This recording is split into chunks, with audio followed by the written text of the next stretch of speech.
زن، زندگی، آزادی. اثر کسری فرمنش. راوی نسیم.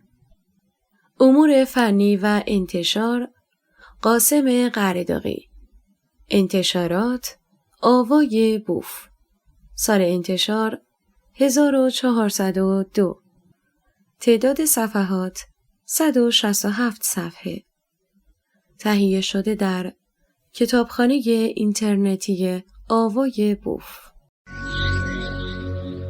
آوای بوف یک گروه مردم نهاد است که توسط عده‌ای علاقه‌مند به کتاب با دغدغه ارتقای فرهنگ کتاب و کتابخوانی و استحکام بستر خرد اجتماعی تشکیل شده و تاکنون تولید هزاران کتاب ممنوعه را در کارنامه خود دارد. با توجه به اینکه این گروه وابسته به هیچ سازمان و ارگانی نیست و تمامی فعالیت‌ها به صورت رایگان انجام می‌شود، لطفاً اگر در این رابطه احساس مسئولیت دارید، در معرفی ما به دیگران سهیم باشید. avayaboof.com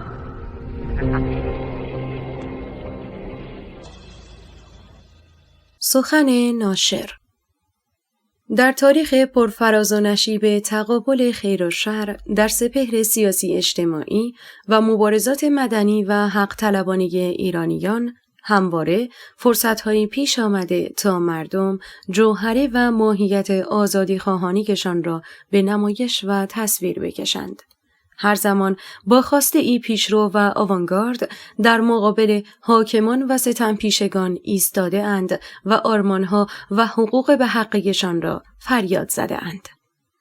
از سینه هایی که برای دموکراسی نوپای مشروطه سپر شدند تا امروز که سراپای جامعه ایران را شوق اشراف بر سرنوشت خود در تمام ابعاد زندگی را فریاد میزنند، بیشمار جانها پرپر شده تا خواست مردم به شعار مدرن زن، زندگی، آزادی برسد. شعار جنبشی که با تمرکز بر مجموع خواستها و فریادهای مردم ایران در تحقق رفع تبعیضها و دشمنیهای جنسیتی علیه نابودگران و مرگ‌تباران و قاتلان زندگی و مخالفت قاطع با به بند کشندگان و محبوس کنندگان آزادی بنا گردید. جنبشی که در قالب هیچ سیاست، ایدئولوژی، مکتب، مذهب و مرام خاصی قرار نگرفته و با چتر گسترده اش تمامی جنبه‌های انسانیت و انسان را در بر می‌گیرد. این انقلاب با توجه به نام و هدفش به تمام معنی در طول تاریخ و تا زمانی که ظلم بر جنسیت، مصادره زندگی و حریم خصوصی و عمومی افراد و تا رفع کامل محدودیت‌های آزادی و کرامت انسانی ادامه داشته و جاری خواهد بود. شیوه هایی که در این جنبش توسط مبارزان، هنرمندان، فعالان و تمامی مردم در کف خیابان، دانشگاه‌ها، مدارس، بازار و نقطه به نقطه کشور اجرا و به کار گرفته شد، شیوه و تئوری‌های براندازی را باز تعریف کرد. تئوری و طرحی دیگر بر پیکری مبارزات متحد مردم بر علیه دیکتاتوری تا دندان مسلح را به اجرا درآورد. گویی هر کسی با هر آنچه که بلد بود و هر امکانی که در دسترس داشت می‌خواست سهمی در پیشبرد این انقلاب ایفا کند. جنبشی که پس لرزه‌ها و تأثیرات آن نه تنها در ادامه مبارزه با این حکومت قرون وسطایی، بلکه در جریان‌های فکری و مبارزاتی نسل‌ها و حکومت‌های آینده هم به عنوان الگو و نقشه راهی قدرتمند استفاده خواهد شد. و این گونه است که این تب و تاب هرگز فرو نخواهد نشست و تا آخرین مقصد تعالی انسان خوشبخت پایدار و پابرجا خواهد بود. در این بین هر کسی با هر عقیده و مرامی، با هر ابزار و امکانی وظیفه دارد تا نقش خود را در ادامه مسیر ایفا کند. ضمن احترام به تمامی آنان که از جان و مال و آسایش خود در این مسیر برای تحقق آرمان‌هایشان گذشتند، نشر کتاب حاضر و رساندن آن به دست مخاطبانش قدمی کوچک اما بسیار مهم در معرفی و ثبت یکی از زوایای ارجمند و بخشی گرانمایه از این انقلاب بزرگ است. قدم‌هایی که امروز برای این جنبش برداشته می شود شاید متفاوت از فعالیت‌های عادی در اوج انقلاب باشد، اما قطعاً زمینه و نیاز و مواد لازم برای مراحل بعدی آن را به سرسازی خواهد کرد. قاسم قرداغی، نشر آوای بوف. مقدمه. احساس شادی و غم توامان یکی از غریب‌ترین احساسات انسان است. شادی برای به دست آوردن هدفی و غم برای بهایی که همزمان می‌پردازید.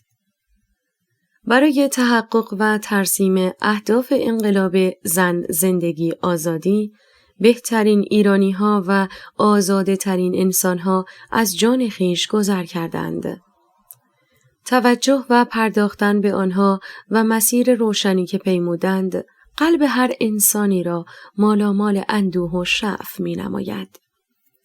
خلوص و اصالت و عمق و شکوه حرکت ملت ایران و طلایه‌داران انقلاب زن، زندگی، آزادی، مسئولیت انسانی اجتماعی را برای همه مردم ایران ایجاد نموده است. زیرا هدف و محتوای این انقلاب ناظر به همه مردم و سرزمین بوده است. این انقلاب فرایندی است که یک چیز را تغییر خواهد داد و آن یک چیز همه چیز است. زن، زندگی، آزادی اعلام یک نی تاریخی و رسا در برابر فرهنگ سرکوب سیاسی و مذهبی است که از گذشته تا حال مانع رشد و توسعه جامعه ایران بوده است. مبارزه مردمی علیه اهریمنان واپسگرا و متحجری است که مردمان سرزمینی را گروگان اوهام و منافع فرقه و گروه خویش نمودند. معتقدم در مسیر آزادی انسان، آزاده ترین انسانها فداکاری می نمایند. از این رو یادی کنم از قهرمان مسیر آزادی جاویدنام آرتین رحمانی، نوجوان 16 ساله‌ای که قبل از شروع مبارزه اش می نویسد: شرمنده‌ام مادر، می خواهم در راهی قدم بگذارم که شاید جوانیم را نبینی. او دانسته و با عشق به زندگی کردن خویش را فدای چنین هدف با شکوهی نمود. او برای زندگی بخشیدن از زندگی خویش گذر می نماید. جدایی آگاهانه وی از مادرش که به همراه حسی توأم با شرمساری بیان می شود حتی قابل درک نیست، چه رسد به توصیف. آرتین از بهترین و مهمترین فرد زندگیش وداع می نماید تا بهترین ها را برای ایرانیان رقم بزند.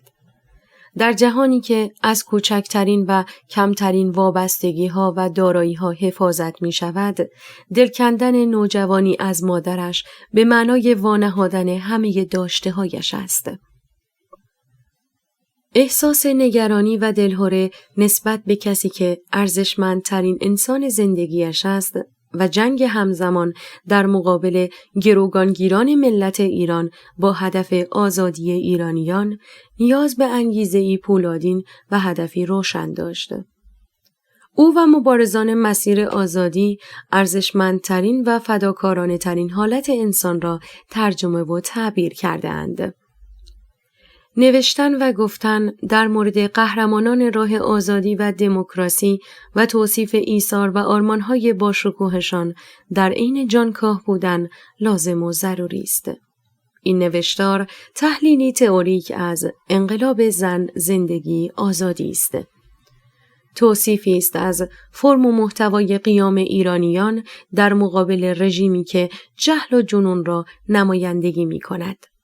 سیستمی سیاسی و دینی که بر اساس باورهای ایدئولوژیک مردمان کشوری را در قفس مرزکشی‌های بیمارگونه خود زندانی نموده است. شرحی است بر اهداف مبارزه جوانانی که از جنس آینده اند، نسلی که از فردا آمده اند. وصف مردمانی که بر علیه سنت و سنتی های منجمد شده در تاریخ قیام کرده اند.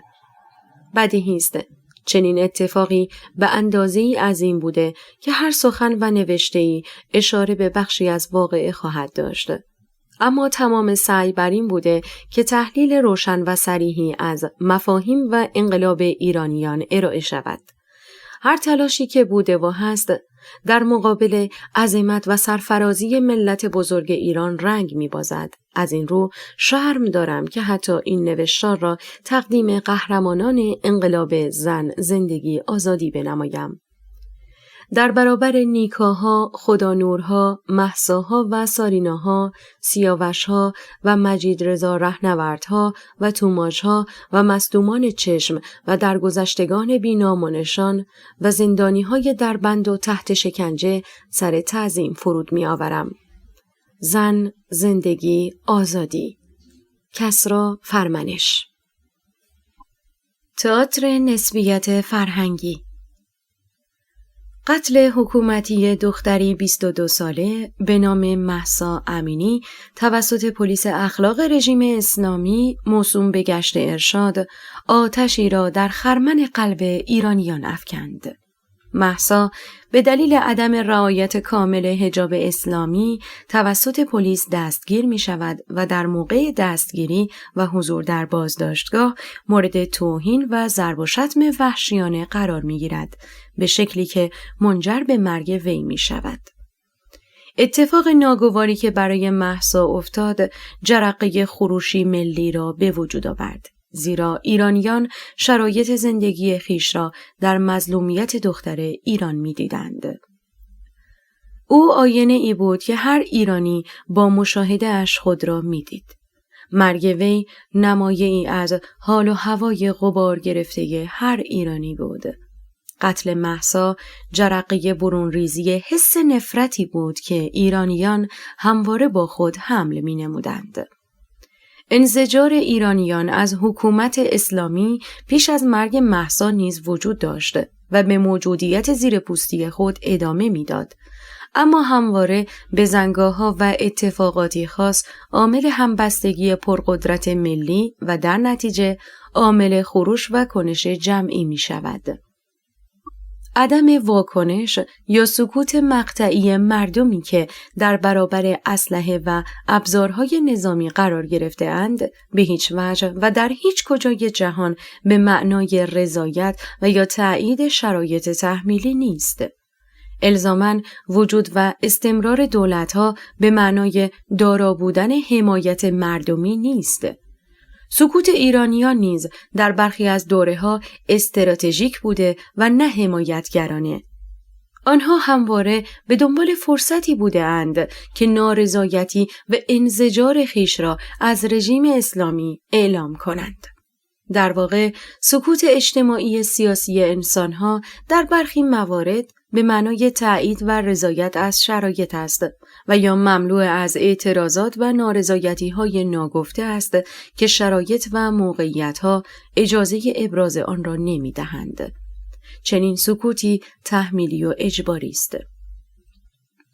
در مقطعی که مواجه با سکوت تحمیلی هستیم، هر لحظه امکان انفجار احساس درونی و خواسته فروخورده وجود دارد.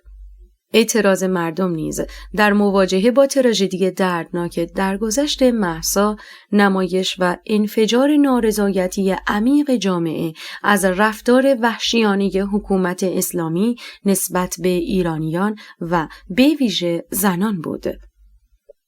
اعتراض به مرگ فجیع دختر سقزی تنها به مهسا محدود نبود، بلکه مهساها را در بر می گرفت. او نماد و سمبل زنان سرکوب شده ایرانی بود، نماد ظلم و تحقیر مفهوم انسان بود. او نشانه آزادی‌های نداشته و اختناق تحمیل شده ملایی بر جامعه ایران بود. همه ایرانیان با مشاهده مهسا و مظلومیت جانکاهش به شکلی خود را قربانی رژیم اسلامی می‌دیدند. شخصیت مهسا امینی مجسمه و تمثال ستم و تبعیض تاریخی تجربه شده ایرانیان بود. مهسا ایران بود و ایران مهسا. از این رو ملت ایران از شمال تا جنوب و از شرق تا غرب اقوام مختلف، گرایش‌های سیاسی و عقیدتی متفاوت نقطه مشترکی را یافته بودند که به صورت یکپارچه و متحدانه انقلابی را علیه رژیمی توتالیتر به راه بیاندازند. انقلابی علیه دشمن مشترک و برای هدفی مشترک. انقلاب علیه زامبی هایی که از جان و مال مردم تغذیه می نمودند. خیزشی علیه آخوندها و ملایان و تروریست های سپاه پاسداران که دشمن هر فرد ایرانی هستند. بیگانگانی که پیکره و شالوده جامعه را تخریب و ملتی تاریخمند را به قهقرا و مرز نابودی کشانده بودند. مرتجعانی که رفتاری جز پراکندن گرد و خاک مرگ بر آمال و آینده جوانان نداشتند. در حقیقت یکی از عوامل اصلی و کلیدی همبستگی ملت ایران تصمیم به حذف حکومت اسلامی به عنوان دشمن مشترکشان بود. زیرا احساس بیزاری و از میان برداشتن رژیم اسلامی و نظام ولایت فقیه خواسته‌ای مشترک و جاری در ذهن و ضمیر مردمان ایران بود. خواستی که همه شهروندان جامعه را به شدت به هم نزدیک و پیوسته می ساخت. از سوی دیگر، داشتن اهداف مشترک نیز عامل تقویت کننده دومی بود که انسجام ایرانیان را دوچندان می نمود. حقوق زنان، آزادی خواهی، برابری خواهی، دموکراسی خواهی و حقوق شهروندی و انسانی جزو اصول محوری انقلاب زن، زندگی، آزادی قرار گرفت. در حقیقت مردمان ایران می دانستند که دقیقاً چه چیز را نفی و انکار می نمایند و برای چه هدف و خواسته ای می جنگند. نقطه شروع و ابتدایی و هدف و مقصد نهایی خیزش ایرانیان مشخص بود. ذهنیت منسجم و آزادی خواهانه ایرانیان بسیاری از مردمان و کارشناسان فرهنگی و سیاسی را به نوعی نیز کیش و مات نمود. کسانی که تصور می‌کردند که قرار گرفتن مرزهای جغرافیایی و سرزمینی ایران در خاورمیانه وجود استبداد را توجیه می‌نماید. معتقد بودند به جهت اینکه ایرانیان در خاورمیانه زندگی می‌نمایند، اسلامگرایی و زیست سنتی و تضاد با تکثرگرایی فرهنگ پذیرفته شده آنهاست. اما طوفان فکری و انقلابی غافلگیر کننده ایرانیان، به ویژه نسل جوان ایرانی، به گونه‌ای مهیب و غیر منتظره بود که حتی بخش روشنفکر جامعه ایرانی بلکه جامعه جهانی را در شوک و حیرت فرو برد. شعارها و خواستهای آنان متفاوت و متمایز از آن چیزی بود که بسیاری انتظار داشتند. شعارهایی که عده‌ای آن را نامربوط به مردمان خاورمیانه می‌دانستند و اساساً وجود چنین ذهنیت و اهدافی را نفی می‌نمودند. برخی از تحلیلگران و سیاستمداران با دستاویز مفهوم نسبیت فرهنگی که مورد علاقه دیکتاتورها و مستبدان نیز هست، چشمان خود را به نقض حقوق بشر در ایران و خاورمیانه و برخی کشورهای شرقی بسته بودند. به بهانه اینکه ما غربی هستیم و ارزش‌های لیبرال و دموکراتیک متعلق به ماست و آنها شرقی هستند، زنستیزی و استبداد جزو فرهنگ آنهاست، مشغول به توجیه بیعملی و محافظه‌کاری خویش بودند. مدعی بودند اگر در غرب برخوردار بودن از حقوق فردی و مدنی تبدیل به عرف و فرهنگ رایج شده به دلیل انتخاب مردم غرب است و اگر در خاورمیانه سنت و دین در قدرت هستند به دلیل شیوه زندگی انتخابی خودشان است و از چنین مقدمه این نتیجه می گرفتند که حمایت کردن یا توجه نمودن به وضعیت سیاسی و اجتماعی کشورها با معیار ارزش‌های انسانی و جهانی درست نیست. همواره معتقد بودم این مهملات و توجیهات غیر موجه از دو فرض خارج نیست. یا آنها در لایه‌ای از درکی سراسر غلط و انتزاعی زندگی می‌کنند و به علت ناآگاهی دیدگاه‌های نادرست و مغالطه آمیز را عنوان می‌نمایند و یا اینکه عامدانه در صدد توجیه بی‌عملی خود و به نوعی دانسته چشم بر حقیقت و موضع درست می‌بندند تا به مسئولیت و وظیفه تن ندهند، زیرا اعتراف به حقیقت به نوعی مسئولیت آفرین و محدود کننده است. مردمان ایران واهی بودن ادعاهای مطرح شده را به قوی ترین و نمایان ترین شکل به نمایش گذاشتند. این شکل از ابطال کردن یک دیدگاه روشن‌ترین و مدلل‌ترین مدل رد یک ادعاست.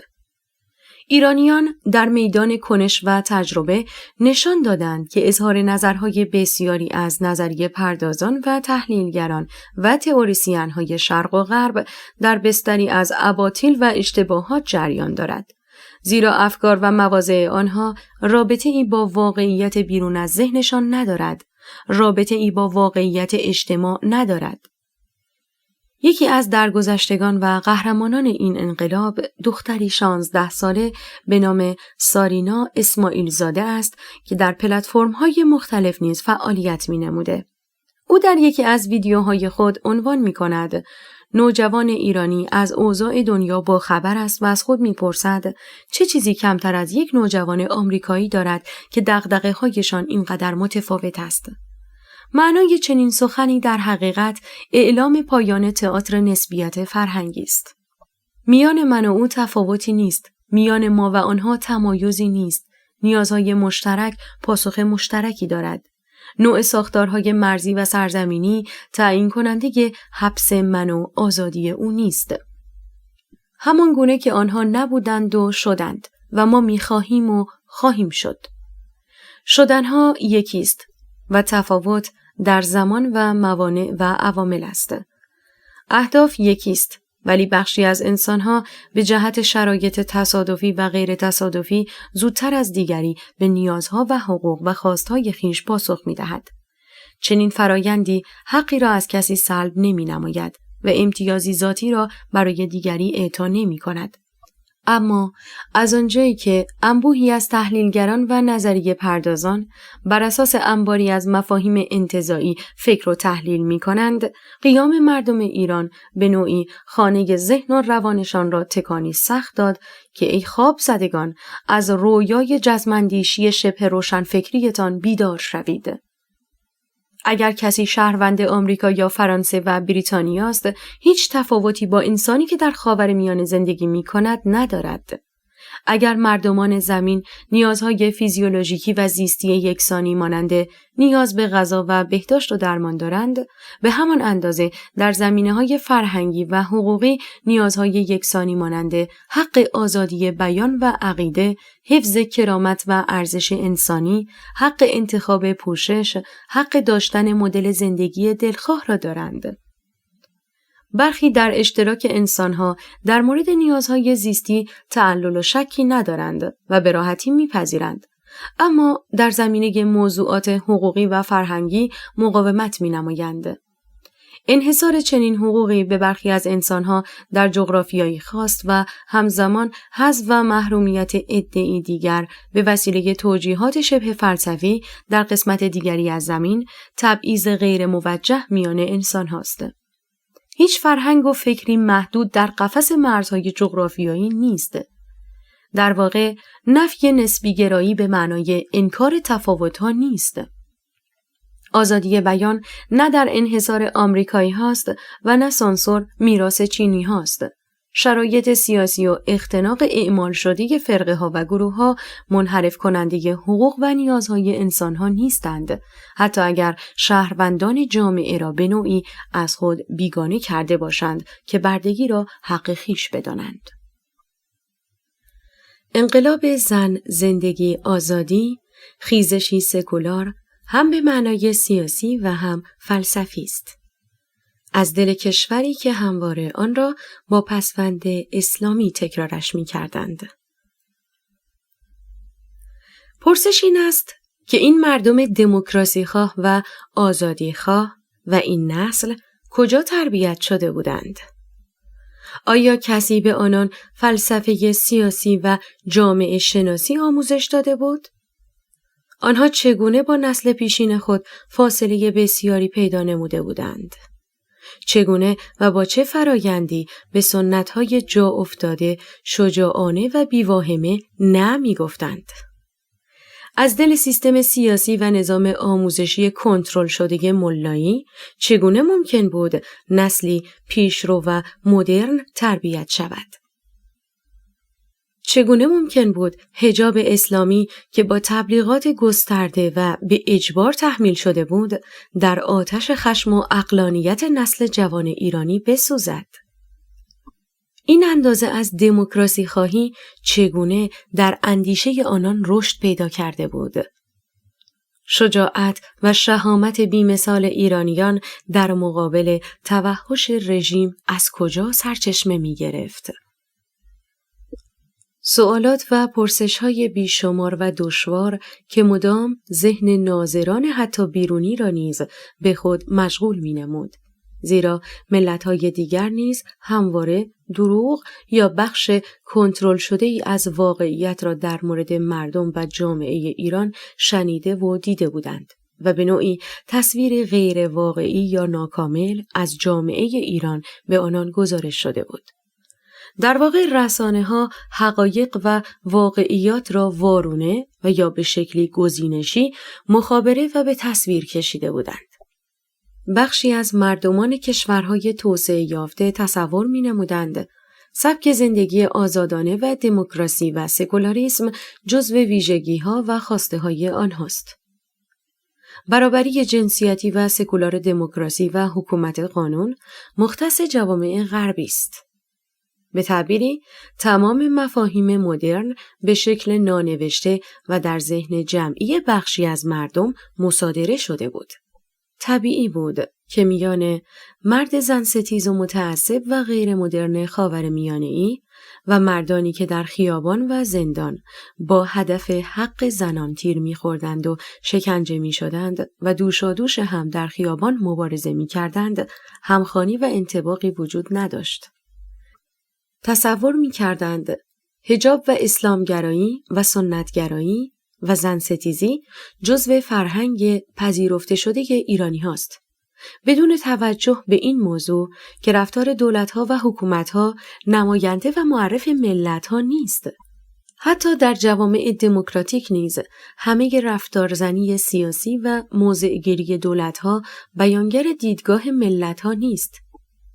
اینکه دولت اسلامی است پس ملت نیز اسلامگراست، دولت کمونیسم را نمایندگی می‌نماید پس ملت نیز کمونیست هستند، استدلال غلط و مغالطه آمیزی است که نتیجه گیری ساده و آسان از آن باعث پذیرفتنی شدنش از ناحیه بخشی از مردم شده است.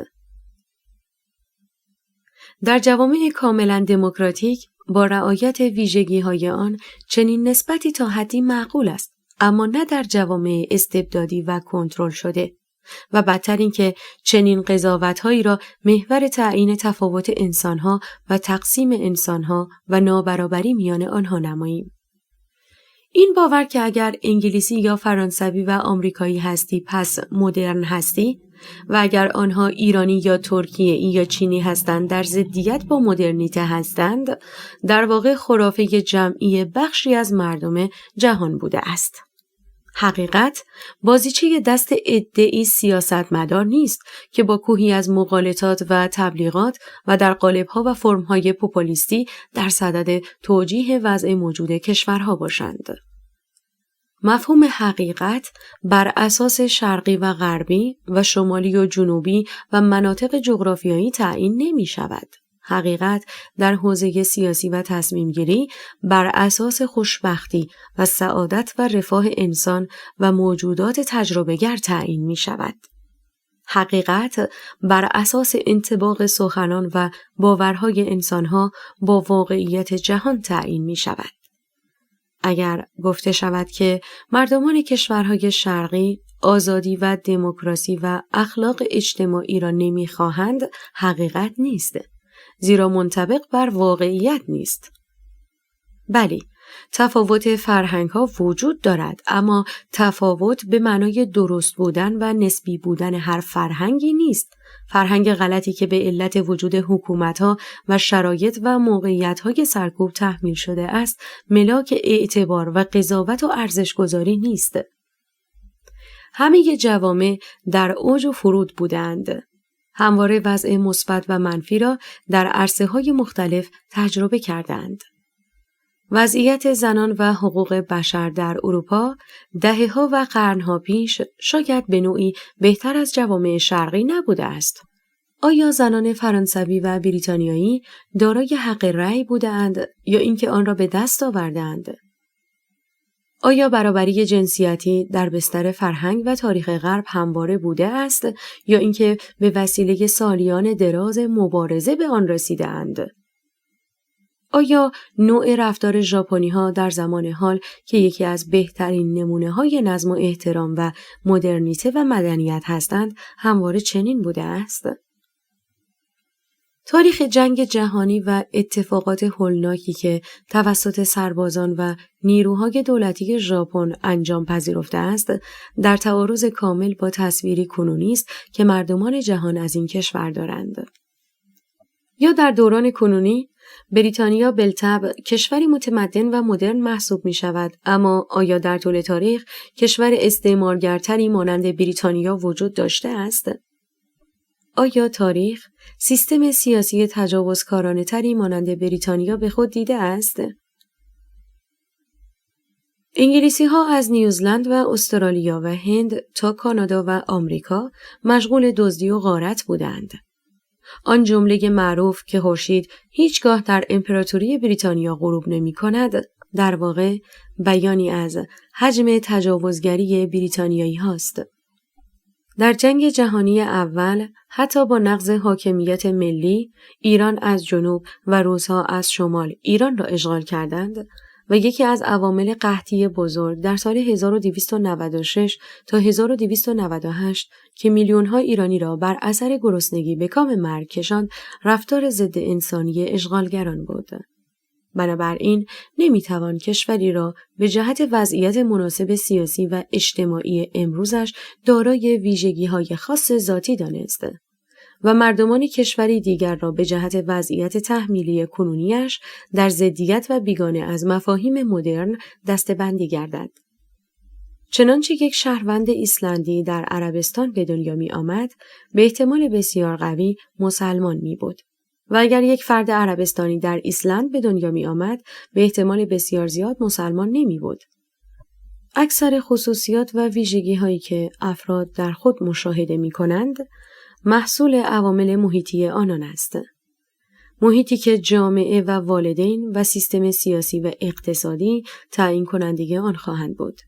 در نتیجه فرهنگ و موقعیت فعلی شخص ایسلندی یا نروژی در شرایط کاملا شکننده و تصادفی ایجاد شده است، بستر مناسب و شرایط آموزشی در تعیین نوع رفتار و دیدگاه بسیار تعیین کننده بوده است. با این اوصاف، اگر گروهی این خصوصیات فرهنگی و اجتماعی را مختص خود قلمداد نمایند و دیگران را بی ربط با مدرنیته خواهی بدانند و به نوعی آنها را متهم به ذاتی بودن فرهنگ سنتی یا دینی کنند، قضاوتی ناعادلانه و توصیفی غیر حقیقی ارائه نمودند. زیرا بخش بزرگی از دارایی‌های فرهنگی که خود دارند، وام و قرض محیط به آنهاست. و اگر دیگری در جغرافیای متفاوت و در وضعیت نامطلوبی است، تحت تأثیر تابعی از شرایط محیطی و اجتماعی تحمیل شده است. در واقع شهروند چینی زیر یوغ کمونیسم هیچ تفاوتی با شهروند آمریکایی آزاد و بهره‌مند از لیبرال دموکراسی ندارد. تصادف و حادثه‌ای هر یک را در گوشه‌ای از جهان پرت نموده است. نکته این است که آمریکایی متنفع از شرایط ارزش‌های لیبرال حق برچسب زدن به شهروند چینی گرفتار استبداد را ندارد. بلکه در فضای مساوی ممکن است شهروند چینی بسیار آزادی‌خواه‌تر و مترقی‌تر از شهروند آمریکایی باشد. بنابراین اگر ادعی به وسیله بهانه تراشی و توجیه غیر موجهی به نام نسبیت فرهنگی سعی در عادی سازی شرایط زندگی چینی ها بنمایند، در واقع در حال برونریزی ناآگاهی یا رذالت‌های درونی خود به صورت مفهومی و تئوریک اما در قالبی سیاسی است. به همان اندازه که یک بریتانیایی به آزادی نیاز دارد، یک کره‌ای و هندی به آزادی نیاز دارد. هیچ فرد و گروهی تافته جدا بافته نیست. هیچ کس بیشتر از دیگران حق ندارد. انسان‌ها برابر هستند و حقوق برابری دارند. وجود یک دیکتاتور و سیستم بیمار تعیین کننده حقوق متفاوت برای انسان‌ها نیست. نکته بعد این که نسبیت فرهنگی به معنای شناختن علل و عوامل تولید اندیشه‌ها و رفتارها در سطح جوامع موضوع نقد و ایراد نیست، بلکه توجیه کردن تبعیض و نقض حق انسان و عادی نشان دادن اختناق توسط چنین ابزاری محل ایراد است. آداب و رسوم متفاوت نیز طبیعی است و نه تنها ایرادی ندارد، بلکه اساساً یکی از زیبایی‌های موجود در میان جوامع و ملل گوناگون تحقق چنین تفاوت‌هایی است. آداب و رسوم ممکن است میان کشورها و حتی شهرها بسیار متنوع و رنگارنگ باشد، چرا که تابعی از تاریخ و سنت و طبیعت و سلایق شخصی است. موضوع اساسی این است که حقوق انسان‌ها قابل حذف و تحریف به بهانه‌ها و توجیهات غیر مرتبط نیست. اگر اکثر مردم جامعه خواهان حذف اقلیت‌های جنسی باشند، نه تنها چنین خواسته این مشروع نیست، بلکه بدان پرداخته هم نمی‌شود. زیرا حفظ حقوق اقلیت‌ها جزو حقوق انسان و بشر است و وابسته به تایید یا عدم تایید و آری و نی دیگران نیست. در نتیجه، حتی فرهنگ غلط عمومی مردم درون یک جامعه نمیتواند از بین برنده یا سلب کننده حقوق انسانها باشد. انتخاب پوشش آزاد نیز جزو حقوق انسان است که ناشی از حق مالکیت انسان بر بدن خود است. نه به بهانه نسبیت فرهنگی میتوان حجاب اجباری را در سرزمینی توجیه کرد و نه اساساً حجاب تحمیلی با فرض وجود حتی خواست اکثریت مردم مشروعیت خواهد داشت. زیرا تصمیم گیری در مورد نوع پوشش انسانها از دایره تصمیم اکثریت و تحمیل سلیقه دیگران خارج است. در واقع اکثریت مردم تعیین کننده درستی و نادرستی امور در همه موضوعات نیستند. اساساً دموکراسی هم به معنای اطاعت از اکثریت در همه امور به صورت مطلق نیست. تحمیل مطلق نظر اکثریت بر اقلیت دیکتاتوری توده هاست. اقلیت‌ها در معنای نوین دموکراسی جزو اساسی ترین بخش‌های مؤلفه های دموکراتیک هستند. زیرا قبل از اینکه اکثریت معیار باشد، انسان معیار است و رجوع به رأی اکثریت برای تحقق و اجرای بهتر خواست و حق انسان هاست. این استدلال غلط نیز که اگر جامعه‌ای اکثریت مسلمان باشند، پس میبایست حجاب الزامی باشد نیز در چهارچوب ذکر شده قرار میگیرد.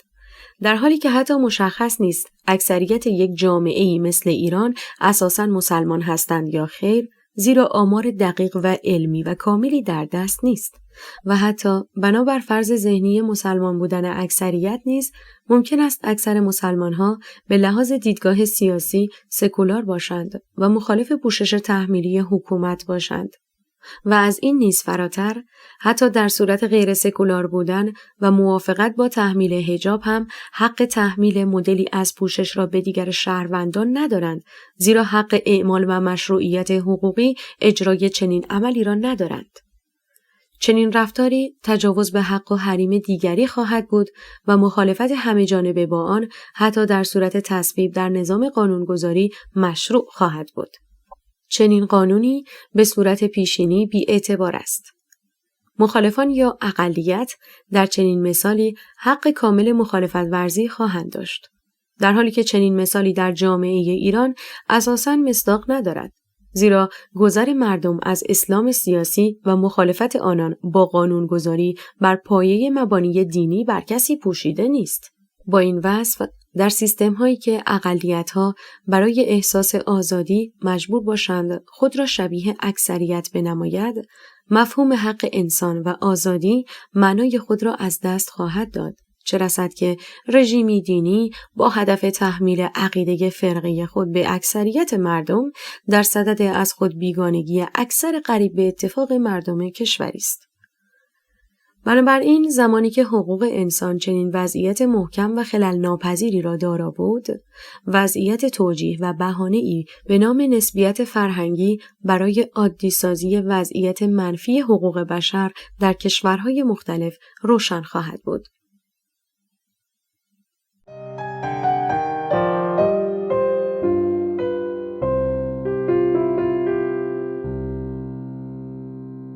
زن، زندگی، آزادی. اثر کسری فرمنش. راوی نسیم. تهیه شده در کتابخانه اینترنتی آوای بوف. avayaboof.com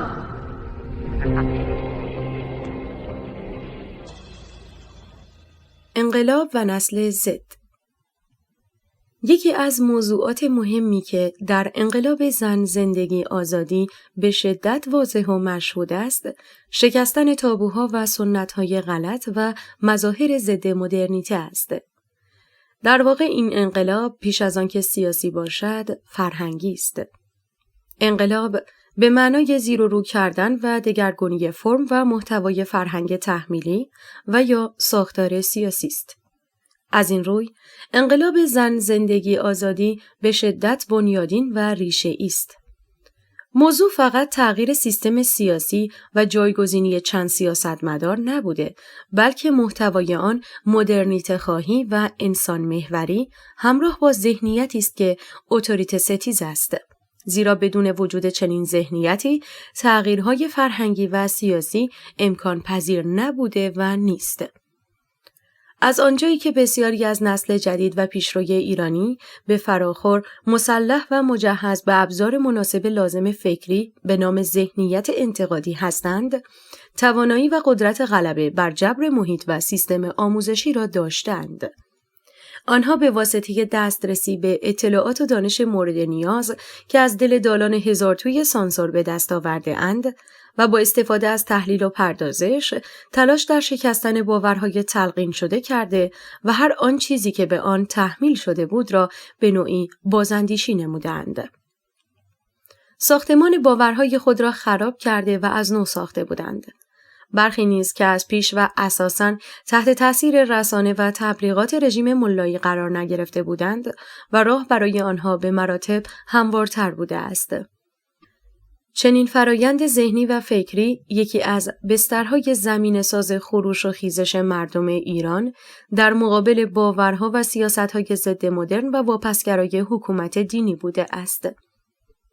در واقع، کسانی که در پی از میان برداشتن حکومت دینی و استقرار دموکراسی سکولار هستند، پیشاپیش در باورهای خود، عقاید و اندیشه‌های تحمیلی نظم غالب را در هم شکسته و ایده جدیدی را بازسازی نمودند. آن شجاعت و شعوری که در خیابان‌های ایران مشاهده می‌شود که به اعتراف رئیس جمهور آمریکا الهام بخش جهان شده است، دارای پشتوانه‌ای از جنس انسان‌خواهی و آگاهی بود. رفتاری برآمده از شور و هیجان سیاسی و یا ناآگاهی کور نبود. در میانه حجم عظیمی از محدودیت‌های دینی و سیاسی، اتفاق فوق‌العاده‌ای روی داده بود.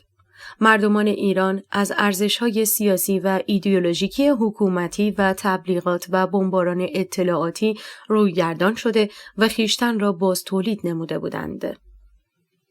سعی در گشودن غل و زنجیرهای دین و سنت داشتند. از اطاعت و انقیاد دست شسته و خود را از پیله پروپاگاندای حکومت رها نموده بودند. اساساً تفاوت باور عمومی مردمان یک جامعه در مقابل باورهای حکومت‌های مستقر به سختی پدید می‌آید، زیرا سیستم‌های بسته سیاسی با روش‌های مختلف افکار عمومی را شبیه به آنچه خود مایلند می‌نمایند. این پروسه موضوعی قلمداد می شود که در هزاره سوم حتی برای بسیاری از شهروندان مغرب زمین نیز حل نشده است. در برخی از مواقع به دلیل وجود دولت و سیاستمداران و قانون اساسی لیبرال است که تعداد شهروندان لیبرال رشد و توسعه پیدا نموده است. به تعبیری چنین شهروندانی لیبرال‌های منفعل هستند و نه فعال. اگر چنین شهروندانی در جامعه‌ای با ارزش‌های متفاوت می‌زیستند، خویش را منطبق با آن ارزش‌ها می‌نمودند. از این فراتر، حتی شهروندانی در جوامع آزاد معکوس مسیر آزادی و دموکراسی را طی می‌نمایند و در جهت محدودیت‌های بیشتر گام برمی‌دارند. مانند حذف حق سقط جنین و دفاع سنتگرایان و دینداران ایالت‌های مختلف آمریکا از چنین قانون مرتجعانه‌ای و همزمان بی‌تفاوتی و سکوت منفعلانه بخش بزرگی از جامعه در مقابل چنین قانونگذاری غلطی، آن هم در محیط امن و آزادی مانند آمریکا. با این وصف، اهمیت و ارزش افرادی که از دل انبوه عظیم محدودیت‌ها و تبلیغات دولتی و خطرات احتمالی به سوی آزادی و دموکراسی در حرکتند بیشتر نمایان می‌شود. به همین دلیل انقلاب زن، زندگی، آزادی منحصر به فرد و مایه افتخار ایرانیان محسوب می‌شود. در حقیقت، شهروندی که به صورت ناخودآگاه و در محیطی مستعد ارزش‌های مدرن و لیبرال را پذیرفته، قابلیت قیاس با انسان مدرن خودساخته را نخواهد داشت. در واقع ایرانیان مدرنیته خواهانی هستند که گرفتار در قفس دین و ارتجاع شده اند. آنها کسانی هستند که اولین انقلاب زنانه جهان را به نمایش گذاردند و در این مسیر از تلاشی فروگذار نکردند. از این روی به بسیاری مشاهده شد که شهروندان کشورهای توسعه یافته به شجاعت و استقامت ایرانیان غبطه می‌خوردند و اظهار شگفتی می‌کردند. سیاستمداران بسیاری نیز آشکارا و به شکل رسمی به ارزش و اهمیت فوق‌العاده بودن جنس آزادی‌خواهی ایرانیان اذعان نمودند.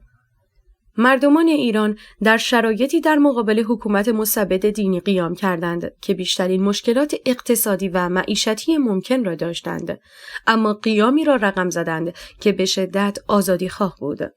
گمان نبود که از درون وضعیت پیچیده و اسفناک اقتصادی بشود انقلاب آزادیخواهانه و آوانگاردی را به وجود آورد. شجاعت و میل به رهایی در ایرانیان هیجان انگیز و درخشان بود. مشکلات و دغدغه‌های زندگی روزمره باعث نشد که دموکراسی خواهی و آزادی خواهی بی اهمیت جلوه نماید و فراموش شود. رژیم اسلامی تصور می‌کرد اگر جامعه و مردم را در فقر اقتصادی و نابرابری‌های درآمدی محاصره کند، خیال آزادی و حقوق بشر از اذهان عمومی رخت خواهد بست. رژیم به تضعیف همه جانبه و مداوم مردم پرداخت. آنها را گام به گام به لحاظ اقتصادی و معیشتی ضعیفتر ساخت تا بتواند تمام تمرکز و توجه مردم ایران را به مشکلات مالی و تأمین مایحتاج اولیه زندگی معطوف نماید. هدف حکومت این بود که غم نان فکر نبود آزادی را در ذهن فردی و جمعی به فراموشی بسپارد. حکومت تصور می‌کرد اگر نیازها و امکانات زیستی مردم مانند خوراک و بهداشت و مسکن به مخاطره بیفتد و مردم جامعه همواره در تلاش برای تأمین ضرورتها باشند، دیگر فرصتی نخواهند داشت که به نیازهای اجتماعی و خودشکوفایی و پیشرفت و توسعه بیاندیشند. ملایان غافل از آن بودند که در زیر پوست جامعه ایرانی تحولات و نارضایتی‌های اجتماعی و اقتصادی در جریان بود و همزمان گردش اطلاعات و ارتباطات و حجم عظیم داده‌ها و سرعت تغییر جهان اندیشه‌ها را به سمت و سوی دیگر کشانده بود. مردم علیرغم تلاش‌های زیاد و سرخوردگی‌های همیشگی به جهت تأمین ضرورت‌های زندگی، شرایط خویش را با شرایط دیگر مردمان جهان و مدل زندگی آنها مقایسه می‌نمودند. در حقیقت، شیوه مقایسه و همسنجی میان چند موضوع یکی از روش‌های فهم تفاوت‌ها و اشتراکات و نقاط قوت و ضعف است. فقر و ثروت، سلامت و بیماری، زندگی مرفه و نامرفه، پیشرفت و پسرفت، هر کدام مفهوم مقابل خودش را به نوعی روشن می‌نماید. چنین شیوه‌ای به صورت همیشگی در زندگی‌های روزمره و عادی انسان‌ها جریان دارد، اما زمانی که استفاده از این روش را در بعد کلی‌تر و اجتماعی‌تر در نظر بگیریم به نوعی نتیجه می‌دهد. مقایسه میان حقوق شهروندی افراد در کشورهای توسعه یافته و نیافته، میزان آزادی‌های اجتماعی کشورهای مدرن و غیر مدرن، میزان توسعه سیاسی کشورهای دموکراتیک و استبدادی.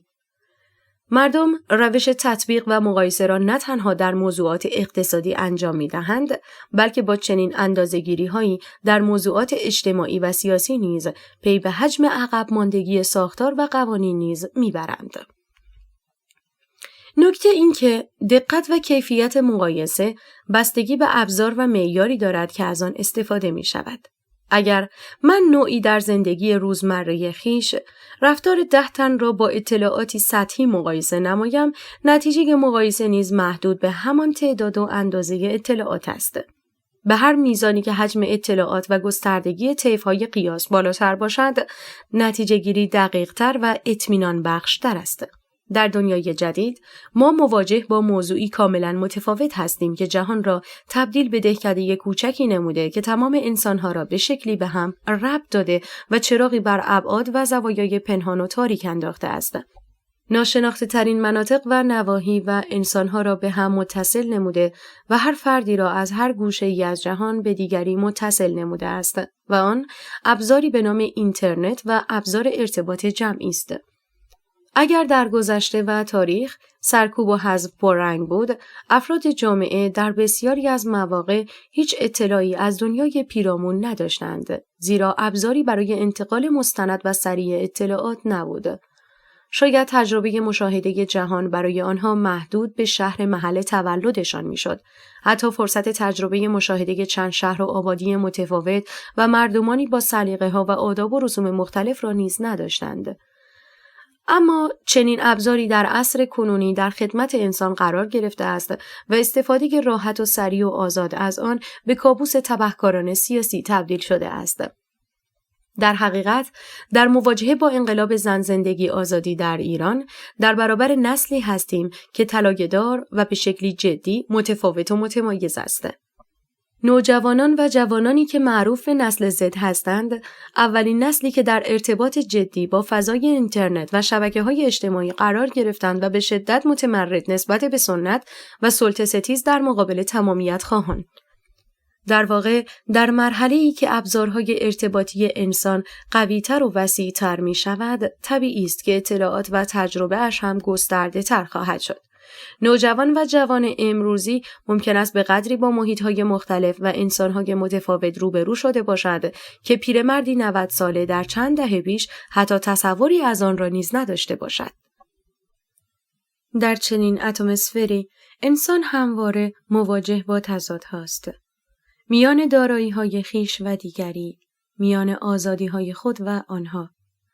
این مقایسه‌ها در همه ابعاد و هر روزه برای وی اتفاق می‌افتد. از نوع پوشش در جامعه تا شرایط محیط زیست در سرزمین‌های مختلف. این مقایسه‌ها یا برتری گروهی را نسبت به دیگری نشان می‌دهد و یا عقب ماندگی و ضعف‌ها را به رخ می‌کشد. به تعبیری، یا زندگی و افکار افراد در وضعیتی کاملتر و بهتر قرار خواهد داشت و یا مواجه با عقب ماندگی و کاستی‌ها خواهد بود.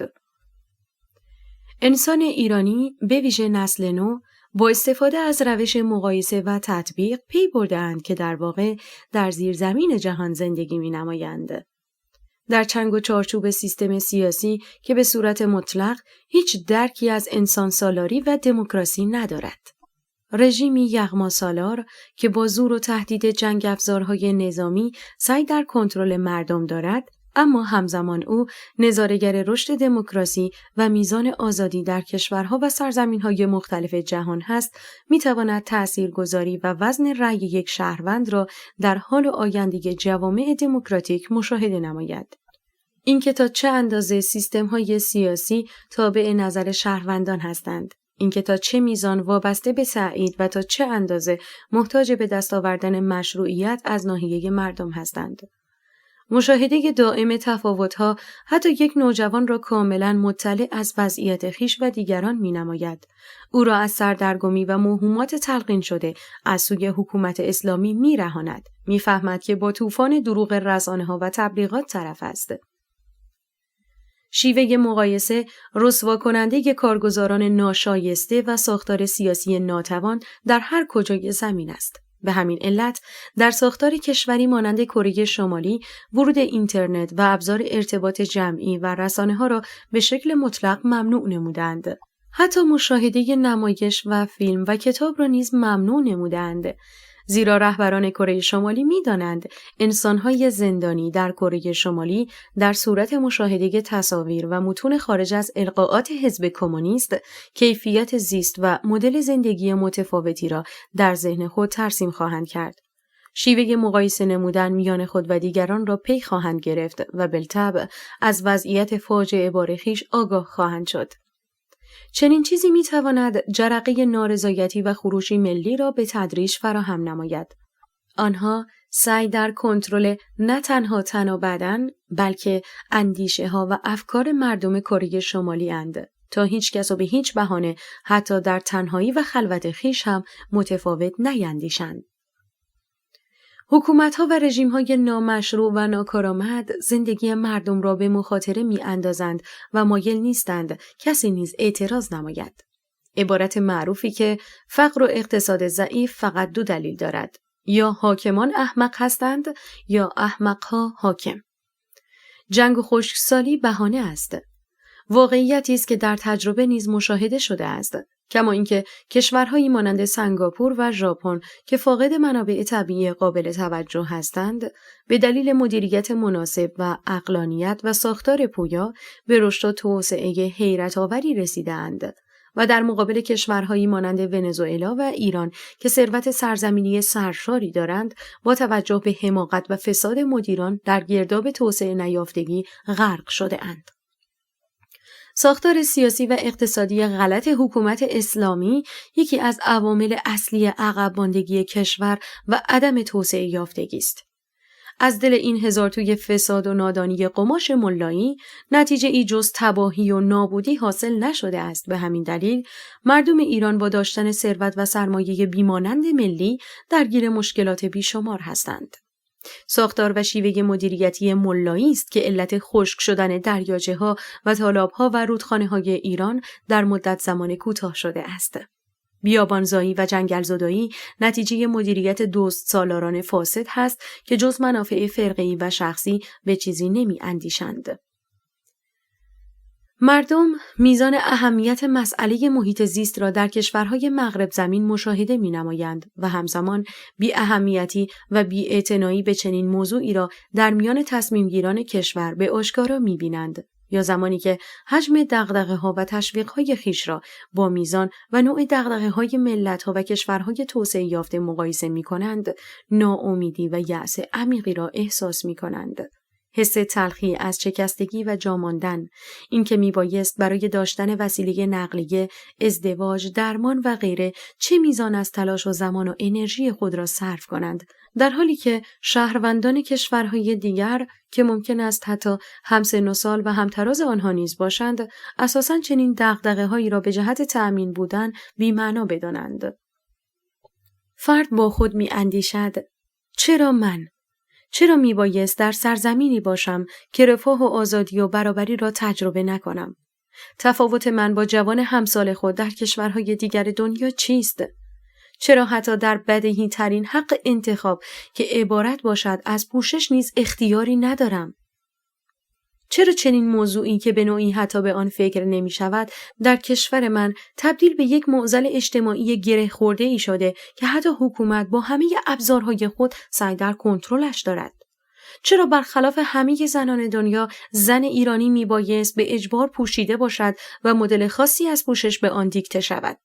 اساساً در کدام کشور جهان حجاب را اجباری نمودند؟ هیچ کشوری نیست که حجاب اجباری و قانونی داشته باشد و فقط حکومت اسلامی ملایی است که تافته جدا بافته ای شده و زن را در حصاری زندانی می خواهد. البته که مردم مظلوم افغانستان حکومت جدید اسلامی را تجربه می کنند که در جنون با رژیم اسلامی در ایران شروع به رقابت کرده است. کسی نیست که پاسخ دهد که نسبت میان من مدرنیته خواه ایرانی و ملای متحجر عقب مانده چیست؟ چرا بدن من میبایست پلتفرم سیاسی آخوند باشد؟ ملا با چه مجوز و تأییدی زندگی ایرانیان را بازیچه افکار خود نموده است؟ به چه دلیلی او تعیین کننده سبک و شیوه زندگی مردمان متکثر یک کشور پهناور است؟ چرا هیچ کس از مدعیان مسئولیت پاسخگوی سوالات بیشمار نیست؟ چرا اساساً اجازه سوال و یا اعتراض نیست؟ چنین وضعیتی باعث هزاران سوال پیدا و پنهان می شود که پاسخی را هم در پی ندارد، چرا که اساساً پاسخی وجود ندارد. پرسشی که جوابی منطقی را دارا نیست، فرد مستبد و زیر دستانش را بی اعتبار و نامشروع جلوه خواهد داد. بنابراین دیکتاتور مصمم می شود که اساساً اجازه مطرح شدن اعتراض داده نشود تا اینکه موضوع پاسخگویی به طور خودکار منتفی شود. هزاران خواسته به حق و اعتراض ممنوعه انسان را همانند کوه آتشفشانی که هر لحظه آماده انفجار است، مهیای طغیان و شوریدن علیه نظام سیاسی می نماید. مستبدان توهم می کنند که با سرکوب می توانند ذهن انسانها را همانند بدنهایشان کنترل کنند، غافل از اینکه ساختار و کارکرد ذهن متفاوت از بدن است. گرچه مسدود نمودن مسیر اطلاعات و دانش زمینه‌ساز کنترل شهروندان است، اما علت کافی نیست، زیرا ذهن انسان سرکش است و حتی می‌تواند در بسته ترین و ایزوله ترین شرایط برخلاف جو و جریان حاکم بیندیشد. ملایانی که خواهان اطاعت مطلق و سرسپردگی مردمان هستند، حتی به مسئولیت‌های خود تعریف کرده و نامشروعشان نیز پایبند نیستند. نه تنها پاسخگوی هیچ یک از ایرانیان نبوده، بلکه سوال و اعتراض را نیز توهین و جرم قلمداد می‌نمایند. خود را در جایگاهی در نظر گرفته که پرسش از آنها نیز جرم و گستاخی قلمداد شود. چنین هرج و مرج و بی‌نظمی سیاسی شهروندان را که همه زندگی و آیندهشان تحت الشعاع تصمیم‌گیری‌های غلط ملایان واقع شده است را به شدت تحت تاثیر قرار می‌دهد. مشاهده هر روزه چنین فرایند عذاب‌آوری تبدیل به نفرتی غیرقابل ترمیم می شود. تنفر از عامل و مجری این حجم از آزارها و تحمیل‌های پوچ. در واقع زاویه تندی که میان رژیم اسلامی و مردم ایران وجود دارد، رابطه دشمنی و حزب است. مردمان ایران رژیم را برآمده از میان خود و نماینده خویش نمی‌دانند و در مقابل رژیم اسلامی مردم را تهدیدی برای استمرار قدرت رو به زوالش می‌بیند. هر دو دیگری را تهدیدی برای حیات و بقای خویش می‌دانند.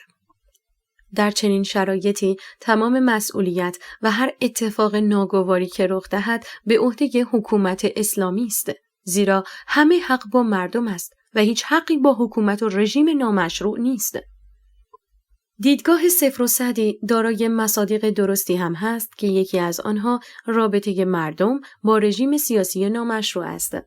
مردم مجاز هستند از حق خود در راستای اعمال نظر خویش به هر شکل مناسبی که مورد نظرشان باشد استفاده نمایند.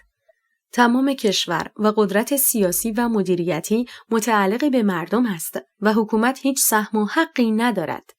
سیستم‌های سیاسی در صورتی که مشروع و قانونی باشند، مجوز کار سیاسی و مدیریت کشور را از ناحیه مردم پیدا می‌کنند. در غیر این صورت، تفاوتی با اشغالگران خارجی نخواهند داشت که این عنوان هم معنای سیاسی دارد و هم حقوقی. نه به این معنا که آنها ملیت ایرانی ندارند که تعبیری سطحی و بی‌مایه است، بلکه به این معنا که مردم مجاز هستند از هر ابزار و شیوه متناسبی برای از میان برداشتن و مبارزه با آنها استفاده نمایند.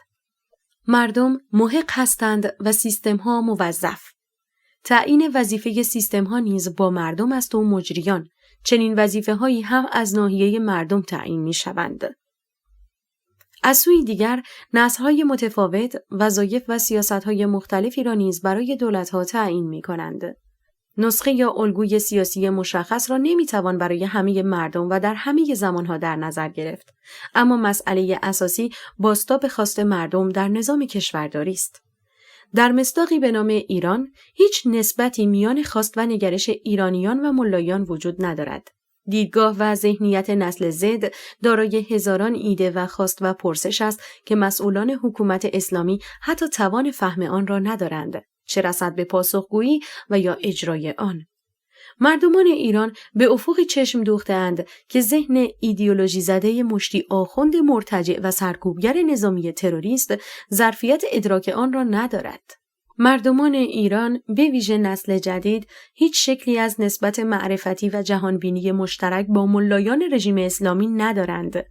میان دیدگاه ایرانیان و حکومت اسلامی نسبت به جهان و انسان و سیاست و حقوق اختلاف و تفاوت بنیادینی وجود دارد، بلکه حتی فراتر نسل نو ایرانی با نسل پیشین خود تفاوت‌های بارز و مدل‌های فکری مخصوص به خود را دارد. این خود نشانه‌ای از مفهوم شکاف نسلی است، به این معنا که نسل پیشین سیستم فکری و باورهای نسل‌های امروزین را به جهت پیچیده‌تر شدن زندگی و آگاهی بیشتر به درستی درک نمی‌نمایند، بلکه در مواردی هر کدام در جهانی متفاوت در حال زندگی موازی ذهنی اند، در حالی بدنها و تنها در کنار همدیگر مشغول کار و فعالیت و زندگی هستند.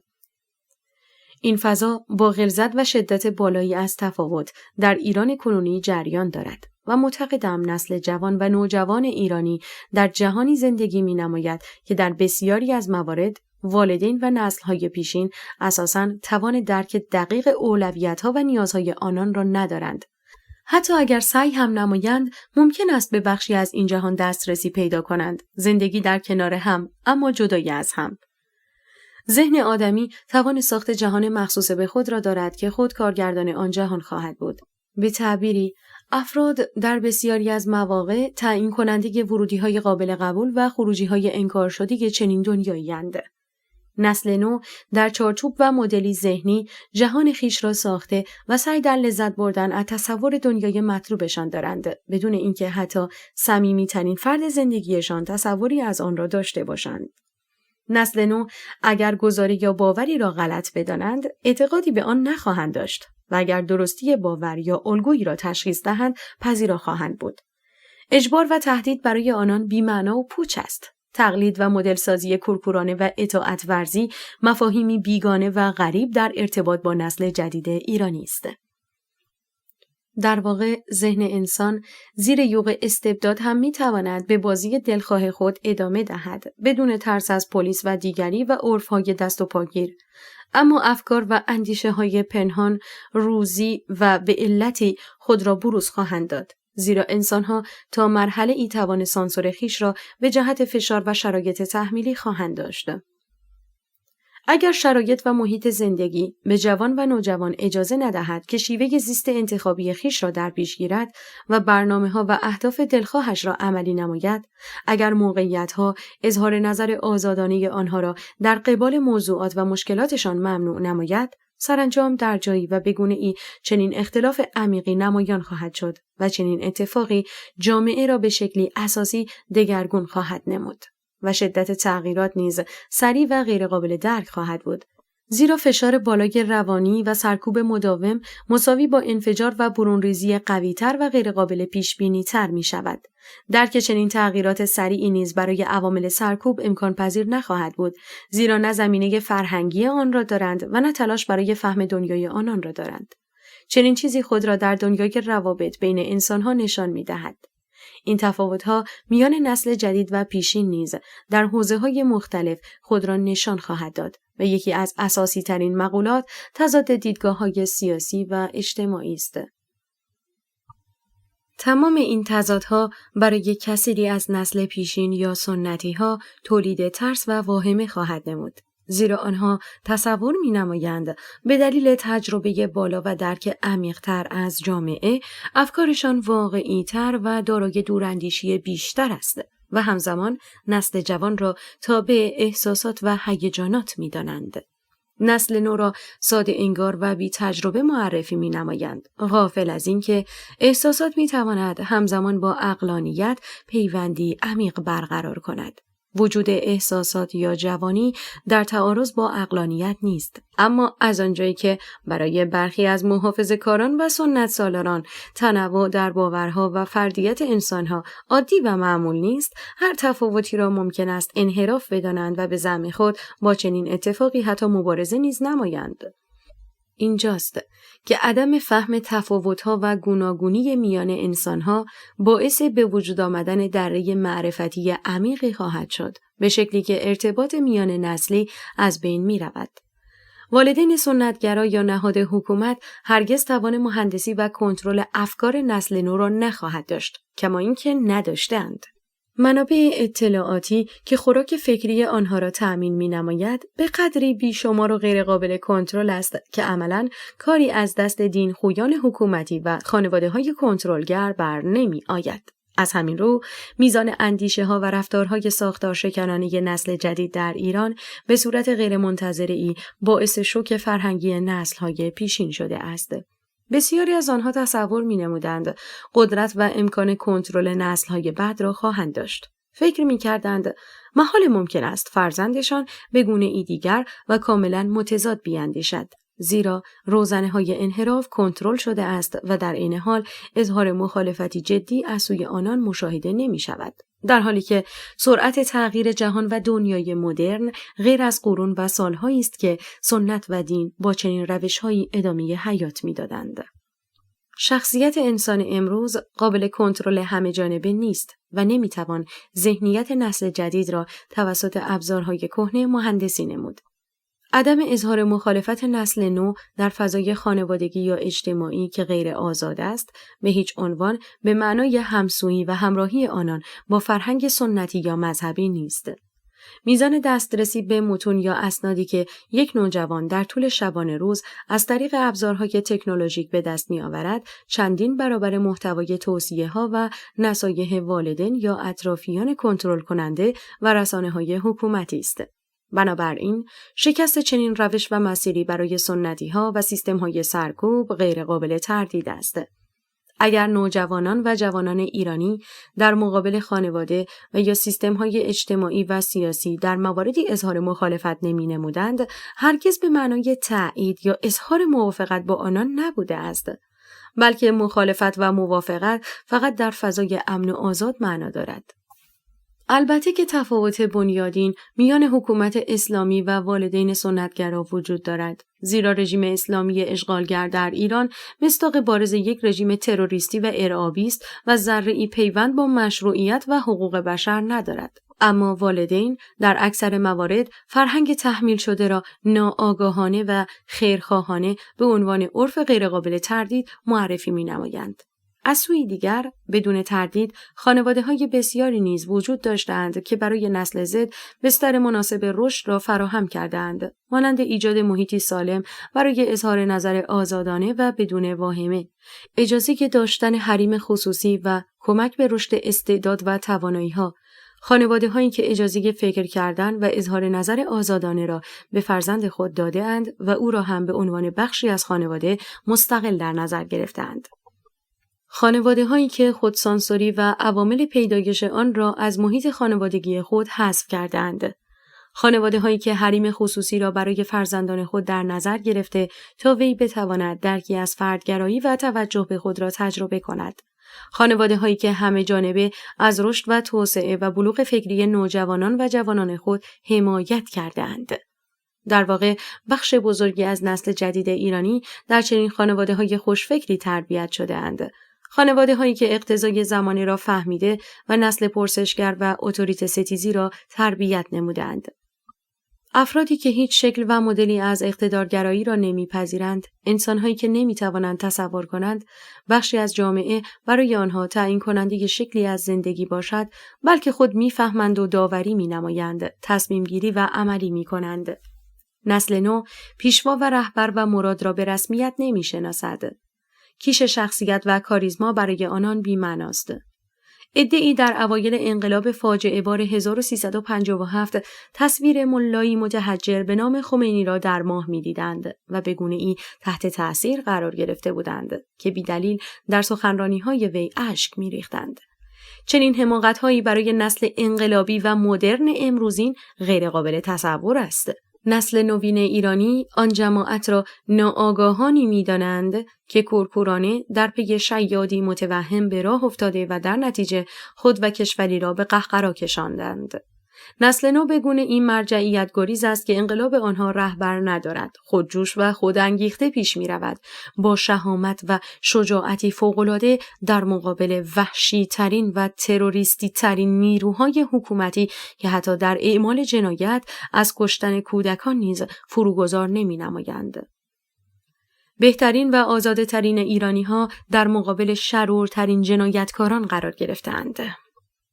سرکشی و طغیان فکری و فرهنگی نسل زد برای رژیم اسلامی بهایی گزاف داشته است، زیرا اساس حکومت اسلامی بر اساس پیشواسالاری تأسیس و پایه‌گذاری شده است.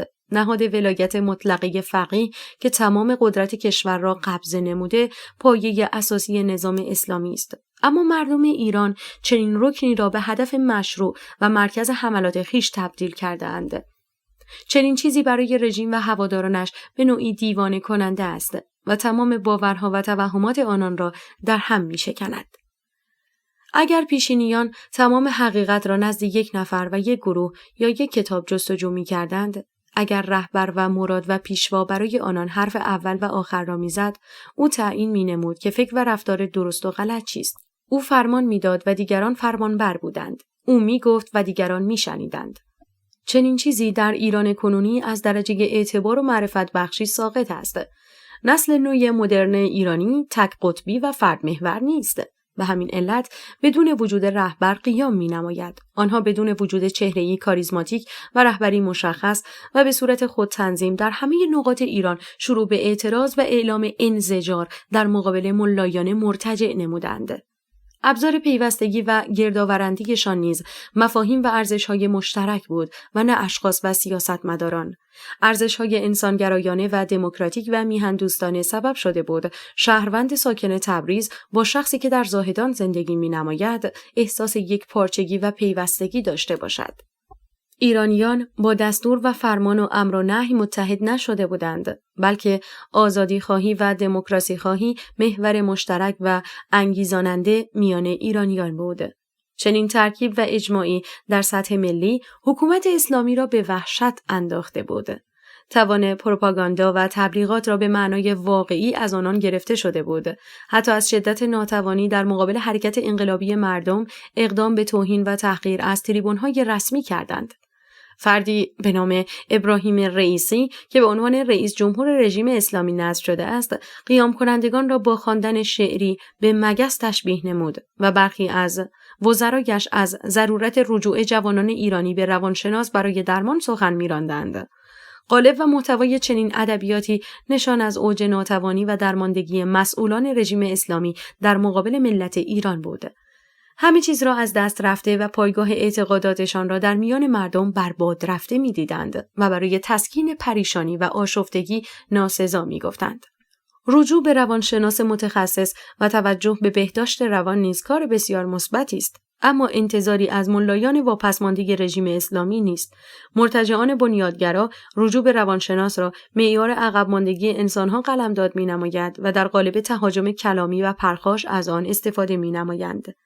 رژیم اشغالگر اسلامی که با افکار و عقاید غبار گرفتگیشان در پی احیای قوانین غلط دینی هستند، به ناچار زمانی که باورهایشان به دور ریخته شد، با ابزار تحقیر به مقابله برخیزند.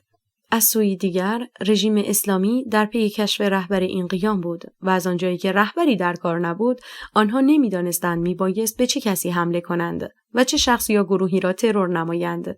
زیرا همواره ترور رهبران احزاب و جریانات سیاسی یکی از روش‌های سیستم‌های سیاسی خودکامه به ویژه رژیم اسلامی مستقر در ایران بوده و آنها از مسیر حذف رهبران و لیدرها در پی نابودی جریانات بودند. به تعبیری، رهبر و چهره‌های کلیدی مجموعه‌ای را که متکی به یک فرد است را حذف می‌نمایند تا کل جریان را ساقط کنند. اما در این انقلاب رهبری وجود نداشت تا آنها بتوانند وی را ترور و حذف فیزیکی نمایند. آنها نمی‌دانستند به طور مشخص به چه کسی حمله کنند و انقلاب را به چه گروهی یا حزبی نسبت دهند. به همین دلیل گرفتار و گیج نظم خود انگیخته درونی ایرانیان شدند. نسل نو شجاعانه و بدون رهبر در مقابل تروریست‌های حکومت اسلامی به قدری مبتکرانه عمل کرد که آنها نمی‌دانستند با چه روشی کیشومات خیزش ایرانیان شده‌اند و دقیقاً میبایست کدام سیبل را آماج اتهامات و حملات خود قرار دهند. حکومت اسلامی زمانی که مواجه با چنین انقلاب با ساختار شکن و فوق‌العاده‌ای شد، سعی در نسبت دادن انقلاب ملت ایران به دخالت‌ها و مهندسی کشورهای مختلف و سازمان‌های اطلاعاتی دولت‌های خارجی نمود.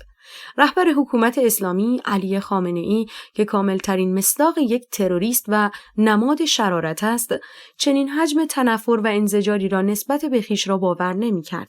برای توجیه بی‌آبرویی تاریخی خود و ایدئولوژیش قیام ایرانیان را به آمریکا و غرب نسبت می‌داد و با مطرح کردن فرض دخالت کشورهای بیگانه سعی در واپاشی اصالت انقلاب زن زندگی آزادی داشت که البته روش همیشگی او نخنما و پوسیده بود. زیرا روانپریشی و پارانویای وی کوچکترین تأثیری در اصالت و ملی بودن انقلاب ایرانیان ایجاد نمی‌نماید و از جانب دیگر وی به عنوان مسئول مطلق خودخوانده کشور میبایست پاسخگوی مطلق تمام رخدادها و اتفاقات باشد و بدیهی است فرایند انقلابی که وی را به پای میز محاکمه و پاسخگویی بکشاند از منظر او نیاز به بی‌اعتبار کردن خواهد داشت. واضح بود که مسئول اول جنایات رژیم اسلامی مسئولیت پیامد باورهای خویش را نخواهد پذیرفت و پاسخ نداشته و نخواهد داد. او باور نمی‌نمود که کاخ اسلامگرایی متوهمانه‌اش چنین فرو بریزد. فردی که در پی صدور انقلاب اسلامی به خارج از مرزهای ایران بود و از این مسیر خاورمیانه را دچار التهاب نموده بود، ناگهان مشاهده کرد در دل ایران و از ناحیه ملت بزرگ ایران به مرز نابودی رسیده است. به تعبیری صحنه واقعیت ایران با پیش‌فرض‌های وی در تضاد بود. مردم ایران اتفاق ساختار شکنانه ای را رقم زدند که وی ناچار شد برای جلوگیری از فروپاشی هویت سیاسی و مذهبیش واقعیت بیرونی و خیزش مردم را به نوع مبتذلی تفسیر نماید یا از اساس سعی در انکار کثیری از اتفاقات داشته باشد. نحوه فعالیت فکر انسان ایدئولوژیک و غرق در تعصب و بنیادگرایی واقعیات را بر اساس تصورات پیشینی غیر قابل تغییر ارزیابی می‌نماید و یا در مرحله‌ای سعی در کوچک نمودن رخدادی بزرگ و یا نادیده گرفتن واقعیت می‌نماید و با وجود اقیانوسی از خطاهای شناختی است که اصراری کودکانه بر درستی باورهایش دارد، حتی اگر همه شواهد و مستندات علیه آن باشد.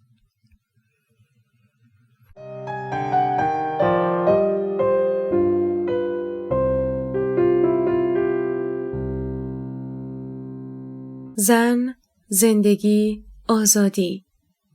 اثر کسری فرمنش. راوی نسیم. تهیه شده در کتابخانه اینترنتی آوای بوف. avayaboof.com.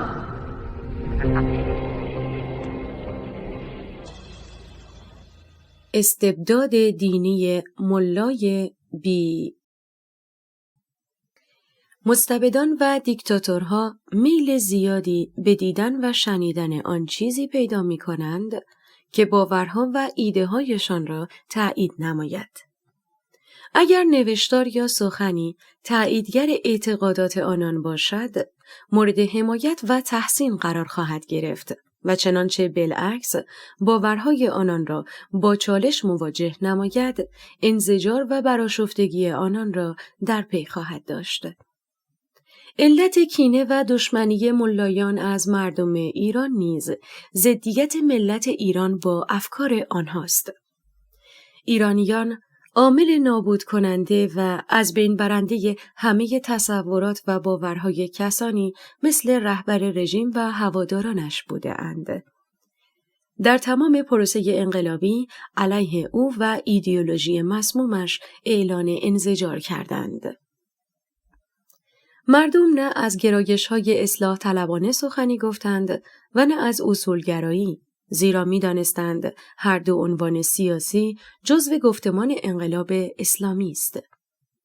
جامعه ایران دانسته بود که احزاب خودخوانده سیاسی اصلاح طلب و اصولگرا با استفاده از روش فریب و لحن تند و ملایم مانند بازجوی خوب و بد عمل می کنند تا بتوانند بقای حکومت اسلامی را تضمین نمایند.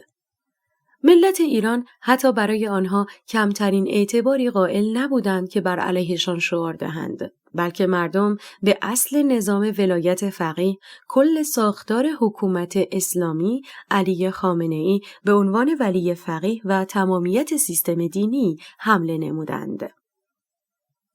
آنها به صورت همه جانبه و قاطع به شالوده و بنیاد رژیم اسلامی تاختند.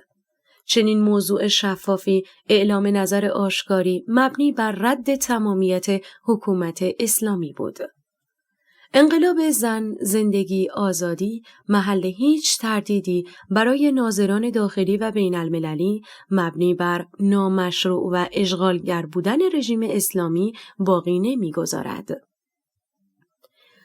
رژیم ملایان در مواجهه با چنین خیزش قاطعی شدیدترین شکل سرکوب توسط نیروهای امنیتی خود را به نمایش گذارد. مردم معترض غیر مسلح با سرکوب مسلحانه رژیم اسلامی مواجه شدند، اما از دل هر جنایتی که رژیم انجام می‌داد، موج تازه‌ای از خشم و اعتراض برمی‌خاست. موضوع اساسی این که شیوه و مدل سرکوب توسط حکومت اسلامی به طور کامل نسبت به اکثر قریب به اتفاق کشورهای دنیا متفاوت بود، زیرا ایدئولوژی شیعه سیاسی و میزان تأثیرش در نامتعادل کردن باورمندانش منحصر به فرد و متفاوت است.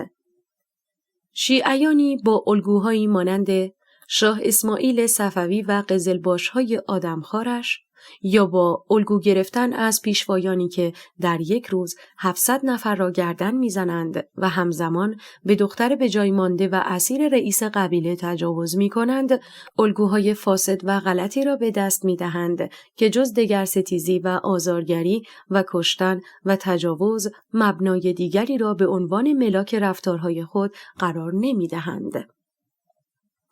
وقتی ملایی برای منصبی سیاسی کلمه مطلق را به کار میبرد، میزان جنایتش هم مطلق می شود. قدرت مطلق برای هر فردی خطرناک است، حتی اگر سابقه درخشان و کارنامه قابل قبولی داشته باشد. چه رسد که چنین جایگاهی در یک ساختار سیاسی وجود داشته باشد و عده‌ای بنیادگرای مذهبی به عنوان متصدی گمارده شوند. از این رو، قدرت سیاسی مطلق و ایدئولوژیک بدون وجود ترمز و نگهدارنده هیولاها و جانیانی را تولید می‌نماید که برای ادامه و استمرار قدرت دست به حملات شیمیایی و مسمومیت‌های زنجیره‌ای به مدارس می‌زنند و سعی در سرکوب یک انقلاب می‌گیرند. برای ارضای جنون و جاه طلبی‌های پوچ خود با جان کودکان و نوجوانان و به ویژه دختران یک کشور و آن هم در قلب مراکز آموزشی قمار می‌نمایند و ارعاب مردم را از این مسیر دنبال می‌نمایند. این نوع مقابله متوحشانه با مردم معترض باعث حیرت و بهت همگان شده است. در واقع میبایست چه میزان از قساوت و توحش در یک سیستم سیاسی وجود داشته باشد تا کودکان و نوجوانان کشور را در هنگام تحصیل در مدارس و در سطح وسیع مورد حمله شیمیایی قرار دهند و مسموم نمایند. کینه و تنفر ملایان از دختران و نسل نو و مدرن ایرانی حد پایانی ندارد، مرز و انتهایی ندارد، بلکه هر جنایتی را انجام می‌دهند تا مانع مخالفت و انقلاب مردمان ایران شوند. تعجب و حیرت اولاف شولتز، صدر اعظم آلمان نیز از شلیک و حمله مستقیم به مردم ایران توسط نیروها و استفاده از تجهیزات نظامی علیه مردم نیز ناشی از مدل متفاوت و وحشیانه مواجهه و سرکوب ملایی بود. آنها به اندازه‌ای وحشیانه و بیرحمانه دست به قلع و قمع مردم می‌زدند که حتی در مقابل دشمن متجاوز نیز چنین خشونت و سبوعیتی را به خرج نمی‌دهند. حکومت اسلامی با استفاده از سلاح‌های گرم و سرد، کودکان و دانش آموزان و دانشجویان را در سطح وسیع سرکوب نمود. آنها درون مدارس ابتدایی و در میان کودکان خردسال از گاز اشک‌آور و بمب صوتی استفاده می‌کردند تا بلکه بتوانند ایجاد رعب و وحشت نمایند و به واسطه به نمایش گذاردن وحشیگری و در رندخویی خود مردم را از آزادی خواهی منصرف نمایند. با چنین شیوه‌های متوحشانه‌ای در صدد توقف روند انقلاب بودند. با یورش به کودکان در صدد اعلام این هدف بودند که در منطقه ما کودک و بزرگسال تفاوتی ندارد. کودکان و نوجوانان نیز اهمیتی ندارند. در این صورت بیشک به جوانان مبارز و بزرگسالانی که در خیابانها حضور دارند نیز بیرحمانه خواهیم تاخت. در واقع چنین روشی دقیقاً شیوه گروه خلافت اسلامی عراق و شام موسوم به داعش بود. داعش شعار النصر بالرعب، پیروزی با ابزار هراس و وحشت را ابزار جنگ خود نموده بودند. تولید وحشت در سطح کلان برای ترساندن و شکستن انگیزه مخالفان و جبهه مقابل. این روش حتی به این گونه تأثیر می‌گذارد که برخی از مردم برخی دیگر را متوقف می‌نمایند. والدین از حضور فرزندان خود در اعتراضات و نبرد خیابانی جلوگیری به عمل می‌آورند. از درون خود مردم عده‌ای متقاعد می‌شوند که ساختار سرکوبگر رژیم بیرحم و بی‌تفاوت است و در نتیجه عده‌ای مانع عده‌ای دیگر می‌شوند.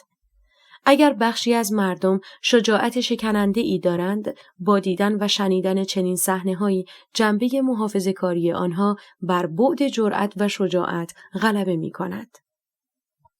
چنین روشی در میدان به واسطه شجاعت بی‌نظیر ایرانیان به نوعی کارایی خود را از دست داده بود، زیرا مردم با مشاهده جنایات بیشتر بر خشم و موضع خود راسختر می‌شدند. مردم با دیدن ابعاد بیپایان جنایت‌های سپاه پاسداران و بسیجیان و نیروهای انتظامی بر هدف خود مطمئن‌تر و مصمم‌تر شدند. مردم ایران در مقابل رژیمی که در جنایت حد و مرز نمی‌شناسد، مبارزه خیابانی می‌نمودند. در برابر رژیمی که برای در هم شکستن مردم کشور از تجهیزات جنگی و تسلیحات نظامی استفاده می‌کند. علیه تروریست‌های تابون دندان مسلح و جنایتکارانی که به راحتی به زن و مرد و کودک شلیک می‌کنند، چنانچه در نقطه‌ای از سلاح گرم و سازمانی به دلایل بین‌المللی استفاده نمی‌کردند، با سلاح سرد به مردم حمله می‌کردند و آنان را مورد ضرب و شتم قرار می‌دادند. تعداد زیادی از قهرمانان ملت ایران که جان خود را فدای مردم و مسیر روشن آزادی کردند، با ضربات متعدد باتوم کشته شدند. میزان کشته شدگان نیز بسیار بالاتر از رقم‌های منتشر شده بوده است. به عنوان نمونه، فقط در شهر زاهدان در یک روز که موسوم به جمعه خونین است، نزدیک به 100 نفر را کشتند و چند صد نفر را مجروح نمودند. این رقم در جنگ‌های رسمی نیز وحشتناک است.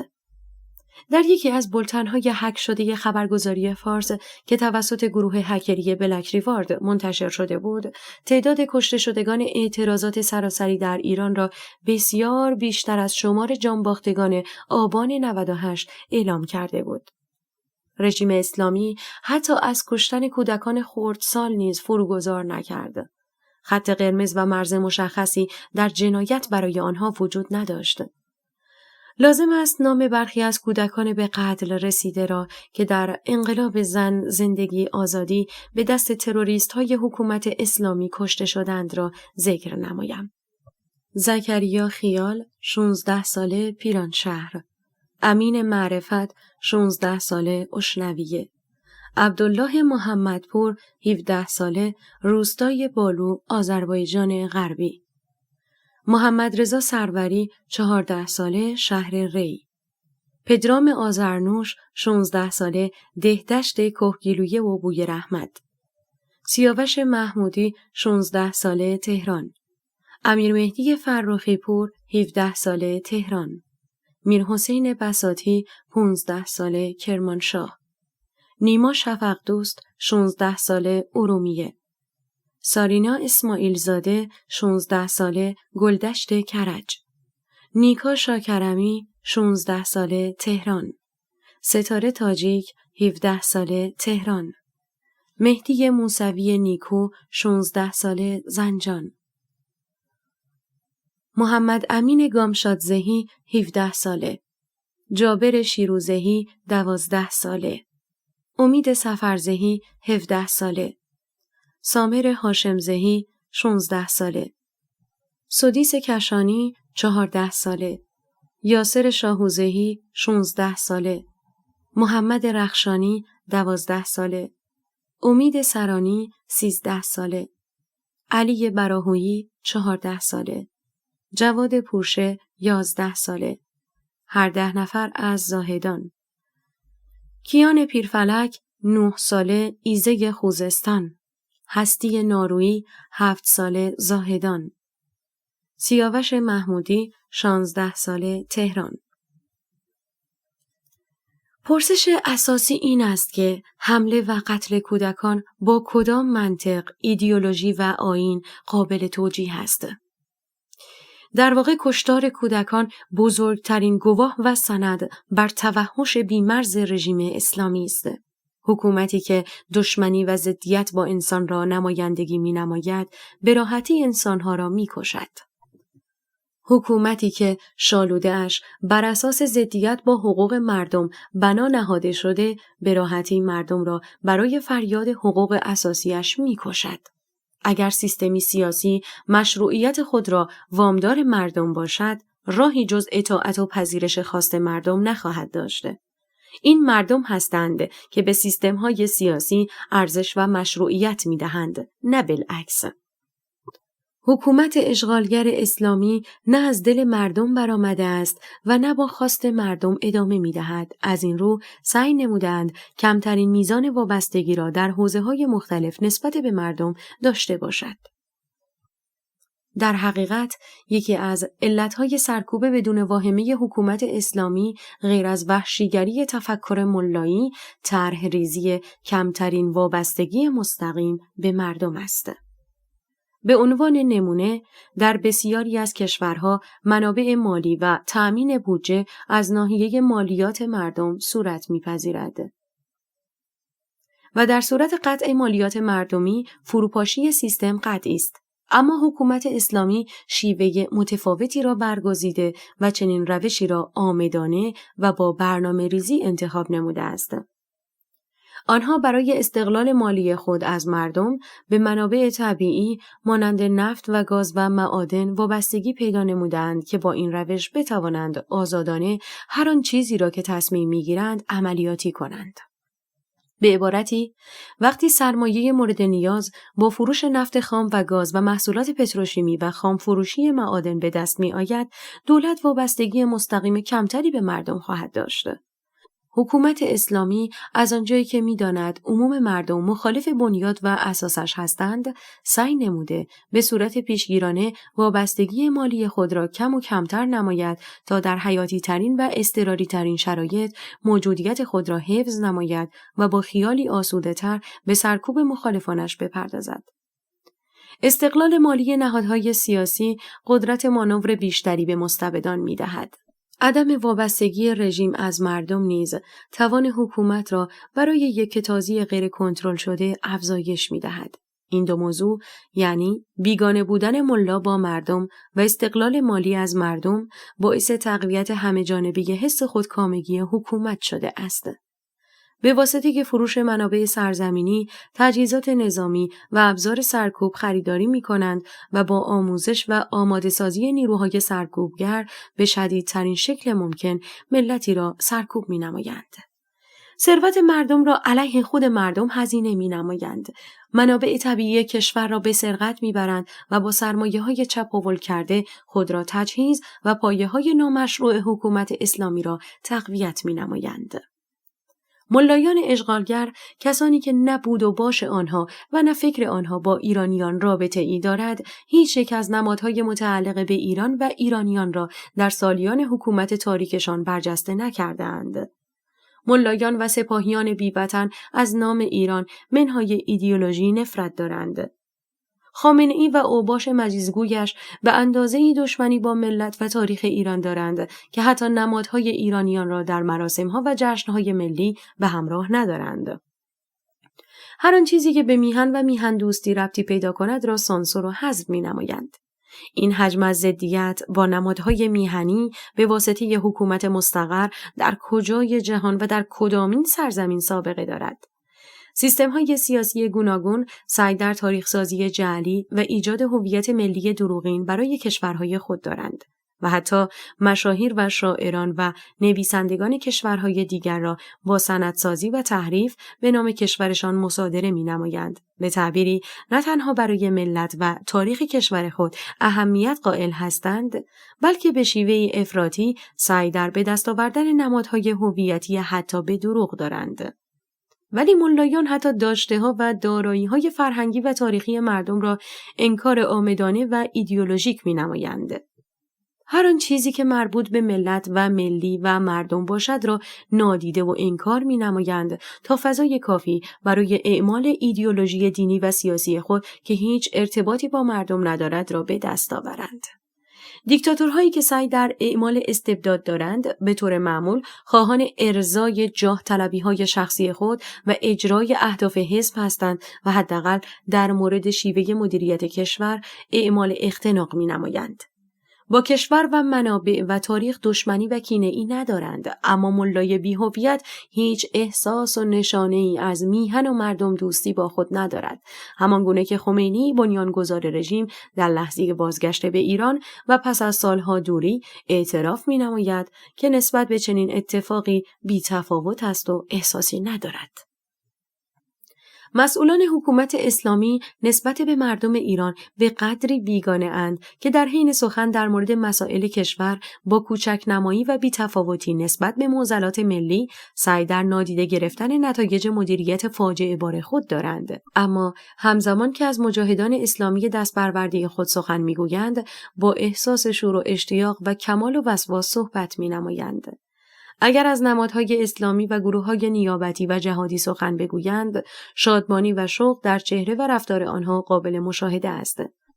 ولی سخن گفتن از رفاه مردم و منافع ملی و آزادی برای آنان وحشتناک و بی‌معنی است.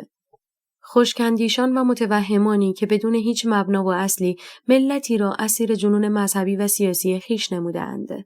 در حقیقت، نتایج و پیامدهای رفتار رژیم اسلامی اصلی ترین علت تغییر نگرش و رفتار ملت ایران است.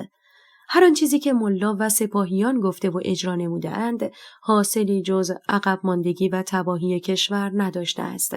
به تعبیری، اگر حکومت اسلامی همواره از دشمنی با جهان آزاد سخن رانده است، ملت ایران دوستی با جهان آزاد را موضع صحیح دانسته‌اند. اگر رژیم اسلامی تبعیض جنسیتی را به عنوان ارزشی فرهنگی و اجتماعی معرفی کرده است، جوان ایرانی نقطه مقابلش که برابری جنسیتی است را به عنوان یکی از اصول انقلاب خود معرفی کرده است. ایرانیان دانسته‌اند که به نوعی هر آن چیزی که ملایان درست می‌دانند غلط بوده و هر آن چیزی که غلط می‌دانند صحیح بوده است. چنین روشی از مفهوم پردازی در زندگی روزمره همه مردم در ابعاد کوچکتر نیز جاری و قابل فهم است. مانند چگونگی تشخیص منفی بودن ویژگی‌های رفتاری، مانند اتهام و یا دروغگویی. به عبارتی، فردی که به نزدیکانش دروغ میگوید و سعی در فریب آنها دارد، بعد از گذشت مدتی اعتماد آنها را نسبت به خود از دست می‌دهد و دیگران نیز ارتباط خویش را با او کمتر و یا قطع می‌نمایند. فرد در می‌یابد دروغگویی رفتاری است که نتیجه‌اش از بین رفتن روابط، از دست دادن دوستان و واپاشی سرمایه اجتماعی می‌شود. شخص دروغگو تنها می‌ماند و دایره ارتباطیش محدود می‌شود. دیگران در مواجهه با وی کنترل شده و غیر شفاف رفتار می‌نمایند. چنین پیامدی باعث می شود که رفتاری که متضاد با دروغگویی است که عبارت باشد از صداقت و راستگویی ویژگی مثبتی در نظر گرفته شود. اگر دروغ باعث از دست دادن اعتماد دیگران می شود، راستگویی باعث جلب اعتماد می شود. صداقت پیوند میان انسانها را قوی‌تر و عمیق‌تر می نماید. بنابراین شناخت رفتار و موضع درست توسط تجربه پیامدهای عمل نادرست می‌تواند در ابعاد سیاسی و کلان نیز جزو روش‌های فهم سیاسی باشد. از همین رو افکار و اهدافی که ملایان و نهادهای دولتی داشته‌اند را به صورت متضاد هدف گذاری کردن مسیر صحیح و مناسب را روشن می‌نماید. مردمان ایران تجربه نموده‌اند که قوانین و اهدافی که قانون اساسی و ساختار رژیم اسلامی ترسیم نموده است، در واقع منجر به نتایج به شدت منفی و مضری برای شهروندان و آینده فرزندان ایران زمین شده است. نه تنها توسعه و پیشرفتی در کار نبوده، بلکه همه داشته‌های مردم و زندگی معمول آنها را نیز به قهقرا و مرز تباهی کشانده است. در چنین روند شتابداری به سمت تاریکی مطلق، جریان مخالف و هدفگذاری متضاد با ملایان و سپاهیان دقیقاً مناسب‌ترین گزینه خواهد بود. از افکار و مواضع غلط ملایی می‌توان موقعیت‌های صحیح را تشخیص داد. جامعه ایران چند ماه و یا سال نیست، بلکه چندین دهه است که شیوه مدیریت کشور را از ناحیه ملایان مشاهده کرده و زیستند و حاضر به پذیرش چنین مدل حکومتی و اختناق تحمیل شده نیستند. ایرانیان دارای کشوری هستند که دارای بیشترین منابع طبیعی است، بیشترین ذخایر نفت و گاز جهان را دارد، کشوری به شدت ثروتمند و تاریخمند. از چه روست که ضعیف‌ترین وضعیت اقتصادی را داراست و در تمام شاخص‌های رفاه و آزادی تأسف‌بارترین شرایط ممکن را تجربه می‌نماید. در واقع این تراژدی غمبار به علت وجود مدیرانی فاسد و نالایق و وجود یک ساختار سیاسی و مدیریتی دزد سالار و ناکارآمد به وجود آمده است. با تمام این اوصاف، ملت ایران با تجربه زندگی در جامعه‌ای با ساختارهای غلط و با محوریت دین از رسیدن به آزادی و دموکراسی ناامید نشدند. به تمام تبلیغات توتالیتاریستی حکومت اسلامی نه قاطع گفتند. ایرانیان خواهان جایگزینی استبداد مطلق با دموکراسی سکولار، ارزش‌های اسلامی با ارزش‌های لیبرال، تبعیض جنسیتی با برابری جنسیتی، سانسور با شفافیت، درهای بسته بر پایه ایدئولوژی با درهای باز بر پایه منافع ملی هستند. چنین عقلانیت و گرایشی باعث واهمه حکومت اسلامی شده، زیرا در فضای عمومی و در میان ایرانیان فروش دین و ایدئولوژی نتیجه ای در بر نداشته و شکست خورده است. همه تلاش حکومت اسلامی توجیه و دلیل تراشی و به نوعی مشروعیت بخشیدن به حکمرانی ملایان با استفاده از محتوای دین و مذهب بود، در صورتی که مردم دقیقاً چنین موضوعی را در خیزش انقلابی خود انکار می‌نمودند. از طرفی با توجه به پروسه انقلاب زن، زندگی، آزادی، مسئولان رژیم اسلامی علاوه بر مشاهده شکست و خرد شدن ایدئولوژی مغلوب خود، جایگاه‌ها و مسندهای دولتی خویش را نیز در خطر می‌دیدند. در حقیقت پاسخگویی برای افرادی که عادت به پاسخ ندارند سخت و غیرقابل تحمل است. بدیهی است در چنین شرایطی ملایان و نهاد تروریستی سپاه پاسداران مردم معترض را تهدید به حساب می‌آوردند. برای آنها پول بر خون ارجحیت دارد. از هر روشی استفاده می‌نمایند تا آزادی‌خواهی مردم ایران را تضعیف کنند. آنها میبایست در ساختاری دموکراتیک همه منصب‌های دولتی خود را واگذار نمایند و پاسخگوی تمام رفتارهای خود باشند. آنها حاضر نیستند چنین جایگاه پرمنفعت و بادآورده ای را با ایستادن پشت میز محاکمه تعویض نمایند. حتی تن به کشتار کودکان و ملت ایران می‌دهند، اما مناصب دولتی و مسندهای حکومتی خود را رها نخواهند کرد.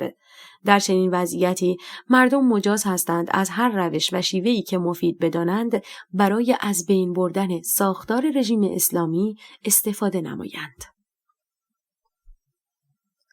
باورمندان بنیادگرا و مزدوران از خود بیگانه. سرکوبگران و نیروهای امنیتی رژیم اسلامی که علیه انقلابیون آزادیخواه و دموکراسیخواه ایرانی دست به خشونت و سرکوب می‌زنند، از دو گروه و دسته خارج نیستند. یا مزدورانی بی اصل و پرنسیپ هستند که برای منافع مادی آنی آماده اجرای جنایت هستند و یا ایدئولوژی زدگانی متوهم که با مغزشویی و ایمان به باورهای دینی جنایت علیه انسان را به گونه‌ای حتی نیک و درست میپندارند. البته که هر دو بخش این تقسیم بندی زیر مجموعه بیماری‌های روانی و اختلالات قرار می‌گیرد و قابلیت تحلیل و بازنمایی روانشناسانه دارد. اینکه شرایط محیطی و وضعیت رشد چنین افرادی در طول زندگی چگونه بوده است، دوران کودکی و نوجوانی که مهمترین مرحله رشد و شکلگیری شخصیت است را چگونه و با چه میزان از تجربه‌های مثبت و منفی طی کرده‌اند، عوامل زمینه‌ای و ارثی و ژنتیکی چقدر مؤثر و بسترساز بوده است، عواملی مانند فقر و کمبود و تحقیر تا چه اندازه می توانسته در پدید آمدن چنین افرادی نقش داشته باشد. اینکه اساساً ساختار و آناتومی مغز این عده چه میزان از فعالیت و نقص و مشکلات را داراست. همه این عوامل می تواند زمینه‌ساز بروز جنایت از فردی شود. طبیعی است که رفتارهای انسان تک علتی یا تک بعدی نیست. عوامل مختلفی زمینه‌ساز بروز رفتاری می شود، اما آن چیزی که مسئله این بخش است، عامل نهایی و تعیین کننده و مؤثر در بروز جنایت از ناحیه اراذل و اوباش رژیم اسلامی است، آن عاملی که علت مباشر در بروز تمام ویژگی‌های محتمل است. در واقع ایدئولوژی برای باورمندانی که توهم حقیقت در ذهن دارند نقشی جدی را ایفا می کند و در مقابل پول و منافع مالی برای مزدوران و مواجب بگیران عاملیت ویژه‌ای را داراست. مزدوران افرادی هستند که بدون اعتقاد و توجه به انسان، اخلاق، قوانین و حقوق عملی را مرتکب می شوند تا مزد مشخصی را در قبال آن دریافت نمایند. عده‌ای هستند که در مقابل پول اقدام به هر رفتاری می کنند.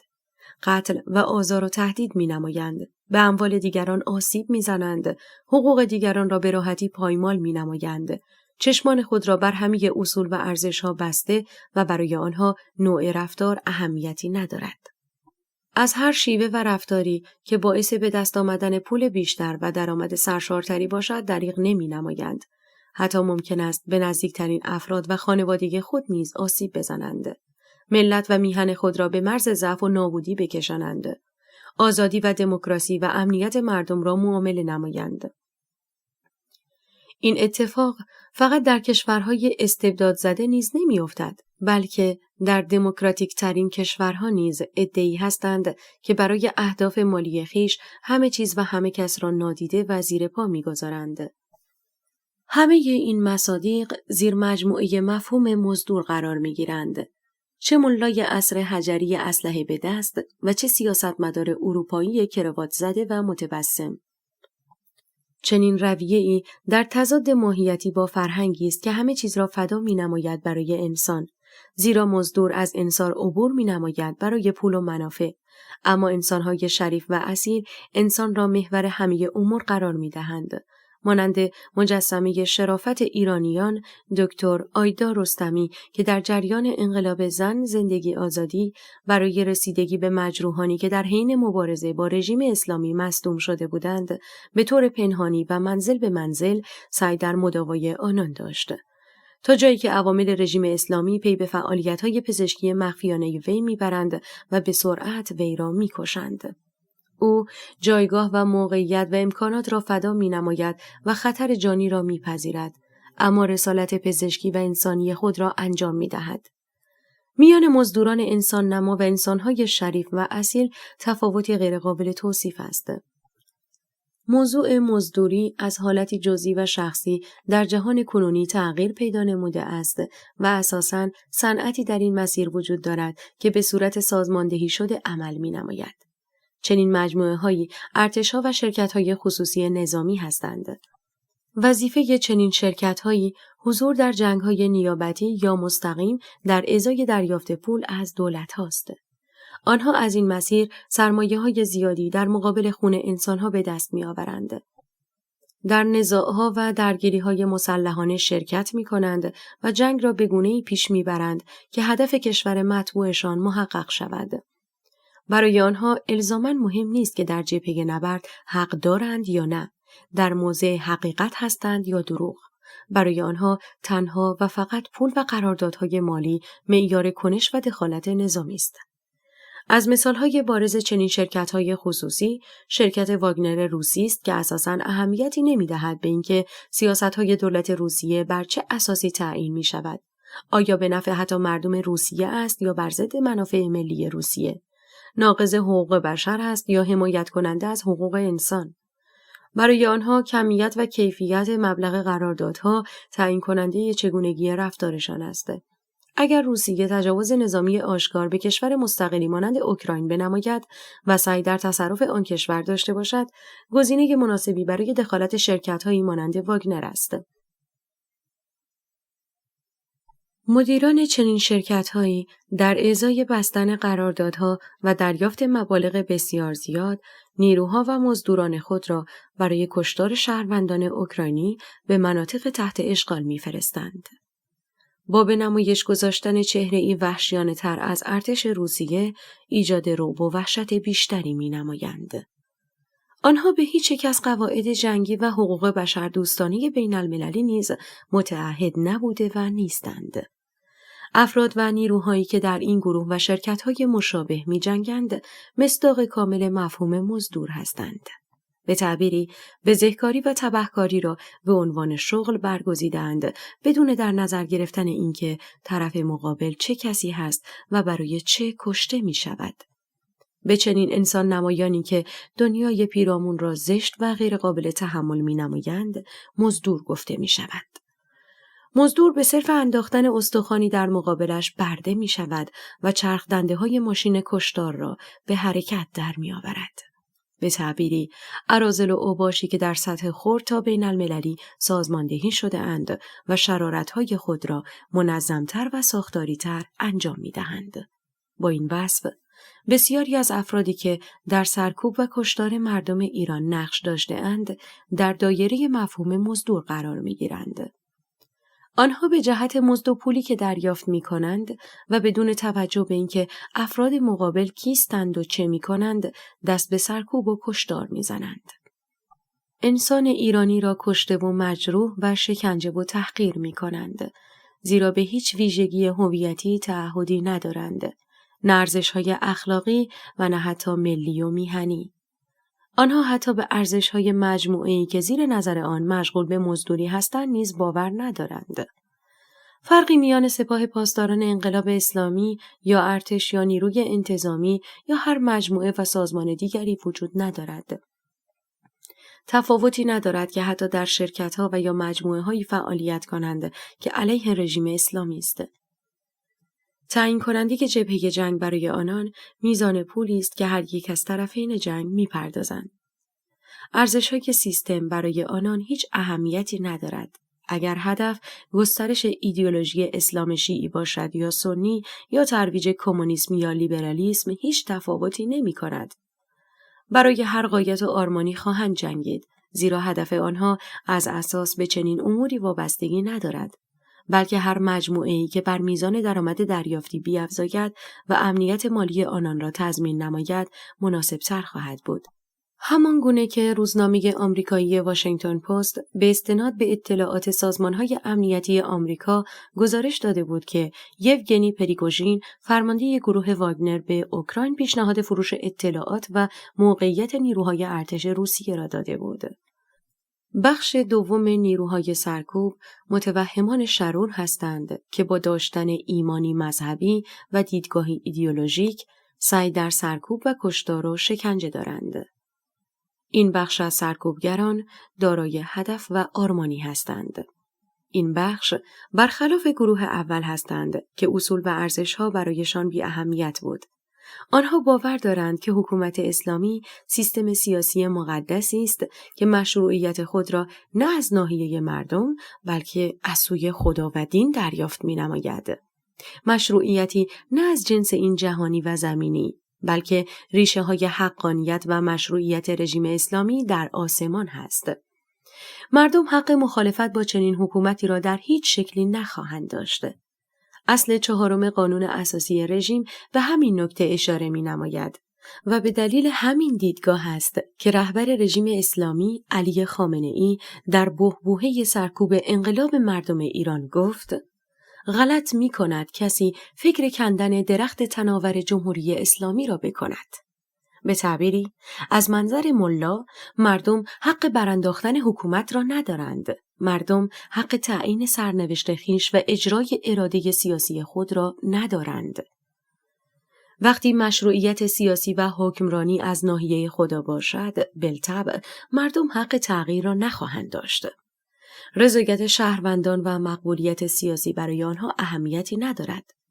مصباح یزدی یکی از تئوریسین‌های حکومت اسلامی همواره می‌گفت: مردم مگر چنین حقی را دارند که بخواهند اعطا کنند. در حقیقت آنها حق اعمال قانون و حاکمیت را از ناحیه مردم نمی‌دانند. بنابراین ملت حق تغییر سیستم سیاسی را ندارد. چنین باوری را رژیم اسلامی در میان برخی از باورمندان ساده‌لوح تلقین نموده و برای آنان این تصور را ایجاد کرده که حکومت اسلامی حکومتی است که وارث رسالت و پیام پیامبران الهی است. ملایان خود را میراثدار افرادی می‌دانند که ادعای نبوت می‌کردند. مدعی هستند چنانچه ضعفی در حکومت اسلامی ایجاد شود یا چنین حکومتی از بین برود، تمام تلاش‌ها و زحمات پیام‌آوران الهی از بین رفته و اگر سیستم سیاسی دین محور و ملایی نباشد، اساس دین از بین خواهد رفت. برای برخی معتقدان و باورمندان هم چنین باوری در مرور زمان تقویت شده و حفاظت از چنین حکومتی را برای خود وظیفه شرعی می‌دانند.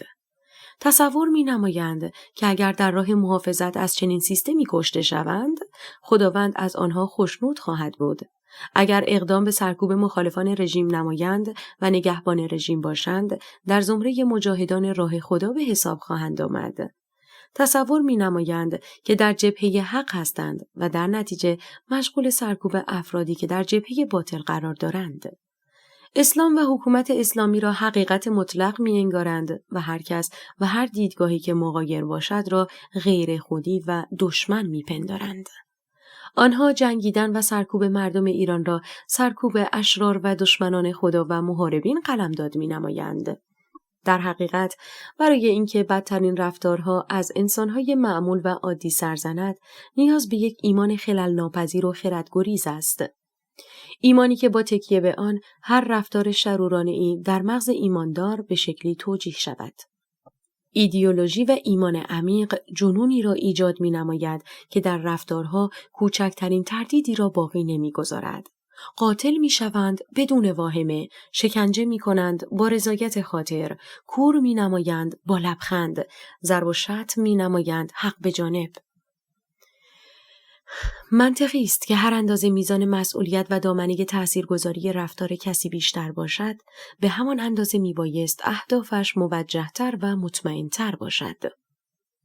با این وصف، از آنجایی که حمله به شهروندان و هموطنان فجیع‌ترین عمل ممکن است، سرکوبگر باورمند ناچار از توجیه ضرورت این اقدام است. او پشتوانه‌ای به نام خدا و کتاب آسمانی و پیشوایان مذهبی را موجه کننده رفتارهای خود معرفی می‌کند و به خیال خود مسئولیتی نیز در قبال رفتارهایش نخواهد داشت. برای فرار از مسئولیت و مخفی شدن در پس یک توجیه، مفهوم خدا و دین انتزاعی ترین و غیرقابل دسترس ترین هستند. آنها اگر جنایتی انجام دهند، در راستای اهداف دین و تقویت نظام دینی خواهد بود. رفتارهای خشن با مردم جامعه را با رضایت الهی و حمایت از دین موجه می کنند. مسئولیت قتل انسانها را در ذهن خویش به وسیله باورهای ایدئولوژیک منطقی سازی می نمایند. بخشی از نیروهای سرکوب حکومت اسلامی در ایران با چنین ایمان مذهبی دست به اسلحه میبرند و به راحتی مردم کشور را به قتل میرسانند. حکومت اسلامی برای ساخت چنین نیروی باورمند سرکوبگری از دوران کودکی و نوجوانی ایرانیان برنامه‌ریزی نموده است. زیرا چنین متوحشانی در مدتی کوتاه به وجود نخواهند آمد، بلکه برای تولید و تکثیر آنها نیاز به تعمیق ایمان و اعتقاد است و چنین پروسه‌ای زمان بر است.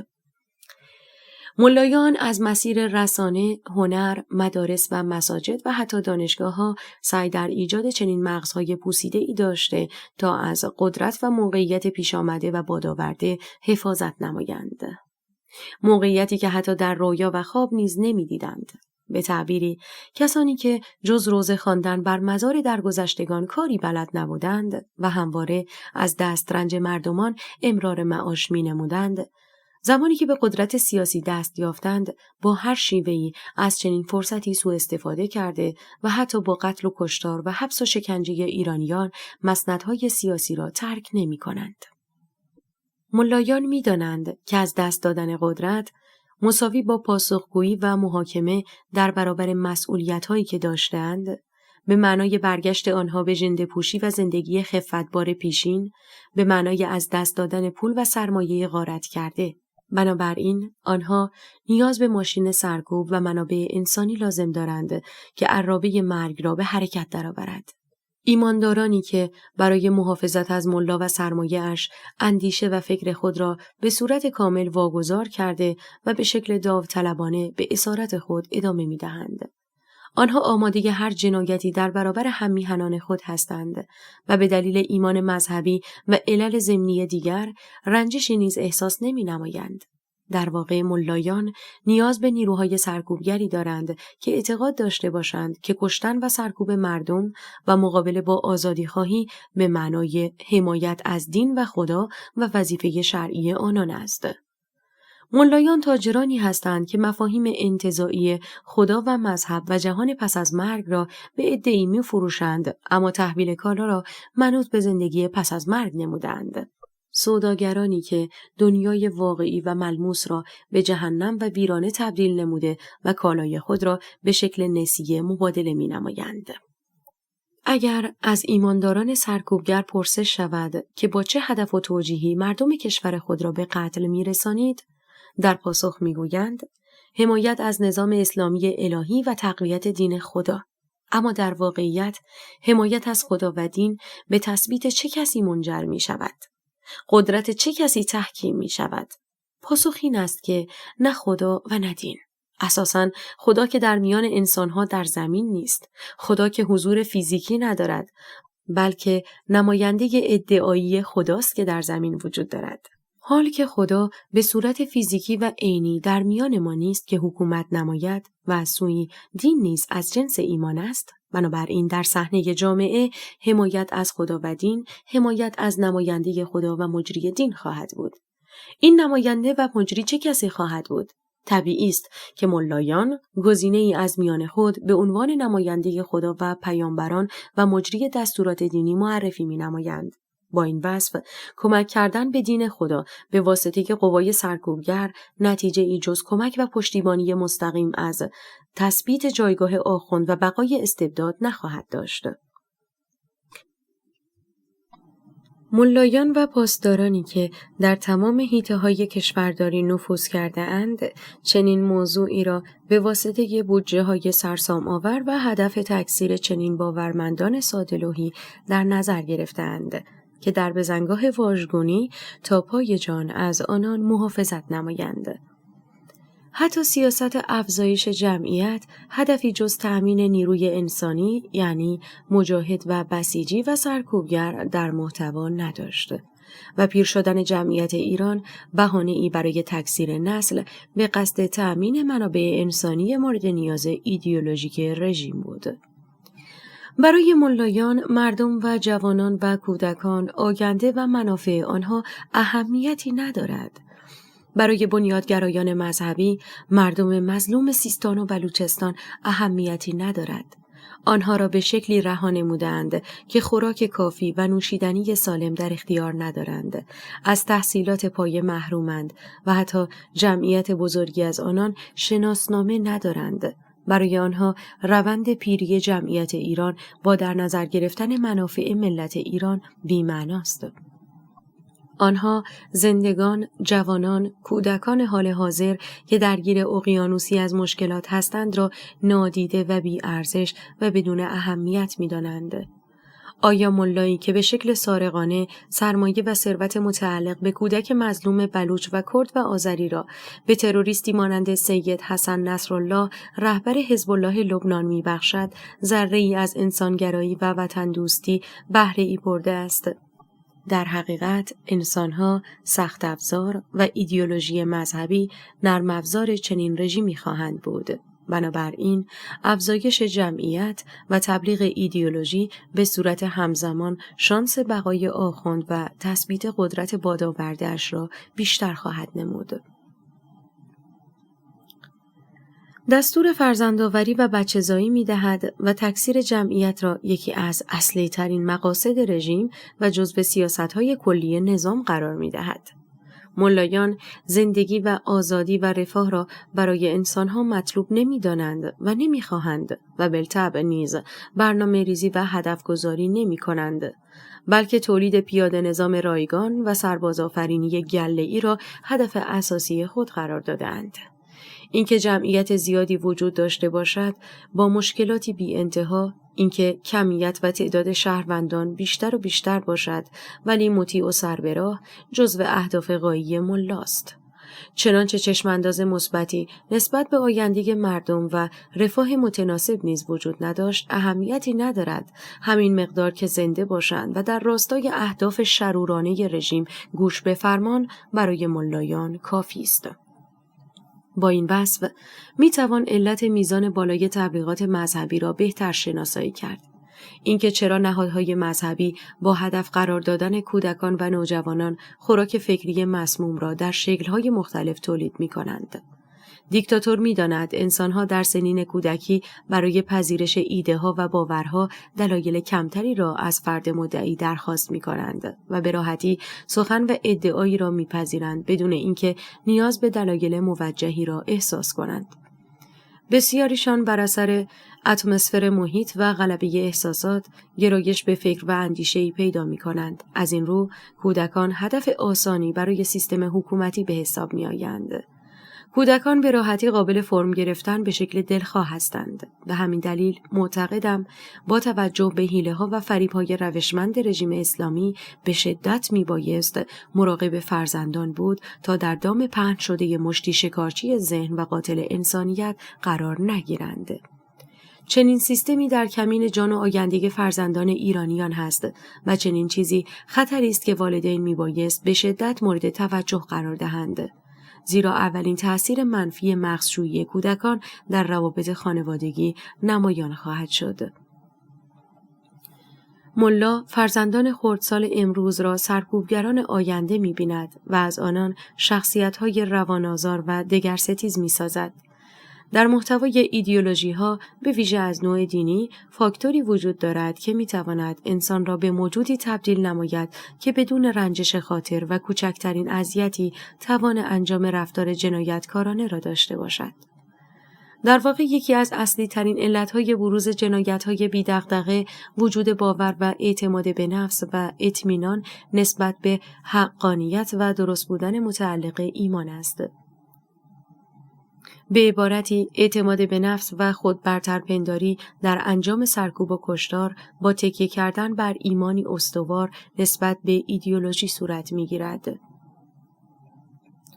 نژاد ستیزها و نژاد پرستان نه از موضع ضعف و احساس حقارت به دیگران حمله می‌کنند، بلکه از موضع خود برترپنداری که به صورت باوری مطمئن و راسخ در آنها وجود دارد دست به چنین اقدامی می‌زنند.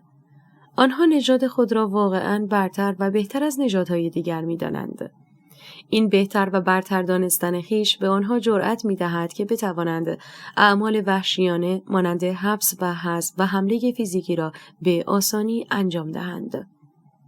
همین نوع دیدگاه در میان باورمندان مذهبی بنیادگرا در ایران باعث شده که بخش سرکوبگر رژیم با اعتماد به نفسی برآمده از ایمان و اطمینانی استوار و راسخ نسبت به برتری مسلمانان بر غیر مسلمانان، برتری هواداران حکومت اسلامی بر معترضین و انقلابیون دست به اسلحه ببرند و با خیالی آسوده شرارت خیش را توجیه نمایند.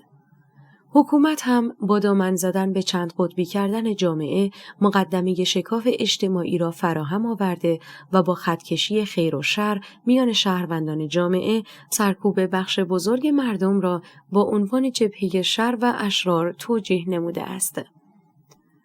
پیش نیاز این اعتماد به نفس و خود برترپنداری کاذب دو قطبی کردن ایدئولوژیک محیط جامعه است. دو قطبی کردن جامعه و سمتی را حق و سویی را باطل معرفی کردن بالطبع باعث دو دستگی میان مردمان می شود و این احساس را در برخی برمی انگیزاند که تمام حق برای آنها و هیچ حقی برای مخالفان نیست. اما اساس دموکراسی ها با پذیرش تکثرگرایی و گرد آوردن افراد اجتماع در مشارکتی برابر توانسته پیشاپیش از به وجود آمدن چنین شکاف‌هایی جلوگیری نماید. زمانی که برابری در قانون و برابری در مقابل قانون وجود نداشته باشد و عده‌ای دارای امتیازات ویژه به بهانه مرد بودن، مسلمان بودن و همراهی با حکومت و غیره باشند و همزمان عده‌ای دیگر شهروند درجه 2 و 3 به حساب می‌آیند. چنین فرایندی مقدمه از همگسیختگی اجتماعی را فراهم خواهد کرد. به عنوان نمونه در موضوع پوشش آزاد در ایران شهروندان جامعه محروم و بی بهره از حق پوشش آزاد هستند، اما گروهی به بهانه دین دارای رانت حاکمیتی هستند و لباس تشکیلاتی خود را آزادانه انتخاب می کنند. به تعبیری آنها در انتخاب لباس و پوشش خویش توانایی اعمال سلیقه شخصی را دارند، اما دیگران نه. آنها با انتخاب لباسی که نشان دهنده وابسته بودن و پایبند بودن شریعت به حکومت اسلامی است در خیابانها و اماکن عمومی ظاهر می‌شوند. اما اگر شهروندی بخواهد پوشش خود را بنابر میل و سلیقه خویش انتخاب نماید، ممنوع و قدغن خواهد بود. چنین روندی بخشی از مردم را در مقابل بخش رانتخوار قرار خواهد داد و مصادیق گسترده چنین دوگانگی‌هایی موجبات فروپاشی اجتماعی را رقم خواهد زد. حکومت بخشی از مردم که فرمانبردار و هواخواه هستند را شهروند واقعی می‌داند و کسانی که به شیوه مدیریت کشور و ساختار حکومت اسلامی باوری ندارند را شهروند درجه چندم و حتی دشمنان ملت و اشرار قلمداد می‌کند. این خطکشی‌ها در کمیت و کیفیت فزاینده خود هموطنان را در مقابل یکدیگر قرار خواهد داد. آنها نسبت به هم احساس مثبتی نخواهند داشت و سرانجام چنین تقسیم بندی‌های غلطی خود را در خیابان و به صورت مهاجم و مدافع و انقلابی و سرکوبگر نشان خواهد داد. بخشی به دلیل حمایت‌های حکومتی و پروپاگاندای رژیم خود را حق مطلق تصور خواهند کرد و هموطنان خود که در مقابل رژیم به پا خاسته‌اند را شر مطلق خواهند دید. با این تصور غیر واقعی بخش سرکوبگر و خود برترپندار و حق به جانب قانع خواهد شد که به مقابله با مردم مبادرت کند. سیستم‌های نامشروع چنین بذر هموطن کشی و درگیری و نزاع درونی را در جامعه منتشر می‌کنند. در بزنگاه‌ها و مواقع حساس به باورمندان و حامیانشان مجوز می‌دهند تا هموطنان خود را به دلیل حفظ قدرت خود حذف نمایند. مروجان مذهبی نیز با انواع روش‌های ممکن از دل آموزه‌های مذهبی مانند استفاده کردن از داستان‌های دینی و کتاب مقدس، حسین و عاشورایش، جنگ‌ها و سنت رفتاری پیامبر اسلام با کفار، چگونگی حکومت امام نخست شیعیان و فرزندانش به نیروهای نظامی القا می‌نماید که سرکوب مردم و اعمال خشونت علیه مردم مقدس و الهی است. از دل این فرایند است که انقلاب زن، زندگی، آزادی در گذشتگان و قهرمانان و مجروحین و شکنجه شدگان بسیار دارد و بخش سرکوبگر ایماندار سرکوب جامعه را مقدس می‌پندارد و در اعمال همه جانبه خشونت خیش را بر موضعی درست تصور می‌نمایند.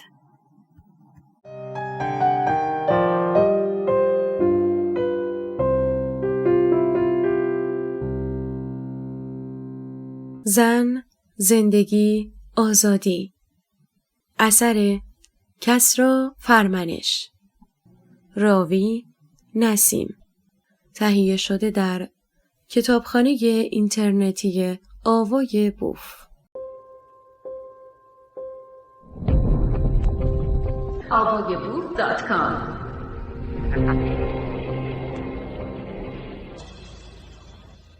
حق تغییر بنیادین. علت وجود دولت‌ها اجرای خواست شهروندان، رفاه، امنیت مردم است. تأسیس دولت و بقای حکومت‌ها نیز میبایست با پشتیبانی مردم و مقبولیتی حداکثری به تایید برسد. چنین تایید مردمی نیز باید آگاهانه و آزادانه و در فضای سالم دموکراتیک به وجود آید. بدیهی است خیمه شب بازی با صندوق‌های رأی بازی نمایشی و سیاسی است و تئاتر انتخابات در کشورهای استبدادی هیچ ربط و ارتباطی به دموکراسی ندارد. انتخابات به دلیل بازتاب دیدگاه مردم و تغییرات در نظر گرفته شده است. در سیستم‌هایی که احزاب و افراد تغییر نکنند، صندوق رأی بی‌معنا و پوچ است. مانند کلمه جمهوری که رژیم اسلامی سعی در به دوش کشیدن لفظ آن دارد و بی‌معناترین و بی‌ربط‌ترین واژه نسبت به رژیم سیاسی مستقر در ایران است.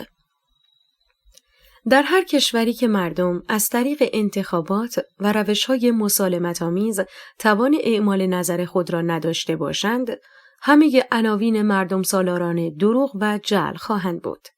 ملایان نیز به رژیم خود جمهوری میگویند، اما هر گونه تغییری در ساختار را ممنوع کردند. فعالیت احزاب مختلف را قدغن نمودند. از این رو مردم هیچ مسیری برای اعمال نظر خود در نحوه مدیریت کشور ندارند. ملایان مدلی از حاکمیت را به زور و اجبار بر مردم تحمیل نمودند و همزمان مسیرهای مسالمت‌آمیز تغییر را مسدود کردند. تنها یک حزب اجازه فعالیت دارد و آن هم حزبی که حامی و نماینده حکومت اسلامی است. ادعاهایی مانند اینکه احزابی مانند اصلاح طلب و اصولگرا و غیره وجود دارند، بیشتر به یک طنز شبیه است تا واقعیت سیاسی. همه احزاب درون گفتمان انقلاب اسلامی یک هدف و انگیزه را پیگیری کردند. آنها در وضعیت‌های مختلف و با استفاده از تکنیک‌های پوپولیستی به دنبال تقویت سیستم حکومتی اسلامی بودند و هستند. همه آنها به ولایت فقیه و اسلام سیاسی و اقتصاد مقاومتی و دشمنی با غرب و آمریکا معتقدند.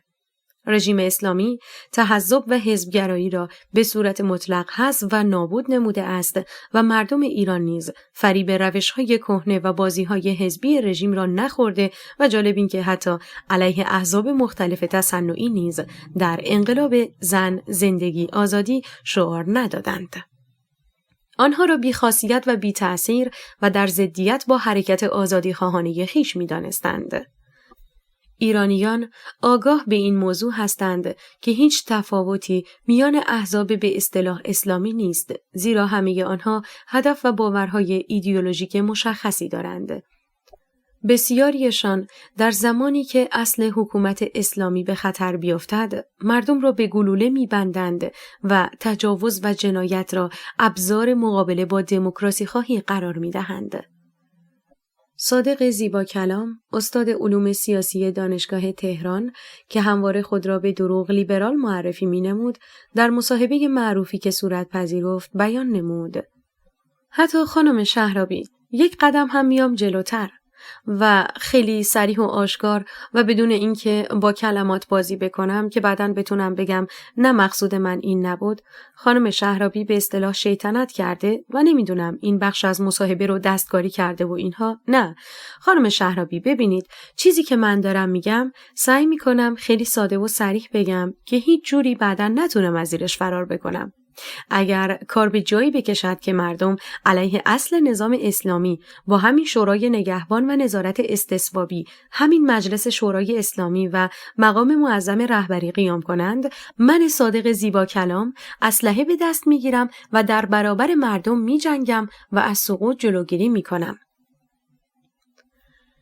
چنین استادان دانشگاه بی‌شرافتی که خود را با عنوان روشنفکر معرفی می‌نمایند، با رویداد انقلاب نوین ایرانیان به نوعی به تاریخ انقضای خود رسیدند و به واسطه انقلاب جوانان ایرانی بی‌اعتبار و خلع سلاح شده‌اند.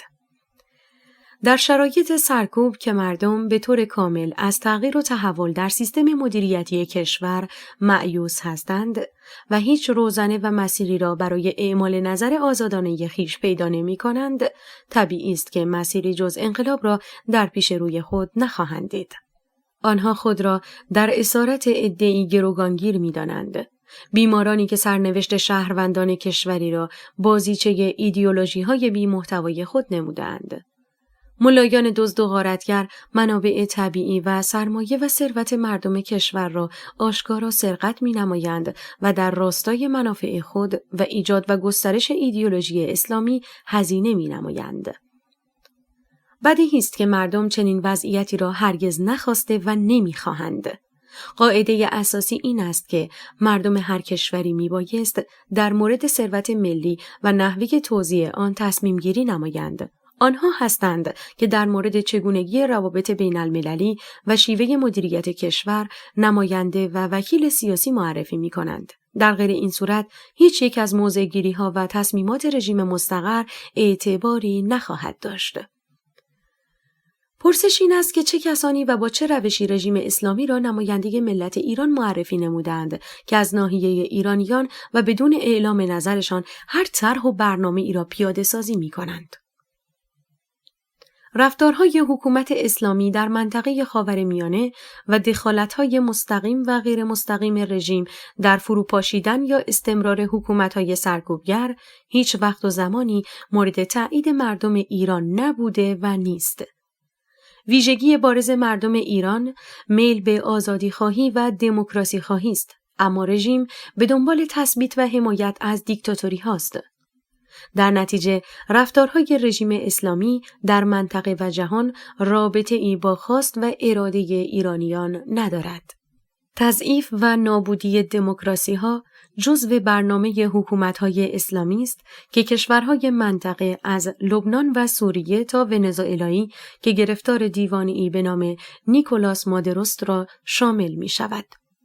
از کره شمالی و رژیم فاشیستی چین تا گروه‌های تجزیه طلب اروپایی و بسیاری از چپ‌های دموکراسی ستیز آمریکایی و کثیری از دیکتاتوری‌ها روابط محکم و استواری با حکومت اسلامی ملایی دارند. در مقابل ملایان با تمام دموکراسی‌ها روابطی تیره و تار را به وجود آوردند. اتحادیه اروپا و جهان آزاد را دشمن خویش می‌دانند. سبک زندگی به اصطلاح غربی و لیبرال را ویروس مصری معرفی می‌کنند. هر دولت و ملتی که در مورد حقوق بشر و آزادی انسان سخن براند، مورد خشم ملایان واقع می‌شود. اندیشمندان و دانشگاهیان هر کشوری که از سرکوب و اختناق حمایت کنند و همزمان با آمریکا و جهان آزاد دشمنی نمایند، با آغوش باز ملایی مورد استقبال قرار می‌گیرند. فرقی نمی‌کند چپگرا باشند یا فاشیست‌هایی مانند الکساندر دوگین. حتی آنها در حمایت از الگوهای استبداد در جهان وقاحت را به جایی رسانده که در برهه‌ای از زمان که تمام کشورهای جهان علیه روس‌های متجاوز به اوکراین و ولادیمیر پوتین جنایتکار اعلام موضع کردند، پا برهنه و سراسیمه اعلام جان‌نثاری و حمایت علنی از تجاوز نمودند. رهبر خودخوانده اسلامگرایان علی خامنه‌ای به صورت آشکار و صریح از تجاوز روسیه به اوکراین حمایت نمود، دفاعی که حتی خطرناکترین تهدید کننده دموکراسی در جهان حزب کمونیست چین جرأت انجام آن را نداشت. با اینکه روابط روسیه و چین در بالاترین حالت ممکن قرار دارد، اما دولت چین در مورد تجاوز نظامی روسیه به اوکراین کنترل شده و محافظه‌کارانه اعلام موضع می‌نمود. دولت شی جینگ پینگ با گرایش‌های برآمده از ایدئولوژی کمونیستی که دیکتاتوری را به سطح جدیدی در جهان رسانده، سیستمی که بیرحمی و توحشش زبانزد و شهره آفاق است، در مورد تجاوز ارتش روسیه به اوکراین نه تنها جرأت حمایت نظامی نداشت، بلکه حتی حمایت دیپلماتیک صریح نیز انجام نداد. اما رژیم جهل و جنون در عین حمایت آشکار و دلیل تراشی برای موجه کردن تجاوز روسیه به حمایت نظامی نیز پرداخت و جنگ افزارهای نظامی و پهپادهای تهاجمی را به صورت گسترده در اختیار دولت روسیه قرار داد. ملایان دانسته بودند که روس‌های متجاوز و مشتی مزدور شرکت واگنر و تروریست‌های چچنی توان مقابله با اوکراینی‌های شجاع و میهن‌دوست را ندارند. در نتیجه شروع به تأمین جنگ افزارهای نظامی مورد نیاز روسیه کردند. حمایتی که آخوندها و سیستم حکومت اسلامی از روسیه در تجاوز به اوکراین انجام دادند، هیچ یک از کشورها و دولت‌های جهان انجام ندادند. این خود سندی مشهود و واضح است که نادانترین و متوحشترین انسان نمایان ممکن حکومت را در ایران به دست گرفتند. این مواضع هیچ ارتباطی به خواست ملت ایران ندارد و مواضع حکومت اسلامی دیدگاه‌های ایرانیان را نمایندگی نمی‌نماید. بنیادگرایان اسلامی که برای سرکوب و کشتار مردم کشور خود از هیچ جنایتی فروگذار نمی‌کنند، پرواضح است که به مردمان اوکراین و دیگر ملت‌ها نیز اهمیتی قائل نخواهند شد. چنین حکومتی تن به تغییر سیستم سیاسی نخواهند داد. در کشورهای توسعه یافته و دموکراتیک مسیرهای تغییر سیستم و دولت معین و مشخص شده است. اگر مردم از شیوه مدیریت کشور رضایت نداشته باشند، می توانند از مسیرهای مسالمت‌آمیز و قانونی در نظر گرفته شده اقدام نمایند و زمینه را برای قدرتگیری احزاب و افراد هموار نمایند. دموکراسی‌ها با تجربه تاریخی دریافتند که شهروندان یک سرزمین تعیین کننده مدل اداری کشور هستند. بالطبع برای اعمال خواست و اراده مردم نیاز به دانستن نظر آنان است. تا مقطعی که مشخص نشود اراده مردم به چه سمت و سویی است، امکان اجرایی نمودن آن نیز غیر ممکن است. بنابراین سیستم‌های سیاسی دموکراتیک برای شناسایی اراده و خواست مردم ساختار و فرایندی را در نظر گرفته‌اند که شهروندان به صورت آزادانه و شفاف خواست خویش را ابراز نمایند. مؤلفه‌هایی مانند آزادی احزاب، گردش آزاد اطلاعات، نهادهای مدنی، فعالیت بدون محدودیت خبرنگاران، سیستم رأیگیری دقیق، آزادی بیان، آزادی تجمعات و اعتراضات، دستگاه قضایی مستقل، بخشی از اجزای اصلی ساختار دموکراتیک و شناخت اراده و دیدگاه مردم است. اگر حکومتی انتخابات را برای نمایش دادن دموکراسی استفاده کرد بدون اینکه ویژگی‌ها و مؤلفه‌های الزامی را عملی نماید، چنین چیزی نه تنها دموکراسی نیست بلکه دیکتاتوری است. به تعبیری هم اعمال استبداد است و هم دروغ و تزویر. سیستمی که از چنین روشی استفاده می‌نماید نه برآمده از خواست مردم است و نه مشروع است، بلکه سیستمی دیکتاتوری است که در هزاره سوم قدری محتاط نسبت به مجامع بین المللی و جامعه جهانی توان اظهار استبداد مطلق خود را ندارد. از آنجایی که مفهوم دموکراسی و بازتاب اراده مردم جزو اصول پذیرفته شده نظام بین المللی و جهانی است، برخی در پی استبداد با چاشنی دموکراسی هستند که نام آن هرگز دموکراسی حداقلی نیز نیست، بلکه دیکتاتوری است. ویژگی اصلی و اساسی دموکراسی‌ها قدرت مردم در برکناری دولت و جایگزینی سیستم دلخواه است. عزل و برکناری مسئول سیاسی ویژگی مهمتری از نصب و برگماری وی است. اینکه مردم سیستم سیاسی و سیاستمداران را در صورت عدم رضایت به شکلی آسان و از مسیرهای تعیین شده برکنار نمایند، اهمیتی ویژه دارد. زیرا حکومت نماینده مردم با هدف مدیریت کشور است. در هر مقطعی که ملتی چنین نماینده ای را نخواهند، میبایست مسیر تغییر و سرنگونی دولت معین و مشخص باشد. مسیرهای تغییر معقول و منطقی تعیین شده در دموکراسی‌ها محصول خرد جمعی و تجربه زیسته است. با پیشبینی صورت گرفته، نیازی به انقلاب و نزاع و جنگ میان نهاد حکومت و مردم نخواهد بود. حفاظت از جان و مال انسانها و ارزشمندی رأی مردم، علت وجودی چنین مدلی از شیوه کشورداری بوده است. با در نظر گرفتن این موضوع، اگر دولت‌ها قدرت را به دست گیرند و جاده‌ها و مسیرهای تغییر را مسدود نمایند، چه نوع واکنش و عکس‌العملی منطقی است؟ اگر مردم مخالف حکومت مستقر باشند و در صدد حذف ساختار و جایگزینی مدل دیگری باشند و همزمان دیکتاتور مسیرهای تغییر را از بین برده باشد و سرکوب مردم را در پیش گرفته باشد، کدامین روش عملگرایانه‌تر و معقول خواهد بود؟ این سوال هیچ پاسخی ندارد جز انقلاب. این تصویر دقیقاً همان اتفاقی است که در ایران رخ داده است. انقلاب زن، زندگی، آزادی با چنین وضعیتی روبروست. حکومتی اسلامی با شعار رفاه و رعایت حقوق مردم قدرت سیاسی را اشغال کرده است و از زمان قدرتگیری 44 سال است که با انواع روش‌های سرکوب و اختناق سعی در کنترل ایرانیان داشته است. ملت ایران نیز با استفاده از هر روش ممکن سعی نموده‌اند سیستم و قوانین و ساختار را عوض و جایگزین کنند. اما همواره با سرکوب وسیع ملایان مواجه شدند. در یک نمونه، طبق گزارش اختصاصی خبرگزاری رویترز در قیام آبان سال 98 به دستور رهبر رژیم اسلامی که دستور داده بود اعتراضات به هر شکل ممکن میبایست پایان یابد، 1500 نفر از مردم توسط حکومت اسلامی کشته شدند. این رقم زخمی ها نیست، این رقم درگذشتگان است.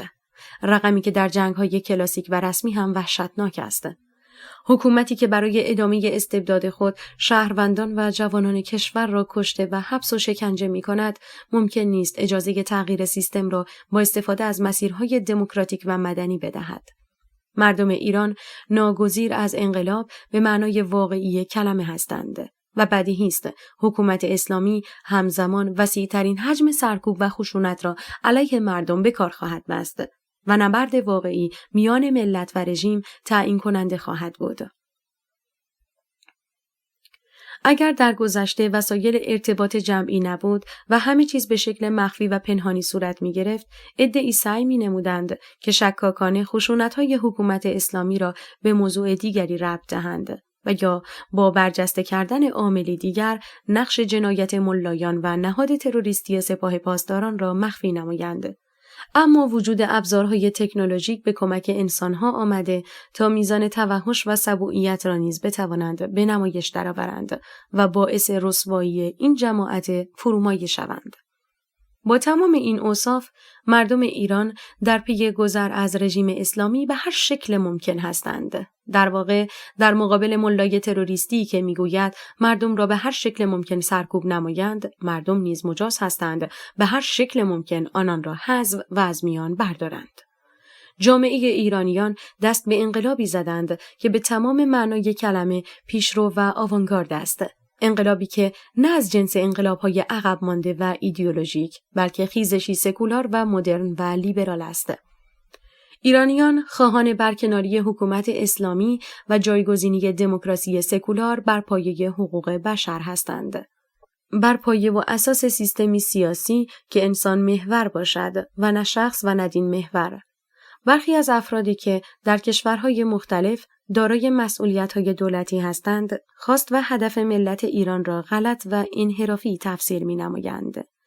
چنین عملی آشکارا خیانت به تلاش آزادی خواهانه یک ملت است. به عنوان نمونه، یکی از دیپلمات‌های آمریکایی با نام رابرت مالی هدف انقلاب مردم ایران را طلب احترام از حکومت بیان نموده بود. در صورتی که سیستم حکومت اسلامی اساساً مشروع نیست که صلاحیت داشته باشد که احترام بگذارد یا نگذارد. اساساً مردم مطالبه‌ای از جنس اصلاح و احترام ندارند. مردم ایران خواسته‌های جزئی و رفرمیستی از حاکمیت ندارند. ایرانیان اساس رژیم اسلامی را نمیپذیرند و خواهان از میان رفتن حکومت اسلامی هستند.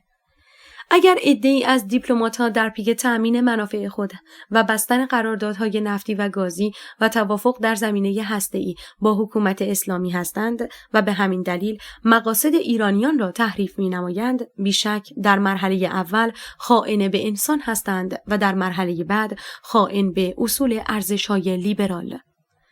اگر غرب با وجود جنگ میان روسیه و اوکراین با مشکل تأمین انرژی روبروست و به دنبال راه‌های جایگزین است، هر عملی را نمی‌تواند موجه و مشروع یا منحرف جلوه دهد. تقلیل انقلاب مردم ایران علیه رژیم اسلامی به درخواست احترام سخنی دروغ و روشی محافظه‌کارانه است تا اینکه به صورت توامان سخنی از مردم گفته باشند و برای حکومت اسلامی نیز فرصتی ساخته شده باشد برای بستن قراردادها در حوزه‌های انرژی و هسته‌ای. اگر آمریکا به عنوان نماد دموکراسی معرفی شده است، دستاورد آزادیخواهانی مانند توماس جفرسون و بنجامین فرانکلین و جورج واشنگتن بوده است. اصول و ارزش‌های لیبرال و توجه به آزادی انسان برای کشور آمریکا ارزش آفرینی نموده است. اگر عده‌ای سیاستمدار فرصت طلب با سوء استفاده از دموکراسی سعی در سودجویی به هر بها و قیمتی باشند، خیانت به اصول و قواعد اساسی کشور مطبوع خود نموده اند. اگر قرار بر منفعت طلبی و سودجویی غیر مهار شده باشد، مطمئناً سیاستمداران چینی از سیاستمداران غربی متبحرتر و ماهرتر هستند. تفاوت اصول و مبانی یک سیستم از سیستمی دیگر نه تنها در شعارها بلکه در رفتارها و شرایط حساس خود را نشان می‌دهد. کشوری که شعار حقوق بشر سرلوحه ارزش‌هایش میباشد، چنانچه در عمل میان قرارداد نفتی و هسته‌ای یا حمایت از انقلاب ایران به تضادی گرفتار شد، میبایست همه‌جانبه از انقلاب و آزادیخواهان و دموکراسی‌خواهان حمایت نماید. اگر چنین انتخابی ننماید و سعی در تقلیل یا نادیده گرفتن قیام مردم داشته باشد، هیچ تفاوتی با یک سیاستمدار چینی حامی استبداد ندارد. البته به وضوح انقلاب مردم ایران حمایت‌های بسیاری از کشورها را در پی داشته است و بسیاری از سیاستمداران آمریکایی و اروپایی حمایت‌هایی در راستای کمک به مردم ایران انجام داده اند. تحلیل سیاه و سفید موضوعات ممکن است سخن را درگیر سوگیری و مغالطه نماید. در میان کشورها و احزاب و سیاستمداران حمایت‌های مفید و تأثیرگذاری نیز اتفاق افتاد. به عنوان نمونه، طرح 15 و 25 ماده‌ای پارلمان آلمان برای حمایت از انقلاب مردم ایران و سیاست خارجی فمینیستی و زنان محور وزارت و وزیر امور خارجه آلمان، آنا لنا بربوک، فعالیت مثبت و تأثیرگذاری در این زمینه بوده است. یا اخراج رژیم اسلامی از کمیسیون مقام زن سازمان ملل که قطعنامه پیشنهادی آن از سوی آمریکا به این شورا ارائه داده شده بود، جزو رفتارهای مثبت تلقی می شود. ممکن است مطرح شود ملاک کشورها در سیاستها و رفتارهای خود بر پایه تأمین منافع ملی است. در این صورت انتظار ایرانیان از دیگر کشورها دور از منطق و غیر واقع بینانه می باشد. این موضوع صحیح است، اما کامل نیست و به همین دلیل دارای اشکال است. زیرا منافع ملی معنایی مطلق و نامحدود ندارد. منافع ملی محدود به چهارچوب‌هایی است. دولت‌ها در قالب قوانین بین المللی حق تأمین منافع خود را خواهند داشت. به فرض مثال، دولت‌ها اجازه ندارند به بهانه تأمین منافع ملی در سرزمینی دیگر دست به نسل کشی و استعمار بزنند. یک سیستم سیاسی اجازه ندارد با توجیه منافع ملی حقوق بنیادین انسانها را معامله منفعت جویی و سود بیشتر نماید. این محدودیت برای کشورهای دموکراتیک و انسانگرا بسیار بیشتر هم خواهد بود. زیرا دولت‌هایی که ارزش‌های انسانی را مهم نمی‌دانند، تنها محدودیتی که دارند چهارچوب قوانین بین المللی است و حتی ممکن است در صورت وجود فرصت همان قوانین را نیز نقض کنند. در حقیقت قوانین بین المللی سعی در رام کردن چنین حکومت‌هایی داشته تا شرارت و بی‌نظمی به بار نیاورند مانند حکومت کمونیستی چین و رژیم اسلامی. اما دولت‌هایی که ارزش‌های انسانی و حقوق بشر هم جزو ملاک‌های بنیادین خود در نظر گرفته باشند، محدودیت دومی را هم در چارچوب ارزش‌های پایه‌ای و انسانی تعریف نمودند. در نتیجه، هر موضع یا هر تصمیم یا هر عملی را نمی‌توانند با کلمه منافع ملی توجیه نمایند. چنین دولت‌هایی موظف هستند هر رفتاری که در راستای منافع ملی باشد را انجام دهند به شرط 1. عدم نقض قوانین بین المللی 2. عدم نقض حقوق بشر. به عنوان نمونه، یکی از کشورهایی که در پروسه انقلاب زن، زندگی، آزادی، رفتار و عملکرد به شدت نادرستی به نمایش گذاشت، دولت سوئیس بود. رفتار دولت سوئیس لطمه بزرگی به اعتبار و جایگاه کشور سوئیس وارد کرد و خاطره تاریکی بر جای گذاشت. در مقطعی که اتحادیه اروپا به دلیل رفتارهای حکومت اسلامی در 2 مورد، کشتار مردم ایران و کمک نظامی و تحویل پهپاد و جنگ افزار به روسیه، تحریم‌هایی را علیه نهادها و مسئولان رژیم وضع کرد، دولت سوئیس به چنین تحریم‌هایی نپیوست.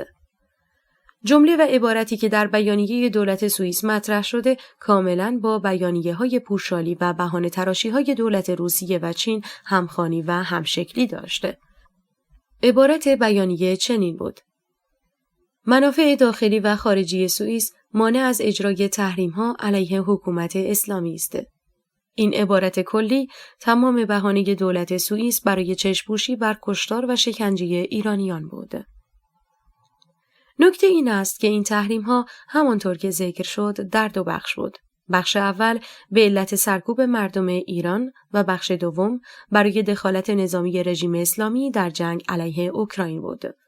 دولت سوئیس در بخش دوم با تحریم‌ها موافقت و همراهی کرد، اما در بخش اول که مربوط به کشتار و سرکوب مردم ایران بود موافقتی ننمود. این رفتار مشمئز کننده ترین رفتار سیاسی قابل تصور از سیستم سیاسی کشور سوئیس بود.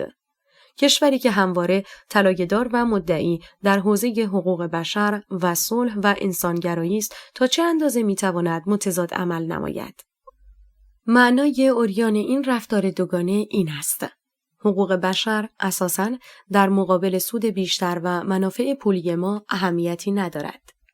صنعت بانکداری که اسکلت سیستم اقتصادی سوئیس است، مملو از سپرده‌گذاری‌های مسئولان حکومت اسلامی باقی بماند و مراودات مالی و بانکی برقرار باشد، اما دیدگان خیش را بر کشتار و سرکوب انسان‌ها می‌بندیم. همان مردمی که پول‌های دزدیده شده آنها در بانک‌های زوریخ و برن و بازل به شکل‌های مختلف نگهداری می‌شود. تحریم رژیم اسلامی بالطبع مانعی از انباشت چنین ثروت‌های بادآورده‌ای برای کشوری کوهستانی و بدون منابع سوئیس خواهد بود. حقوق بشر برای خارج از مرزها میبایست در حد شعار باشد، اما خانه خودمان زیبا و آرام باشد، رودهایش جاری و درختانش سبز و مردمانش مرفه و اهمیتی ندارد که در خانه انسان‌های دیگر آتش و دود و خون جاری است. نکته که قابل توجه این که وقتی نوبت به تجاوز روسیه به اوکراین میرسد، مسئله متفاوت می شود. دولت سوئیس خطری را در کمین حس می کند. آنها که رژیم ایران را به خاطر استفاده از سلاح علیه کودکان حتی تحریم حداقلی نمی نمایند، همان رژیم را به خاطر تحویل سلاح به دیوانه‌ای که احتمال دارد روزی هوای کوههای آلپ به سرش بزند تحریم می کند. با اینکه مردم ایران و اوکراین علیه تجاوز می‌جنگند و در تظاهرات و گرد همایی‌های گوناگون علیه متجاوزان به کشورشان با همدیگر و دوشادوش راهپیمایی می‌نمایند، دولت سوئیس تبعیض میان ملت‌ها را به نمایش در می‌آورد. در واقع خطر روسیه برای اقتصاد و امنیت اروپا مستقیم است که سوئیس را هم شامل می‌شود. پس تحریم ایران برای ارسال پهپاد و جنگ افزارهای نظامی باید عملی شود. سوئیسی‌ها این اهداف را به زبان نمی آوردند و عبارت منافع ملی را به کار می برند که موضع‌گیری‌های خود را موجه جلوه دهند. دلیل تراشی با کلمه منافع ملی در مقابل نقض حقوق بشر و کشتار انسان غلط و غیر قابل قبول است. استدلال دولت سوئیس کافی و معتبر نبوده و نیست، بلکه بهانه تراشی مضحکی بود که اعتبار ارزشی آن کشور را لکه‌دار نمود. منافع ملی تعیین کننده هر نوعی از رفتار نیست. اگر منافع ملی علت موجه کننده همه رفتارها و مواضع باشد، تفاوتی میان کشورهای دموکراتیک و غیر دموکراتیک نخواهد بود. تفاوتی میان کشورهایی که ارزش‌های لیبرال را نمایندگی می‌کنند و کشورهایی که ارزش‌های استبدادی را نمایندگی می‌کنند نخواهد بود. هر کشوری به بهانه منافع ملی هر موضعی را اتخاذ خواهد کرد. استبداد دولتی چین هم بهانه می آورد اویغورهای مسلمان منطقه سینکیانگ را در اردوگاه‌های کار اجباری به اسارت گرفته به دلیل منافع ملی، آزادی بیان و عقیده آنها را پایمال نموده، به دلیل منافع ملی چین بیش از هزاران عبادتگاه و مسجد مسلمان اویغور را با خاک یکسان کرده، زیرا منافع ملی چین اقتضا می‌کند. امنیت ملی کشور چین با سرکوب اویغورها بهتر و مطمئن‌تر تأمین می‌شود. با دیگر کشورها قراردادهای غیر شفاف و ناعادلانه امضا می‌نماید. به دلیل منافع ملی وام‌های سنگین با سود بالا طرح ریزی می‌کند و دولت‌های ضعیف را اسیر تله بدهی می‌کند. به دلیل منافع ملی چینی‌ها. پس آنها نیز روش سوئیسی‌ها را بلدند، بلکه سوئیسی‌ها حتی سایه آنها در چنین شیوه‌ای محسوب نمی‌شوند. دولت روسیه هم به اوکراین حمله کرده است به خاطر منافع ملی خویش.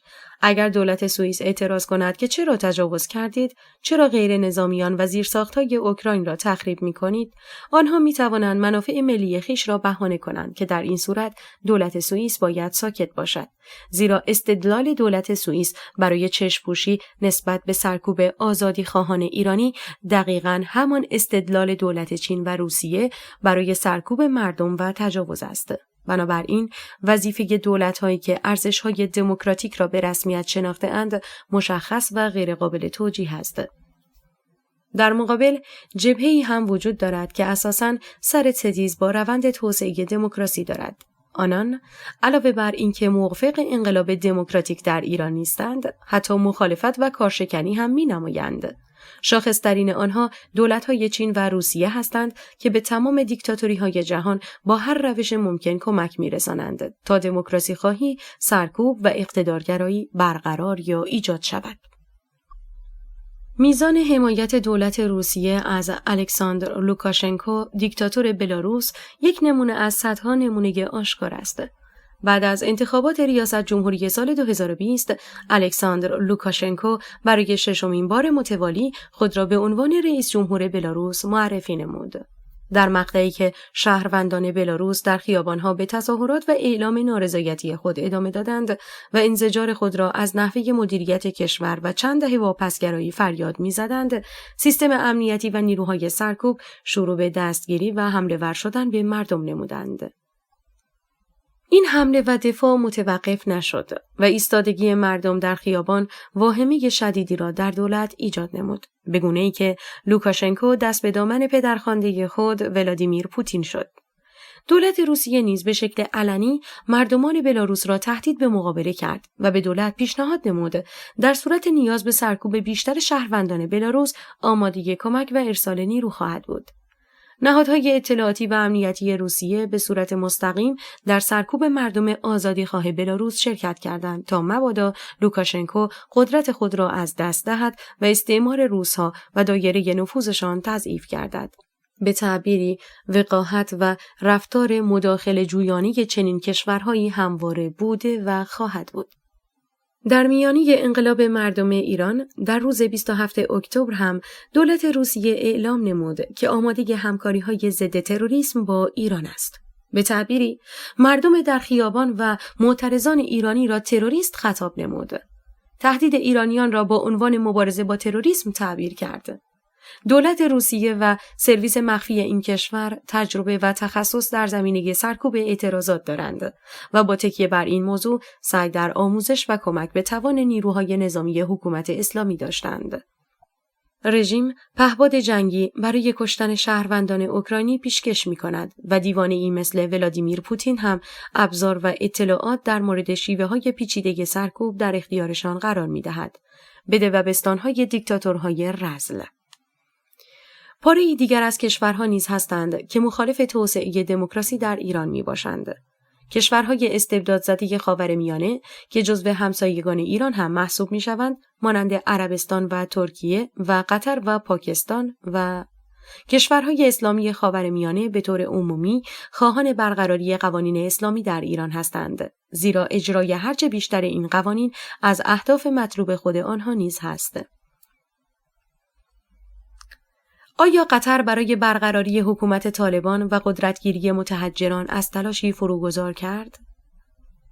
آیا عربستان با تأسیس مدارس دینی در حجم انبوه در پاکستان به دنبال توسعه دموکراسی است؟ دلارهای بادآورده نفت و گاز و منابع طبیعی رایگان را هزینه گسترش اسلامگرایی می‌کنند، اگرچه به قیمت نابود کردن آرزوها و رویای مردمان یک سرزمین باشد. با اینکه وجود حکومت اسلامی در ایران برای کشورهای همسایه دردسرساز خواهد بود، اما میزان سود تخمینی در ارزیابی آنان بیشتر است. اما چرا نفع بیشتر؟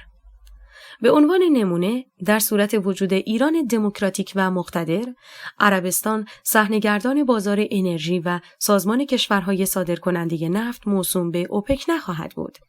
قدرت صادرات یکتازانه عربستان باعث امتیازخواهی گسترده این کشور از بازارهای جهانی و کشورهای غربی شده است. وجود رقبای قوی این جایگاه را متزلزل خواهد نمود. از طرفی قطر امتیازهای ویژه و برداشت‌های چند برابری از میادین گازی مشترک جنوب که بزرگترین میدان گازی جهان است را نخواهد داشت. با وجود و استمرار حکومت اسلامی در ایران، قابلیت توسعه میادین نفت و گاز از ایران گرفته خواهد شد و شرکت‌های بزرگ صنعتی همکاری لازم در توسعه زیرساخت‌های استخراج نفت و گاز را نخواهند داشت. بنابراین قطر به برداشت نفتی 13 برابری از میادین مشترک ادامه خواهد داد.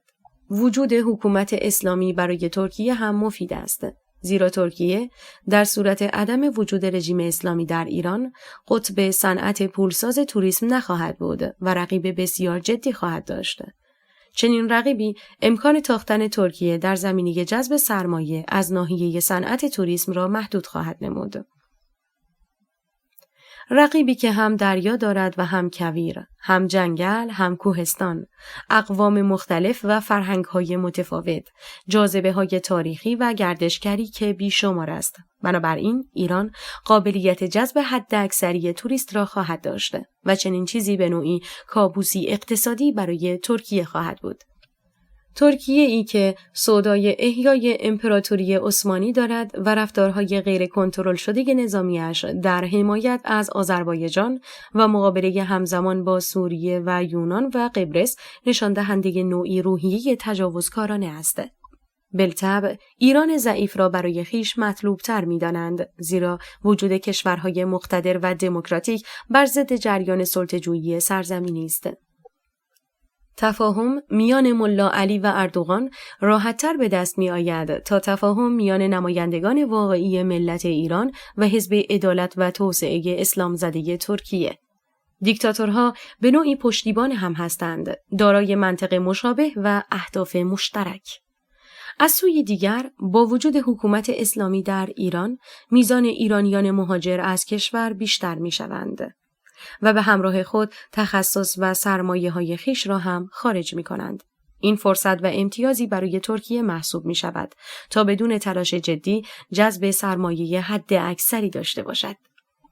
نکته دیگر این که انقلاب دموکراسی خواهانه در ایران ممکن است پایه‌های حکومت‌های دیکتاتوری آنها را هم بلرزاند، زیرا شجاعت و آزادی خواهی مردم ایران امکان تکثیر و سرایت در میان دیگر کشورها را نیز دارد.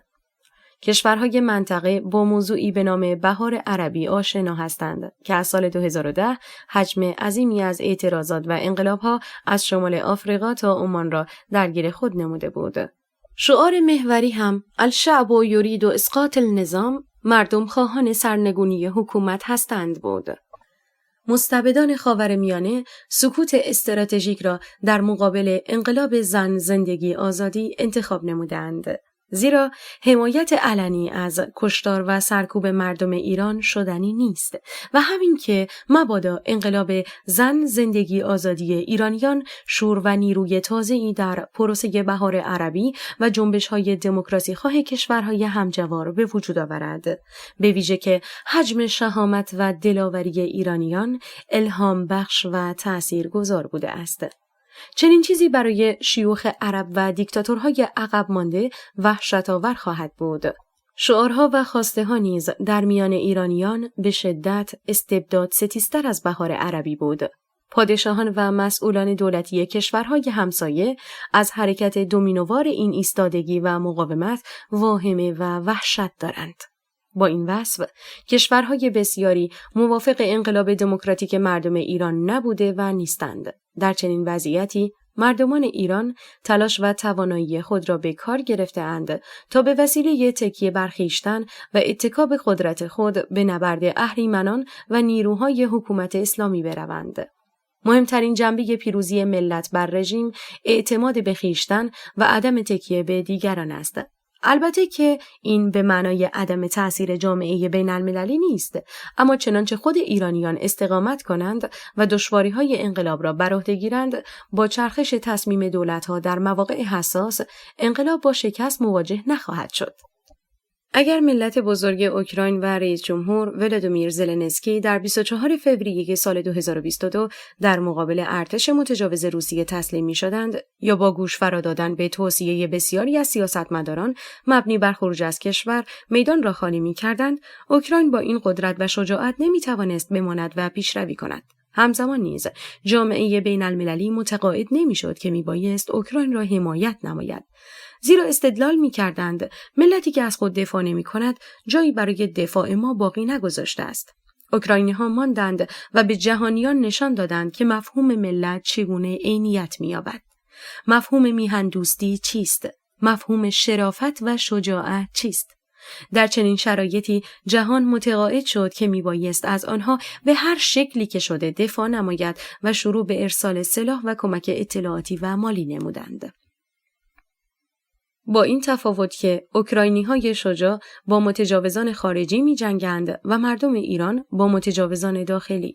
به تعبیری، ایرانیان با کسانی می‌جنگند که همان رفتار فجیع متجاوز خارجی را با عنوان هموطن انجام می‌دهد.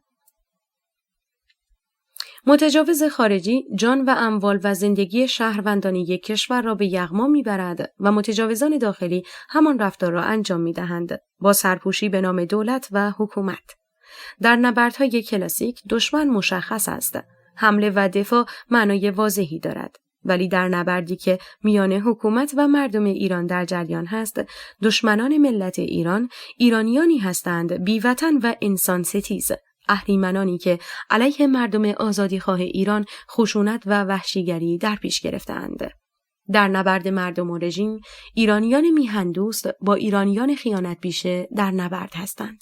البته که ایرانی بودن به معنای شناسنامه‌ای متفاوت از ایرانی بودن به معنای میهنی و ملی است. ممکن است کسی در کشوری متولد شود ولی رفتار و افکارش در ضدیت با همان کشور باشد و در این حال فردی حتی سالیان دراز در خارج از کشور زندگی نماید ولی تعلق و پیوند ناگسستنی میان او و کشورش برقرار باشد.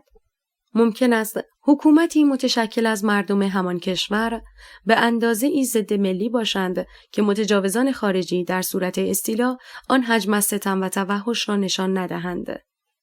در واقع ملایان بدتر از اشغالگران خارجی توانستند در چند دهه حکومت خود ایران را تبدیل به جنگل سوخته‌ای نمایند که حتی میزان و اندازه صدمه‌ای که به مردم و کشور وارد کرده اند قابل اندازه‌گیری نیست. دریاچه‌های خشک و تالاب‌های از بین رفته و اقتصاد لجام گسیخته و فروپاشیده، فقر گسترده و فراگیر محصول مستقیم کشورداری آنها بوده است. این جماعت به معنای حقیقی کلمه ایرانی نیستند و ایرانیان را گروگان منافع خود و ایده‌های پوچ خویش نمودند. از همین رو ایرانیان به هر روشی که شده مجاز به زدودن مانع آزادی هستند. ملت ایران حق دارد که با هر ابزار متناسب که بتواند خود را از چنگ ملایان برهاند. با توجه به اینکه نسبت به هر تهدیدی میبایست متناسب با شدت و میزان خطر برخورد کرد، در رابطه با حکومت اسلامی نیز مردم ایران شکل کنترل شده ای از واکنش را انتخاب نمودند. اگر افرادی توان از بین بردن خطر یک مهاجم را با گفتگو دارند، حق اعمال روش‌های دیگر را به نوعی نخواهند داشت.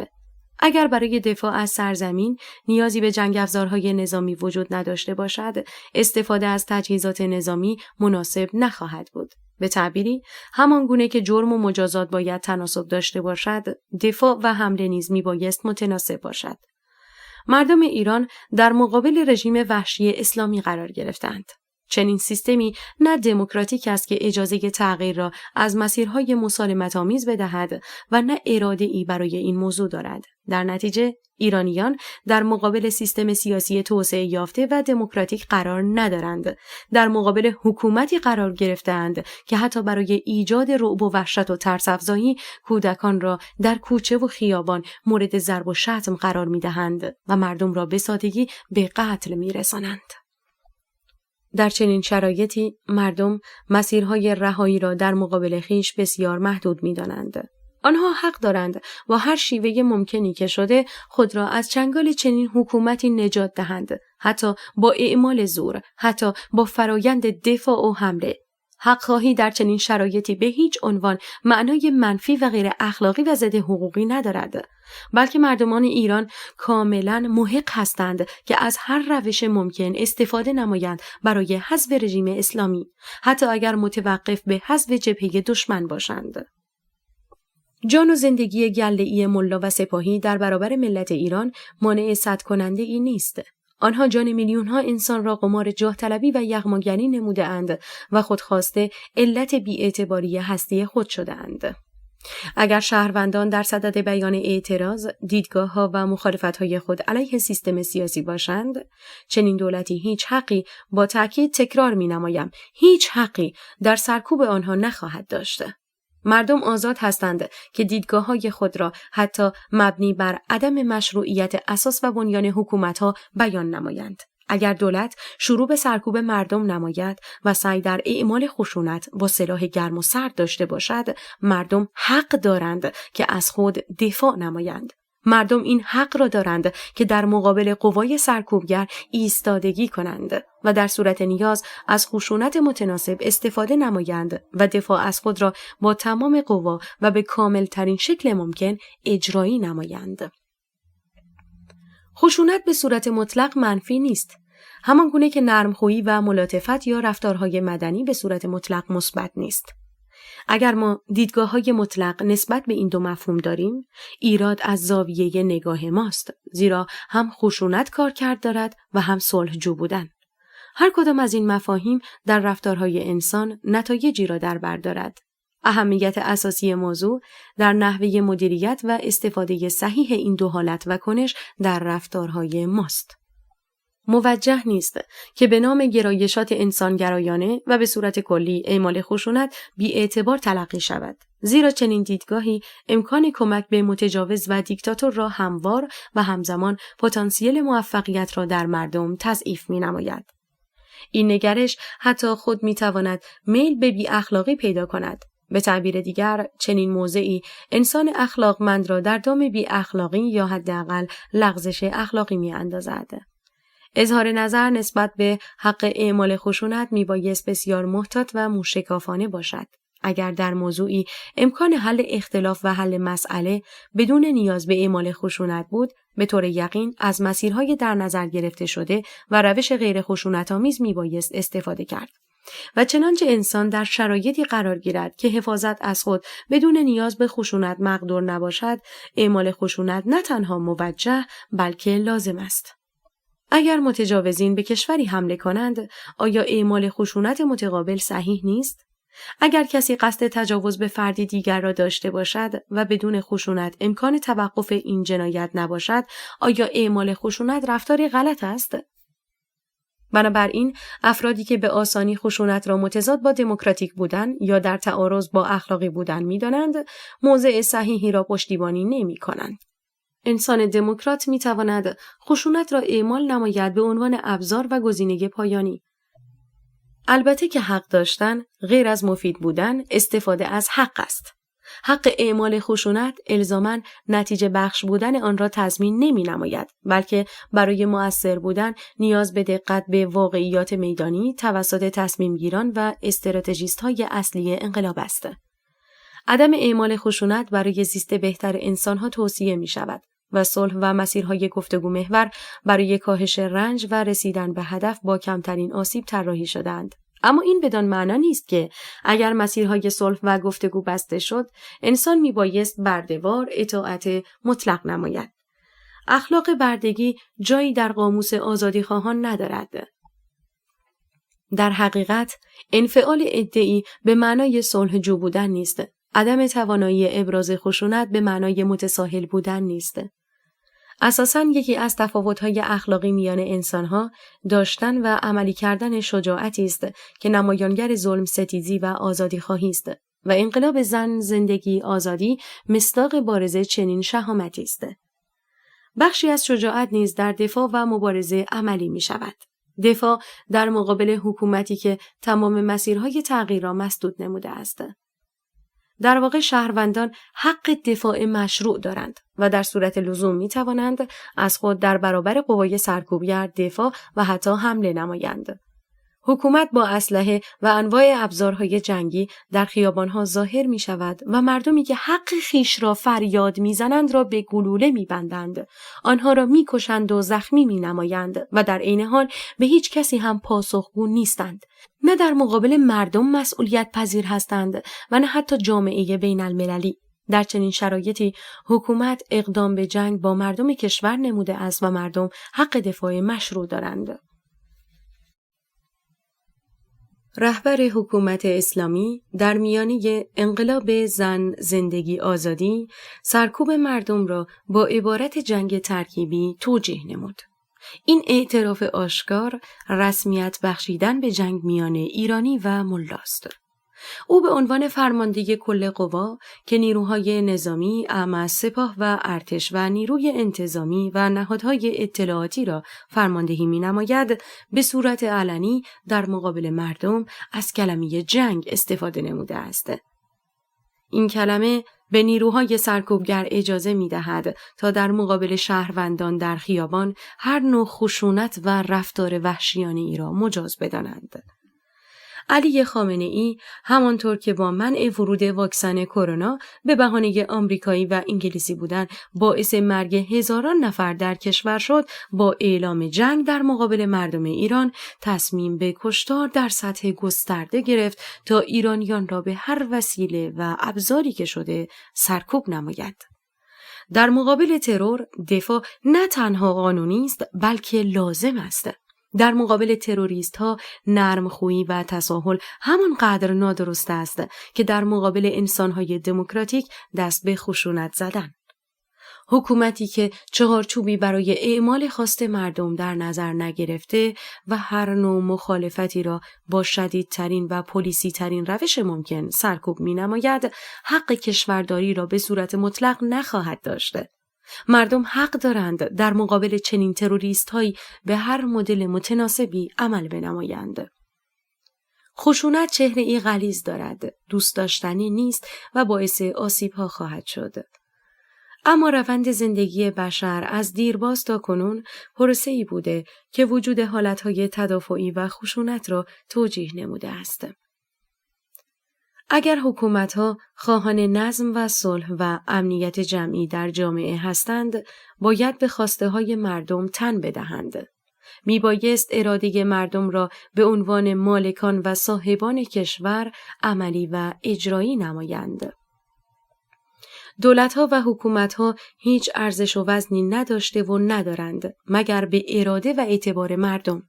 اگر مسیر اعمال اراده مردم بسته شود، مردم چنین دولت و حاکمانی را به هر روش می توانند به زیر بکشند و به زباله‌دان تاریخ بفرستند. اگر حکومت‌ها خواستار نظم عمومی باشند و شهروندان را به بهانه اینکه نظم عمومی مهم است به سکوت و اطاعت دعوت کنند، بالطبع فریب خواهد بود، اما از جنس نخنما شده اش. اگر قرار بر نظم عمومی و آرامش باشد، دولت‌ها میبایست مطیع شهروندان باشند تا نظم اجرای امور به هم نخورد و آرامش برقرار باشد. و چنانچه حکومت مطیع شهروندان نباشد، آنها مجاز به هر نوع رفتاری برای مطیع و رام نمودن حکومت هستند. چنانچه بدون اعمال خشونت توانستند اراده خود را اعمال نمایند که خشونت ضروری نخواهد بود، اما اگر بدون اعمال خشونت امکان تغییر نبود، دفاع سازماندهی شده و هدفمند لازم و ضروری خواهد بود. شهروندان آزادیخواه با در نظر گرفتن شرایط میبایست به گونه‌ای خود را سازماندهی کنند و بدون ترحم با حکومت و مسئولانش مواجه شوند که آنها مجبور به کرنش باشند و در صورت تسلیم شدن طبق قواعد روشمند حقوقی محاکمه میشوند. این موضوع مختص به ایران نیست، بلکه میبایست مردم هر جامعه در هر کجای جهان حکومت‌های گروگانگیر را با هر روشی که شده از میان بردارند. احترام و کاریزما و اباحت حکومت‌ها در مقابل شهروندان حاصل کهن اندیشی عده‌ای است. رئیس جمهور و وزرای نامشروع هیچ وجاهتی ندارند. رهبران سیاسی نامشروع بی‌اعتبارترین و مجرمانی هستند که میبایست از میان برداشته شوند. شی جین پینگ و علی خامنه‌ای و ولادیمیر پوتین برای انسان‌های رشد نیافته دارای شکوه و اعتبار هستند، در حالی که آنها چیزی جز مجسمه‌های تعفن و نماد بزدلی نیستند. شکوه و اعتبار مختص افرادی است که بیشترین نفع را برای شهروندان جامعه دارند، بالاترین احترام و تعهد را نسبت به حقوق انسان دارند و در خدمتگزاری نسبت به مردم کشور متواضعانه و با دقت تلاش می‌نمایند. دیکتاتورهایی که به بهانه‌های مختلف در پی سرکوب مردم هستند، بی‌اعتبار و احترام هستند. همه چیز را بهانه نابودی و حذف آزادی انسان‌ها می‌نمایند و واژه‌هایی مانند امنیت و نظم را دستاویز خود قرار داده‌اند تا هر عملی را توجیه کنند. معنای امنیت و نظم مورد استفاده دیکتاتورها استبداد ورزیدن بی خطر و بدون مزاحم است. هدف و مقصود آنها از نظم عمومی سازماندهی شدن اطاعت و بردگی عمومی است.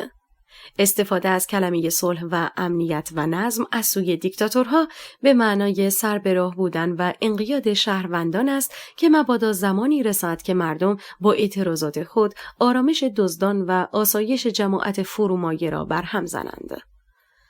برای دیکتاتورها امنیت شهروندان مهم نیست. آنها امنیت خود را در قالب امنیت عمومی می‌جویند. دیکتاتورها مفاهیم را از معنای خود خارج می‌نمایند و معنای متفاوتی را جایگزین می‌کنند. بازی با معنای کلمات و واژه‌ها را ابزار توجیه رفتارهای خود می‌نمایند. برای ملایان نظم و امنیت و صلح و دوستی و عدالت و انصاف معنایی کاملا متناقض با آن چیزی دارد که مردمان عادی می‌فهمند. ملایان و پاسداران کشتن معترضان را عدالت می‌دانند. در واقع کلمات استفاده شده از سوی آنان پوچ و بی‌معنا می‌شود، حتی اگر زیباترین واژگان به کار گرفته شده باشد. آنها دموکراسی میگویند و دیکتاتوری قصد میکنند. به وطن اشاره مینمایند اما وطن ایمانی منظورشان است. مستضعفان را به کار میبرند اما بسیجیان و اوباش را مصداق آن میدانند. از کلمات پرمعنا برای جلب رضایت عمومی استفاده مینمایند، در صورتی که معنای مورد نظرشان هیچ ارتباطی به معنای عرفی و عمومی واژه ندارد. بنابراین بهانه دیکتاتورها با استفاده از واژگان معقول و مورد اتفاق عموم هیچ دلیل و توجیهی برای رفتار متناقض و فجیع آنها نخواهد بود.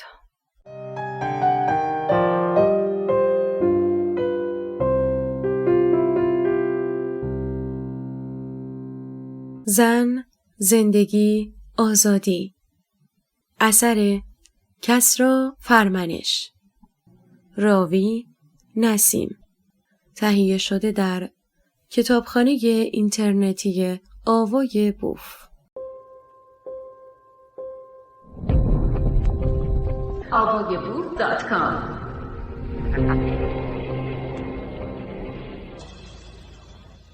بهانه دشمنان خارجی. بهانه همیشگی رژیم اسلامی برای کنترل و سرکوب ملت ایران که همیشه و همواره مطرح می شود، ابزار مشترک تمام مستبدان و دیکتاتورهای تاریخ است و آن دخالت کشورهای خارجی و بیگانه یا در یک کلمه دشمن است.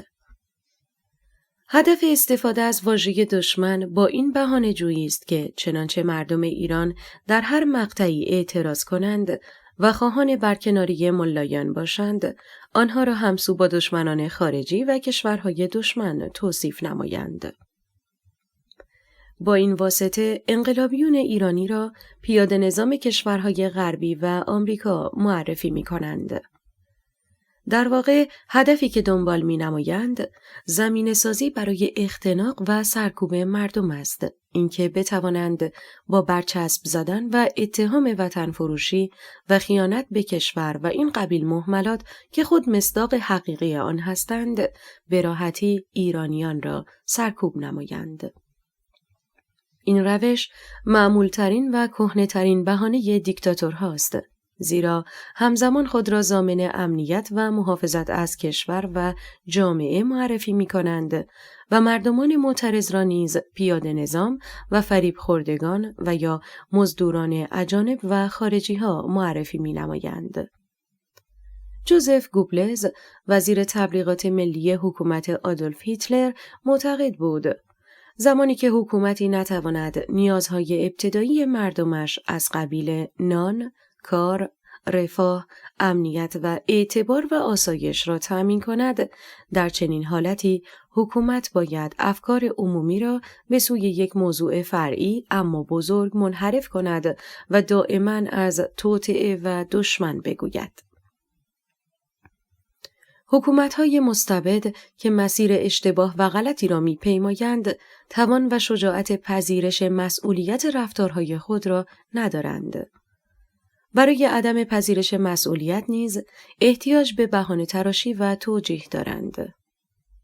آنها دستاویزی بهتر از ساختن دشمن فرضی و اغراق در خطر خارجی و دخالت‌های بیگانگان نداشته و ندارند. از این مسیر افکار عمومی را نسبت به تهدیدی غیرواقعی منحرف می‌نمایند و هم اوضاع آشفته و کاستی‌ها را به دلیل وجود دشمنان خارجی عادی جلوه می‌دهند. اگر اقتصاد کشور در مرز فروپاشی خود قرار دارد، اگر تورم و رکود اقتصادی غیر قابل مهار و لجام گسیخته وجود دارد، اگر صنعت و بازار بی رونق است، به علت دخالت هیولایی فرضی به نام دشمن است. ملایان معتقدند اگر مردم جامعه به خیابان بیایند و علیه رژیم اعتراض و انقلاب نمایند، به عنوان هدف مشروع تعریف می شوند. معترضان را میتوان حذف کرد و از میان برداشت، زیرا زمینه ساز اجرای نقشه های دشمن و خائن به کشور هستند. معتقدند سرکوب آنان نه تنها لازم، بلکه حق حکومت برای صیانت از استقلال کشور می باشد. این مدل از بهانه تراشی و فرافکنی تقریباً همه اهداف مستبدان را به طور همزمان در پیشگاه ادعی تقویت می‌نماید و حتی ممکن است بخشی از جامعه که نسبت به اتفاقات و جریانات سیاسی کشور بی اطلاع باشند را قانع سازند.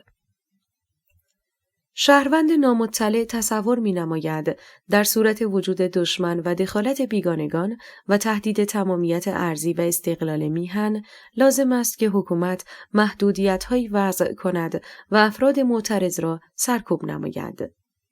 چنین عملی در جهت مصلحت و امنیت مردم و کشور است. همین شکل از دروغ یکی از اصلی ترین بهانه‌های حکومت اسلامی برای سرکوب تمام اعتراضات و به ویژه انقلاب زن، زندگی، آزادی بوده است. تمام سخن آنها مبنی بر دخالت دشمن مصداق کشورهایی مانند آمریکا و اسرائیل و کشورهای اروپایی است و نه چین و روسیه و کشورهای استبداد زده. حالا اگر عده‌ای از مردم در خیابان شروع به تظاهرات نمایند، معنایی برای ملایان نمی‌یابد جز اینکه آنان فریب دشمن را خورده اند یا اینکه عامل و مزدور کشورهای غربی هستند.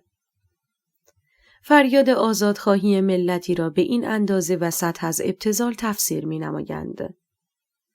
چنانچه مفهوم کلی و مبهمی به نام دشمن نباشد که تمام مشکلات و کاستی‌های کشور را به آن نسبت دهند، چه فرد و نهادی میبایست پاسخگو باشد؟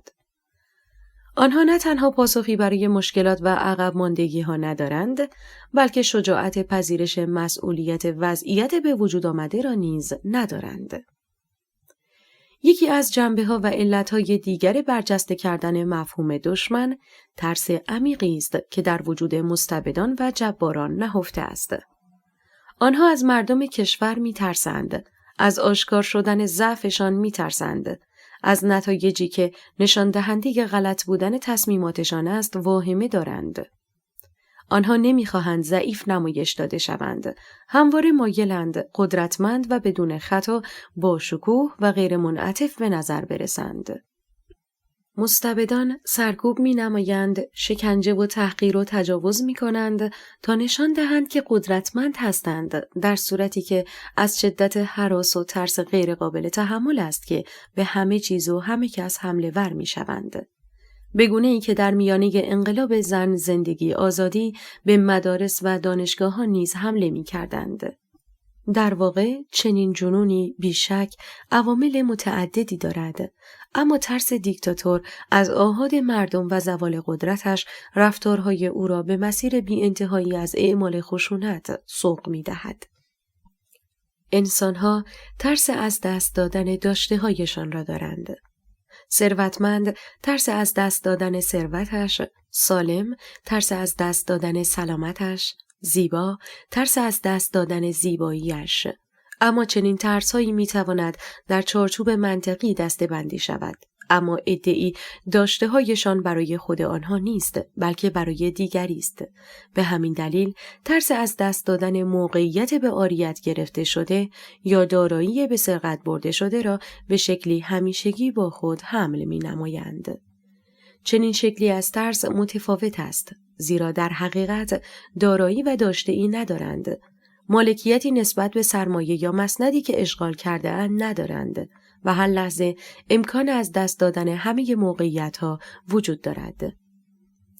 از آن رو که شهروندان در هر زمان که اراده نمایند حق دارند که موقعیت حکمرانی و اموال مستبدان را بازپس گیرند، چنین وضعیتی ترس و هراسی همیشگی را برای آنها ایجاد می‌نماید. از سوی دیگر، حس بدبینی و عدم اعتماد و دشمن پنداری جزو ویژگی‌های فرد مستبد می‌شود، به شکلی که او حتی به نزدیکان و دوستان حلقه اول خود نیز چنین احساسی را پیدا می‌نماید. یکی از عواملی که استالین رهبر حزب کمونیست شوروی را واداشت که بسیاری از دوستان و یاران خود را حذف و طرد نماید، حس بدبینی و بی‌اعتمادی جنون‌آمیزش بود. فکری که هر کس و هر چیز را دشمن و توطئه و تبانی می انگارد. هر رفتار و اتفاقی در نظر چنین افرادی نقشه و مهرچینی دشمنان تلقی می شود. حکومت اسلامی و رهبران رژیم گرفتار وضعیت مشابه بوده و هستند. از پیدایش حکومت اسلامی تا حال بسیاری از یاران و همراهانشان را حذف و زندانی نمودند.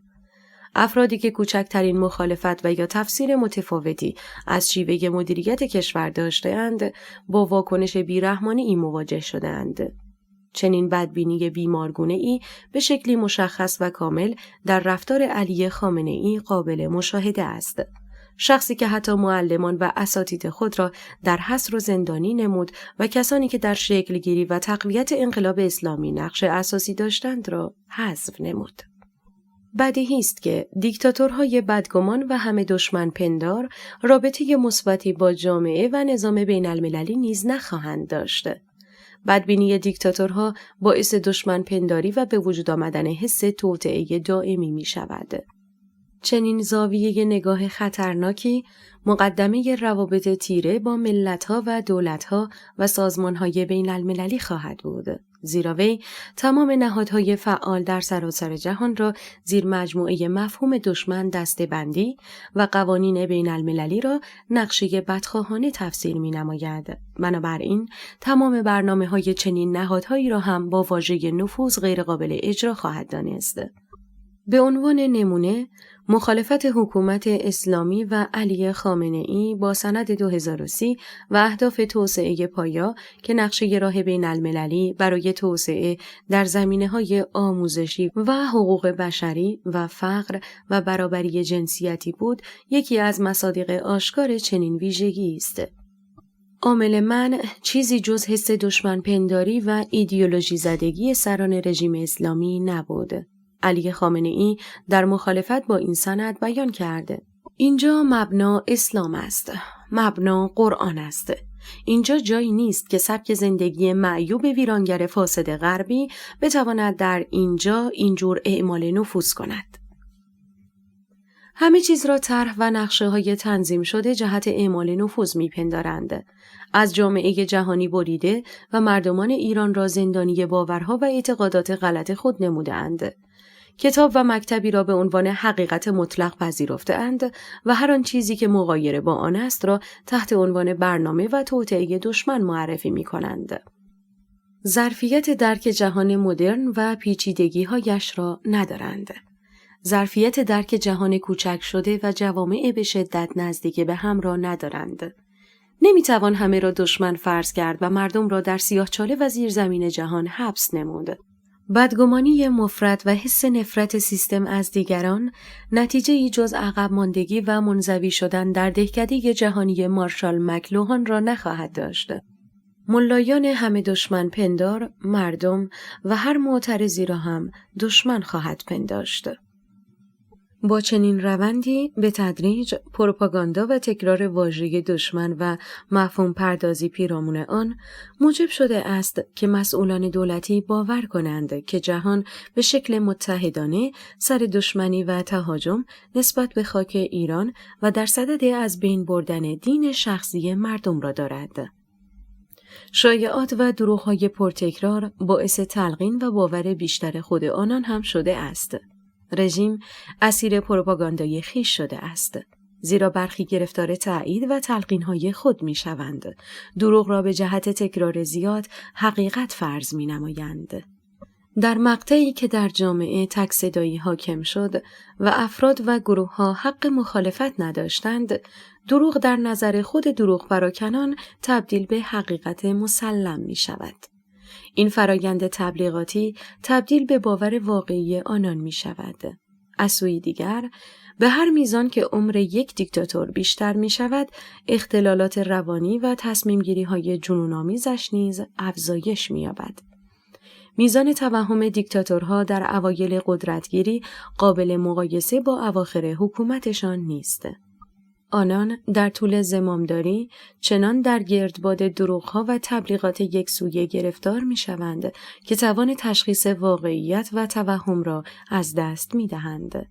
هر آن چیزی که پیشاپیش صحیح و مسلم می‌پنداشتند درست خواهد بود، حتی اگر واقعیت بیرونی و شواهد و آمار خلاف آن را نشان دهد.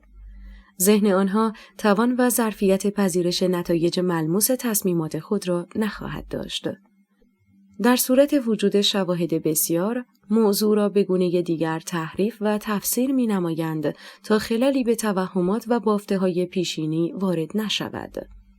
خطاهای شناختی آنان به قدر زیاد می شود که بدیهی ترین موضوعات را مضر و پیچیده و بغرنج خواهند دید.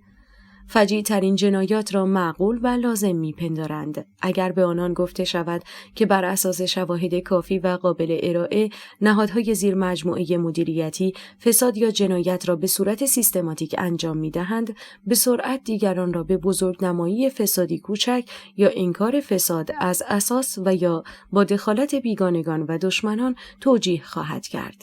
بنابراین امکان گفتگو و تغییر و راه حل مسالمت‌آمیز را مسدود می‌نمایند و مقدمات تنازع اجتماعی را به وجود می‌آورند. حقوق بشر فراملی و استقلال کشورها. آیا واکنش‌های بین‌المللی نسبت به نقض حقوق بشر و سرکوب ایرانیان مصداق دخالت در امور داخلی و نقض استقلال ملی ایرانیان است؟ موضع‌گیری کشورها در قبال سرکوب دولتی در هر کشوری موجه است. و توجه و اعلام موضع و واکنش متناسب سازمان‌های جهانی و دولتی علیه سرکوب ملت ایران به معنای دخالت بیگانگان نبوده و نیست، زیرا موضوع حقوق بشر موضوع ملی و سرزمینی نیست، بلکه موضوعی جهانی و بین المللی است. انسان ایرانی قبل از اینکه ایرانی باشد، عنوان انسان بر وی منطبق است. انسان بودن بر ایرانی بودن یا آمریکایی و چینی بودن و ملیت مقدم است. حقوق بشر فارغ از هر نوع ملیتی دارای وجاهت و اعتبار است. انسان‌ها به دلیل تعلق و پیوندی که با محیط خود برقرار می‌کنند، عناوین ملی و اجتماعی و خانوادگی را به دست می‌آورند. این عناوین نمی‌توانند حقوق اساسی انسان را تحت الشعاع قرار دهند، زیرا مفهوم انسان فراتر از هر تعلق و نسبتی است. هیچ نهاد و حکومتی حق تضعیف یا حمله به انسان و حقوق وی را با هیچ بهانه‌ای ندارد. از این رو استقلال کشورها به معنای سکوت دیگر کشورها در مورد نسل کشی یا کشتار و نقض حقوق بشر نیست. هر کشوری که دست به نقض اعلامیه جهانی حقوق بشر بزند، پیشاپیش مجوز کنش سیاسی و بین المللی برای دیگر دولت‌ها و ملت‌ها را داده است. دولت‌ها نمی‌توانند مدعی شوند هر آن چیزی که در کشور رخ می‌دهد مربوط به حوزه خصوصی دولت ملت است. پس به سازمان ملل یا دول خارجی یا به ملت‌ها ربطی پیدا نمی‌کند. نمی‌توانند مدعی شوند که واکنش دیگر ملت‌ها و دولت‌ها دخالت در امور داخلی کشور است. این سخن مصداق گزافه‌گویی و مهمل برای اعمال راحت‌تر و بهتر جنایت است. حقوق بشر موضوع داخلی و جغرافیایی نیست، بلکه پایه‌ای ترین سند حقوقی است. منحصر و محدود به ایران هم نیست، بلکه در هر کشوری که نقض حقوق بشر صورت بپذیرد، نه تنها دولت‌ها و ملت‌ها می‌توانند واکنش نشان دهند، بلکه تجمیع این واکنش‌های متناسب باعث پیشگیری از وقوع بسیاری از جنایات خواهد شد. حکومت‌های استبدادی در مواقع سرکوب و نقض حقوق شهروندان استقلال وطن را دستمایه توجیه قرار می‌دهند. از این رهگذر در پیان هستند که جامعه بین المللی را وادار به سکوت نمایند. چنانچه کشورهای دیگر واکنش منفی و اعتراضی نسبت به فجایع داخلی کشور داشته باشند، آن را مداخله در امور سرزمینی و نقض استقلال ملی معنا می‌کنند. رهبران سیاسی مستبد، به ویژه رهبر بنیادگرایان حکومت اسلامی در ایران، فضای جهانی را به داخل و خارج از کشور تقسیم نمودند. در داخل کشور می‌کشند و شکنجه و زندانی می‌کنند و اگر دولت‌ها یا نهادها و سازمان‌های جهانی اعتراض نمایند که شهروندان ایرانی در حال قلع و قمع وحشیانه حکومتی هستند، به سرعت با برچسب مداخله بیگانه و دشمن مواجه می‌شوند. ملایان و سپاهیان تروریست جنگ و نزاع مردم و رژیم را نتیجه دعوای خانوادگی معرفی می کنند که میان خود می بایست حل و فصل شود. دعوای خانگی اسم رمز یا مجوزی برای کشتار بی سر و صدای شهروندان و لزوم سکوت دیگر دولت‌ها و ملت‌هاست. در واقع رابطه ایرانیان و رژیم از جنس ارتباط میان یک سیستم یا مجموعه سیاسی نیست، بلکه به دلیل دیدگاه ایرانیان نسبت به رژیم اسلامی جنس ارتباط تقابل دو جبهه دشمن است.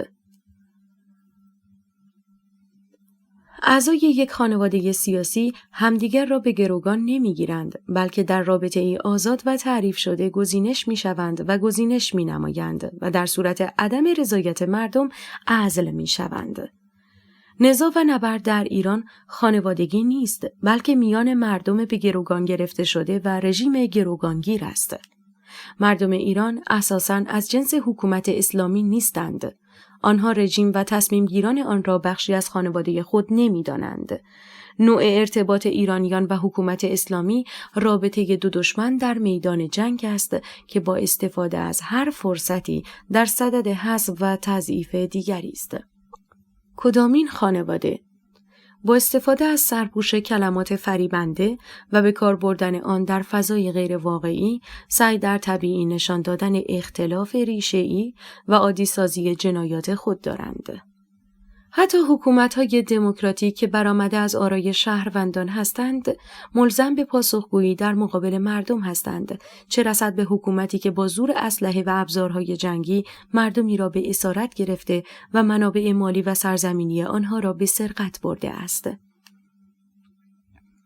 ادبیات بی‌محتوای ملایی و استفاده از احساسات‌گرایی در فضای سیاسی اعتباری پیدا نمی‌نماید. مردم ایران نه تنها میانه‌ای با حکومت اسلامی ندارند، بلکه حاضر هستند جان خود را در مسیر نابودی حکومت اسلامی فدا کنند. همچنان که در انقلاب زن زندگی آزادی آشکارا مشاهده شد که مردمان کشور با هدف حذف حکومت اسلامی و استقرار نظم دموکراتیک چگونه کشته و شکنجه و مجروح شدند. ملت ایران خود را اسیرانی در چنگ عده‌ای بیمار روانپریش می‌دانند که میبایست به هر شکلی از شرارت‌های آنان خلاص شد.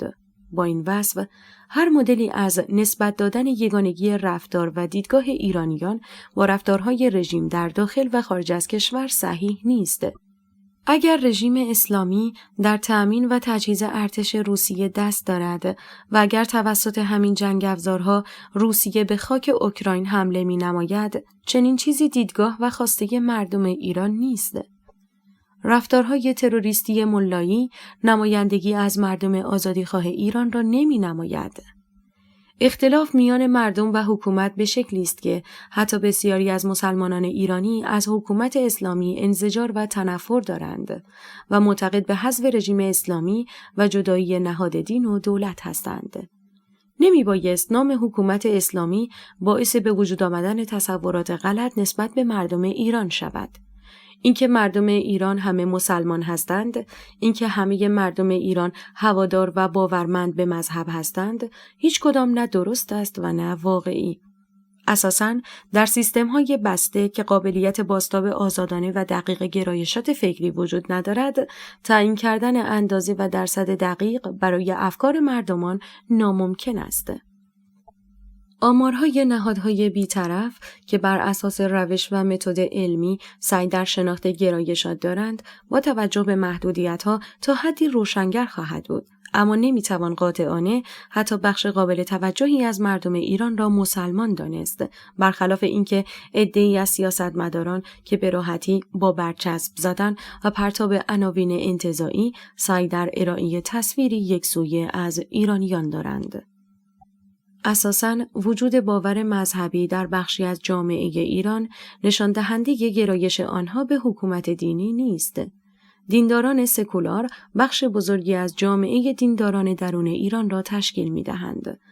مردمانی که باورهای شخصی و دینی دارند و همزمان معتقد به تفکیک میان نهاد دین و دولت هستند. حکومت اسلامی از ناحیه بخش مسلمانان سکولار جامعه نیز نامشروع خواهد بود و دینداران زیادی در صف مخالفان حکومت اسلامی قرار می‌گیرند. حتی بسیاری از دیندارانی که سکولار نیستند و معتقد به تئوکراسی و خداسالاری هستند نیز می‌توانند رژیم اسلامی مستقر در ایران را مصداق حکومت شیطان و طاغوت بدانند. به همین دلیل در انقلاب زن زندگی آزادی شاهد هستیم که تعداد معترضان و کشته‌ها و زخمی‌ها و زندانی‌ها شامل طیف‌های گوناگونی است. موضوع قابل توجهی که وجود دارد اتحاد مردم در عین تکثرشان است. باورهای گوناگون اعتقادی موجب قطع همکاری مردم ایران با یکدیگر نشده است و چنین یک پارچگی و اتحادی کابوس حکومت اسلامی بوده است. تهدیدهای ملایان با هدف شکستن و از کار انداختن همین اتحاد و پیوستگی است. از هر امکانی برای از هم گسیختن چنین رویکردی استفاده می‌نمایند. اتحاد مردمان عامل ضعف و شکست مستبدان است. رژیم از کشتار و اعدام تا تولید شایعه در سطح وسیع با هدف اختلاف افکنی استفاده می‌نماید. چنین تکنیک‌هایی علیه مردم غیر مؤثر بود و اتحادی که در انقلاب زن زندگی آزادی مشاهده می‌شود، یکی از غیر منتظره‌ترین مدل‌های همبستگی ملی بود، تا جایی که به عنوان نمونه ایرانیانی که حتی در خارج از کشور زندگی می‌نمایند، تظاهراتی را سازماندهی نمودند که اگر در سطح جهانی بی‌نظیر نباشد، بی‌یقین کم نظیر بوده است. در بحبوحه چنین وضعیتی که ملتی با همه توان خود علیه استبداد قیام نموده است، اعتراضات جهانی دولت‌ها و ملت‌ها بسیار با اهمیت است. نه تنها در مقابل سیستم‌های استبدادی میبایست اعتراض نمود، بلکه حکومتی که نقض سیستماتیک حقوق بشر روش معمول و همیشگیش است، به هر روشی که شده، حتی با اعمال رفتار تهاجمی متناسب میبایست از بین برود.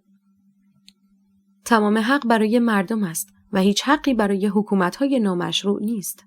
از این رو مردمان جوامع و سازمان‌های جهانی نمی‌بایست در مقابل نقض حقوق بشر و کشتار مردم به هیچ بهانه و در هیچ کجای جهان ساکت باشد. ترکیب فریادها و یک صدا شدن با هدف حفاظت از ارزش و جایگاه انسان، سیاره زمین را محل امن‌تری برای زیست همه خواهد نمود. صدای امروز دیگران برای ایران، صدای فردای ایران برای دیگران خواهد بود. در واقع سکوت جهانیان در مواقع سرکوب مردم و نقض حقوق بشر همان رفتار مطلوبی است که مستبدان می‌خواهند. میتوان به بهانه تراشی‌های شی جین پینگ، رئیس جمهور نامشروع چین، نگاهی انداخت تا میزان وحشت وی از توجه سازمان‌ها و کشورهای دیگر نسبت به نقض سیستماتیک حقوق چینی‌ها را مشاهده نمایید. یا میتوان به ترس و واهمه ولادیمیر پوتین، سیاستمدار نامشروع روسیه، توجه کرد تا میزان تنفر وی از موضع‌گیری‌های جهانی علیه کشتار مردم اوکراین یا سرکوب مردم روسیه را مشاهده نمود. در نتیجه بایستی که نهادها و سازمانها و دولتها برای نقض حقوق انسان در هر کجای جهان و متناسب با شرایط موضع‌گیری و رفتار نمایند. از آنجایی که انسان فراملی است، حقوق بنیادین وی نیز فراملی است.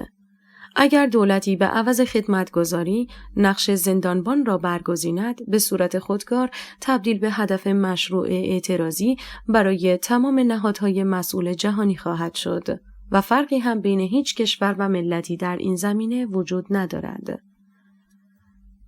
دولت منهای ملت هیچ اعتباری ندارد. اساساً دولت‌های نامشروع هیچ ارزش و وجاهت قانونی در برابر مردم ندارند. میزان حیثیت و ارزش دولت‌ها وابسته به میزان فرمانبرداری و انقیادشان از شهروندان است. در صورت منحرف شدن از این مسیر، مردم داخل کشور و جامعه جهانی حق دارند که آنان را به رسمیت نشناسند و مجاز به واکنش متناسب خواهند بود.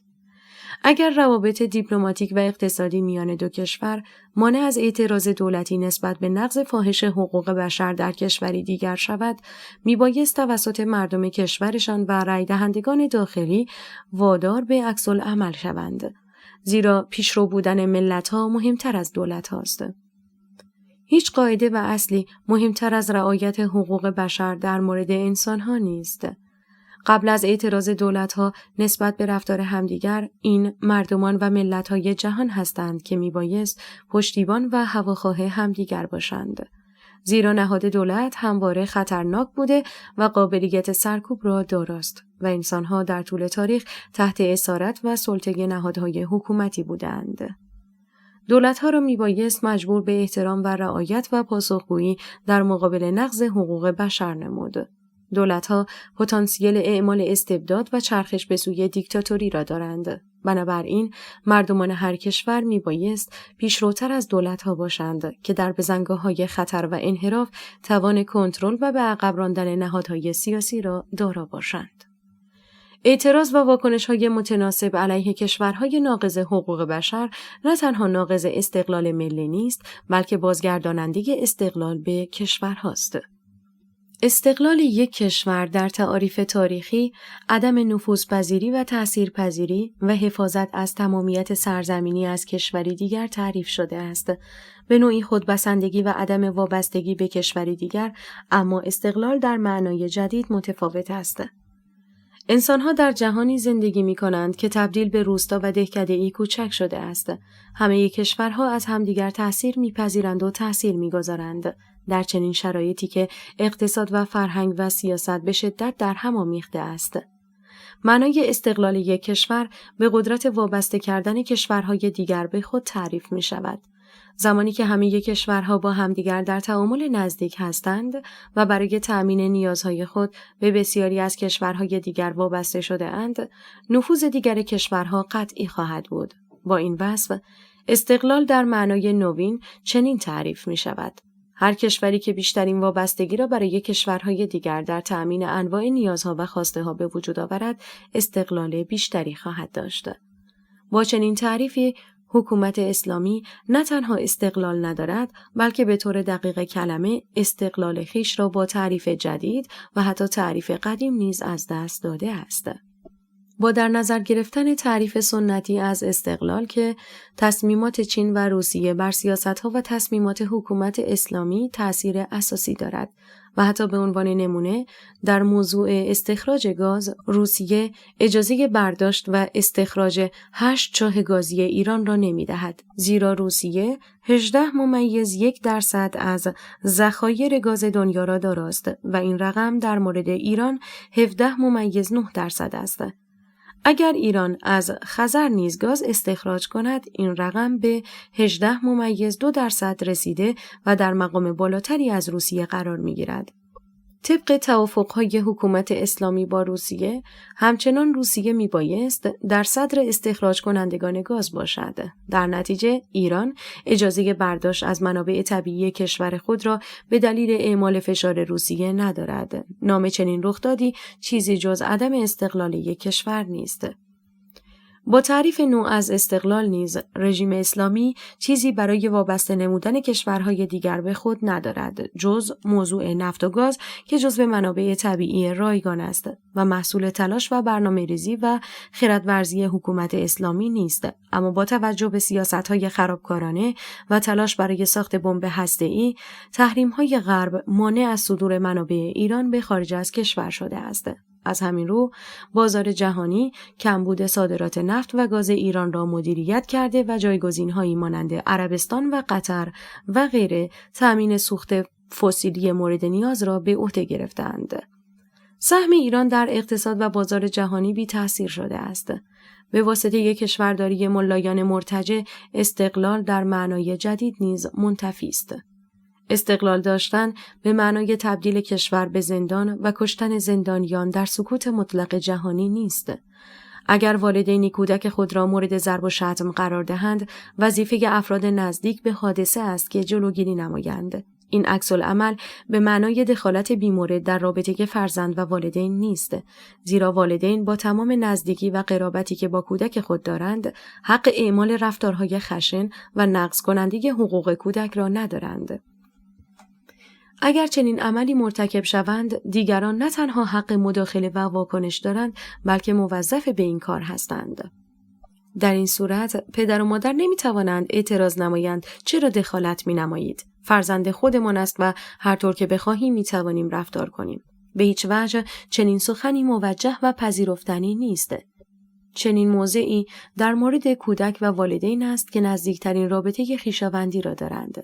در مورد حکومت‌ها وضعیت به مراتب پیچیده تر است، زیرا حکومت‌ها حق اعمال هیچ نوعی از قدرت را ندارند مگر با اراده شهروندان و چنانچه مردم کشور را سرکوب نمایند، دخالت‌های متناسب کشورهای دیگر و نهادهای بین‌المللی موجه است و قطعاً نقض استقلال کشور هم نیست.